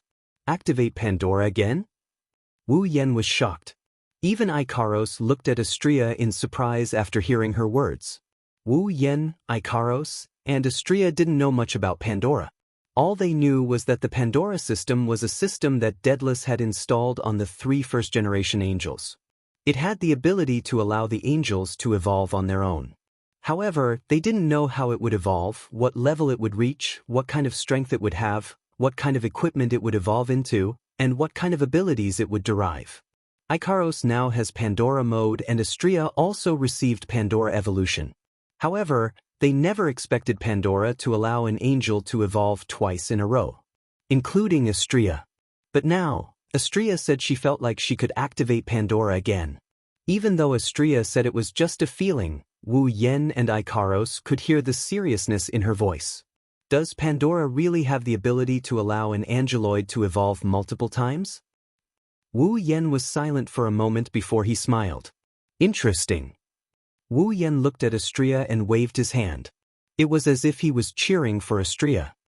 Give it a try. Astrea. At this moment, Astrea smiled. Her smile was filled with joy and confidence. Yes, Master. As soon as she said that, buzz. A dazzling aurora illuminated the world. Energy waves surged in all directions. It turned into the brightest and most dazzling light in the world. It was like an exploding nuclear bomb, causing shockwaves to spread everywhere. It was just a flash of light. The atmosphere was unbelievably stirred. Even the space seemed to be emitting strange sounds, as if it was announcing something. It was like a dream, causing people to be unconsciously intoxicated by the bright light, unable to extricate themselves. It was as if there was only light left between heaven and earth. The source of the light. They were 2 angelic girls with pink and pure white wings respectively. As for Wu Yen, who was closest to the angelic girls, he squinted his eyes due to the blinding light. He even put his hands in front of his face to block the light. However, he didn't pull away from the 2 angelic girls. They were the most dazzling light in the world right now. That's why he had to see it with his own eyes. He had to be the closest to them. If possible, he wanted to hug and caress them. It seemed like they sensed Wu Yan's thoughts. Ikaros and Astrea turned around to look at Wu Yen. At this moment, whether it was Ikaros who didn't know how to express her feelings or Astrea who was simple-minded and naive, both of them smiled from the bottom of their hearts. Those 2 smiles were very gentle. It was so gentle that Wu Yen, who was immersed in it, almost melted. Master. Ikaros clasped her hands in front of her chest as if she was trying to suppress the overflowing love in her heart. She followed the guidance of her heart and murmured her true feelings. I love you. In response to Ikaros' overwhelming love, a pillar of light shot out from her body and into the sky. Astrea also had a hand in front of her chest. However, she wasn't suppressing her love for him, she was making up her mind to break up with him. She stared at Wu Yen and lowered her head to look at the shield in her hand. Astrea doesn't like fighting. She really doesn't like fighting. Although she wouldn't run away from battle and didn't hate it, she didn't like it. Otherwise, she wouldn't have suppressed the Pandora system that should have been activated and stopped herself from evolving. She was a very emotional person after all. The activation condition of Pandora system is strong emotional fluctuations. Astrea has strong emotional fluctuations, so she should have evolved a long time ago. However, her emotional fluctuations are so strong that even Pandora system is being suppressed. Maybe it's because Astrea doesn't like fighting, Or maybe it's because the Pandora system is following the host's emotions and didn't activate automatically. Either way, it's enough to prove Astria's desire for a peaceful life. That's why Astria is so determined. I don't like fighting. I don't like to bring harm to others. I don't like the feeling of hurting each other. Astria looked at the shield in her hand and spoke in a mosquito voice. I like to eat good food. I like to play with my friends. I also like Master who treats me the best. That's why I don't like to fight. I don't want to fight. However, I am an all-purpose angel for local battles. I exist for the sake of battle. Yet, I don't like to fight. Isn't it strange? Fortunately, Master didn't force me to fight. He made me delicious food and brought me the best companions. He gave me the life I love the most. However, even if this is the case, the time to fight will still come. But, for Master and my friends, I don't like to fight, but I don't hate it either. I am satisfied with my current life. I am very satisfied. But, Master has a better dream. He wants to find a beautiful and peaceful place to live with everyone. He wants to live a happy and peaceful life. If there is such a life, it must be beautiful, right? I really want to live that kind of life. Astria tightened her grip on the shield as she spoke. Her knuckles were cracking. Astria, on the other hand, kept smiling. Until a certain moment, the smile on her face disappeared and was replaced by a firm expression. That's why I can't run away from battle. I don't want to run away from battle. Only by fighting can I protect Master until he stands at the peak. For the sake of Master and that beautiful life, I have made up my mind. Before Master stands at the peak, use the sword in your hand to remove all the obstacles in Master's path. Astria swung her hand to the side and tossed her shield away without hesitation. On the other hand, she grabbed her lightsaber with all her might. That's right. I will use my sword to remove all obstacles in Master's way. I just need a sword. I don't need a shield. I made up my mind a long time ago, didn't I? In response to Astria's firm conviction, a pillar of light shot out from her body and into the sky. The two pillars of light were like indomitable pillars that supported the heavens. They carried an extremely dense and resplendent light that illuminated every corner of the space, including the rolling black fog and black light. After an unknown amount of time, the pillars of light disappeared. Ikaros and Astria appeared from within the pillar of light. They also appeared in their new forms. Pink light spots were swimming around her body, like the holy light of an angel, moving back and forth. She was wearing a feather coat that started from her chest and extended downwards, like two wings. Coupled with the shorts that only reached her thighs, she was obviously very revealing, but it gave people a feeling of holiness. Two pairs of pink wings, an inverted halo on her head, and two pairs of combined armor that looked like shoulder guards and leg guards separated from her body and floated in the air. Light dots floated around her body, but they were golden in color. They looked like a pure gold rainbow. She also wore a blue princess gown that fluttered in the air. Her abdomen was bare and she wore white armor on both sides. She wore a black outfit that looked like a pair of long gloves from her neck to her arms. Her shoulders were exposed to the air.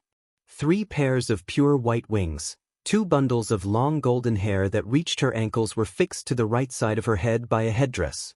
The ends of her hair fluttered in the wind along with the hem of her dress. Ikaros and Astria entered Pandora mode at the same time.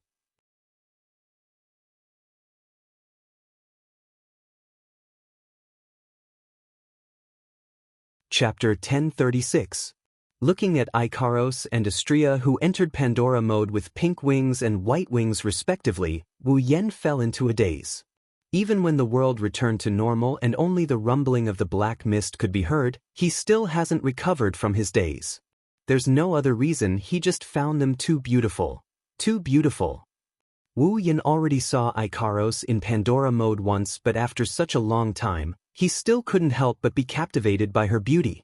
Her purity, elegance, beauty, and purity were constantly captivating his heart. He couldn't help but lose himself. If Ikaros Pandora mode made Wu Yen lose himself, Then Astria's second evolution of Pandora mode really shook Wu Yan's heart. All this while, Astria's image in Wu Yan's mind is a naive, innocent, playful and carefree little girl. Even though she's an excellent fighter, her personality still made everyone in the group treat her like a little sister. They subconsciously wanted to take care of her to the best of their ability. But now, Astria. Her blue dress swayed slightly. Her blonde hair was tied into 2 ponytails on the right side of her head due to a hair accessory. It looked like a split ponytail. It's a small change, but it covered up Astria's naive and romantic personality. She became shrewd and valiant. Astria's light armor was gone.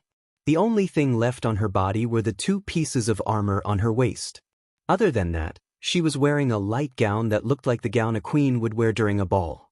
The color was as dark as the sea, but it felt like it was the color of the sea. It's no doubt the most suitable color for Astria. Astria is as noble, beautiful, and pure as Ikaros.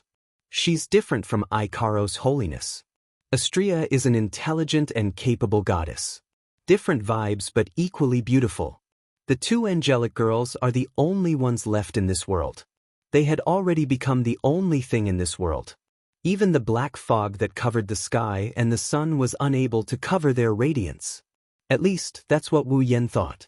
Of course, if he saw this scene, if he thought the 2 angelic girls were only beautiful, he would be sorely mistaken. Wu Yan, who was immersed in the beauty of the 2 girls, didn't notice Astria was holding a greatsword in her hand. In terms of size, it was comparable to 10 incenses the last sword, a giant sword of light that was more than 10 meters long. She's holding the greatsword by its hilt. Astria could feel the purplish golden light flowing on the blade of the sword. His current strength had already far exceeded his normal state. Compared to the first time he activated Pandora, he was several times stronger than when he hadn't abandoned his shield. This was a transcendental power that was completely given up on the absolute defense in exchange for. She tightened her grip. She couldn't even hold a tenth of the sword hilt with both hands. Astria's confidence increased when she felt her strength. She felt that even if she were to cut open the heavens and the earth, she would still be able to do it. This is, without a doubt, an illusion. However, even though splitting the sky and the earth was a bit exaggerated, if he were to split that high cliff, Astria slowly turned her gaze downward. She saw the howling black mist and dancing black lights. She narrowed her eyes and raised her sword with all her might. Astria pulled the gigantic lightsaber behind her back and swung it at the bottom half of the cliff where the black fog was billowing. Clang between heaven and earth, a sharp and clear whistling sound reverberated, shaking all directions. The sharp light sword slashed through the space below, breaking through the atmosphere, like a sharp sword light, flashing by. When the great sword ray landed, the area went silent for 2 to 3 seconds. Around the cliff, the black mist and black light continued to move. It was as if they were mocking Astria for overestimating herself. They were mocking Astria for not being able to pull any punches with her earlier attack. If the black mist and black light really had the ability to express their emotions in the form of mockery, then what replaced their mockery in the previous moment would only be utter shock and despair. The rolling black fog, the dancing black light at a certain moment, paused for a split second. Phew. A gentle breeze blew across the cliff. It didn't stir up the black fog or black light. It was like the straw that broke the camel's back. Then, the cliff split open. The part of the cliff that was parallel to the ground suddenly trembled and split open neatly. The entire cliff was cut open. Any part of the cliff that was filled with black fog and black light was separated from the ground and tilted towards the ground. With a loud bang, the cliff fell down with great momentum. Unfortunately, before the cliff could fall, Astria started swinging her great sword at the cliff. She unleashed one sword ray after another. The entire area was filled with her sword dance. Without the slightest suspense, Gaoya, who was falling to the ground, was simply chopped into countless pieces under the continuous slashes of the giant sword, smashing to the ground like falling stones. It seemed that until this time, the black fog and black light seemed to have reacted, and violent fluctuations began to appear. Artemis II, Permanent Rear-End Missile 2. Suddenly, The halo above Ikaros's head expanded several times. It expanded to the same height as her slender shoulders. Ikaros opened her cold eyes. Her 2 pairs of 4 pink wings seemed to have transformed into a pair of pink wings of light, slowly unfurling behind her back. In the next second, the sky above the giant beast forest was filled with pink streams of light. As they rose and fell, they streaked across the sky and landed on the cliff that had been cut into countless pieces and was still wrapped in black fog and black light. Bang, bang, bang, bang, bang. Deafening explosions rang out one after another, and the frequency of the explosions was dozens of times higher than when the fireworks were shot during the ceremony. The sky was replaced by fire and smoke. This is really... Wu Yen, who was standing behind Ikaros and Astrea, was speechless when he saw the sky filled with flames and explosions. Of the 2 angels beside him, one has unparalleled destructive power and AoE abilities. The other has insane speed and close-range combat abilities. They are the best candidates for both one-on-one and group battles. Daedalus was indeed the most powerful and greatest scientist in Synapse to be able to create 2 angels like this. There was no one else like him. He looked at Ikaros and Astrea in the sky and he chuckled helplessly, but at the same time, he also chuckled to himself. Well, if I have the chance to visit Heavenly Item, I should thank Daedalus properly. Master! Ikaros and Astrea flapped their wings and flew back to Wu Yan's side. Is this good enough? Yes. Just destroy it? Wu Yan nodded and he smiled at Ikaros and Astrea. Thanks for your hard work. Ikaros flinched and lowered her head, obviously embarrassed by Wu Yan's praise. Astrea nodded her head and proudly put her hands on her hips. What do you think? Amazing, right? Wu Yan raised an eyebrow. He started messing with Astrea's hair that was tied to the right side of her head with a single ponytail that looked like a pair of wings. I thought that after the second evolution, you would have matured quite a bit. But now, it seems that only your appearance has changed. Your personality is still unflattering. Wah. Astrea frantically tried to block Wu Yan's hand that is ruffling her hair. She started dancing around in a frenzy. Stop it! You idiot, how dare you resist? Master! Master is the idiot. Idiot, idiot. Not only did you resist, you even talked back. Let's see if I don't teach you a lesson tonight. Titanite. Astrea's face turned red. Master? Pervert. Blinking her eyes, Ikaros tilted her head as she watched Wu Yan and Astrea messing around with each other. She looked at them enviously. Kaboom! It was also at this moment that a violent explosion suddenly resounded from within the flames that filled the sky. When Wu Yan, Ikaros, and Astrea looked up, they saw a sea of black mist covering the sky and the earth. The black mist roiled around them like a tidal wave, enveloping them completely. You're tuning in to the Passion Pages YouTube channel. We're so grateful for your support, and don't forget to subscribe to join us on this incredible journey through captivating stories. Your generosity through donations truly makes a world of difference, as it's the primary source of revenue that allows me to expand and enhance this channel for you. Thank you from the bottom of my heart for being a part of this adventure.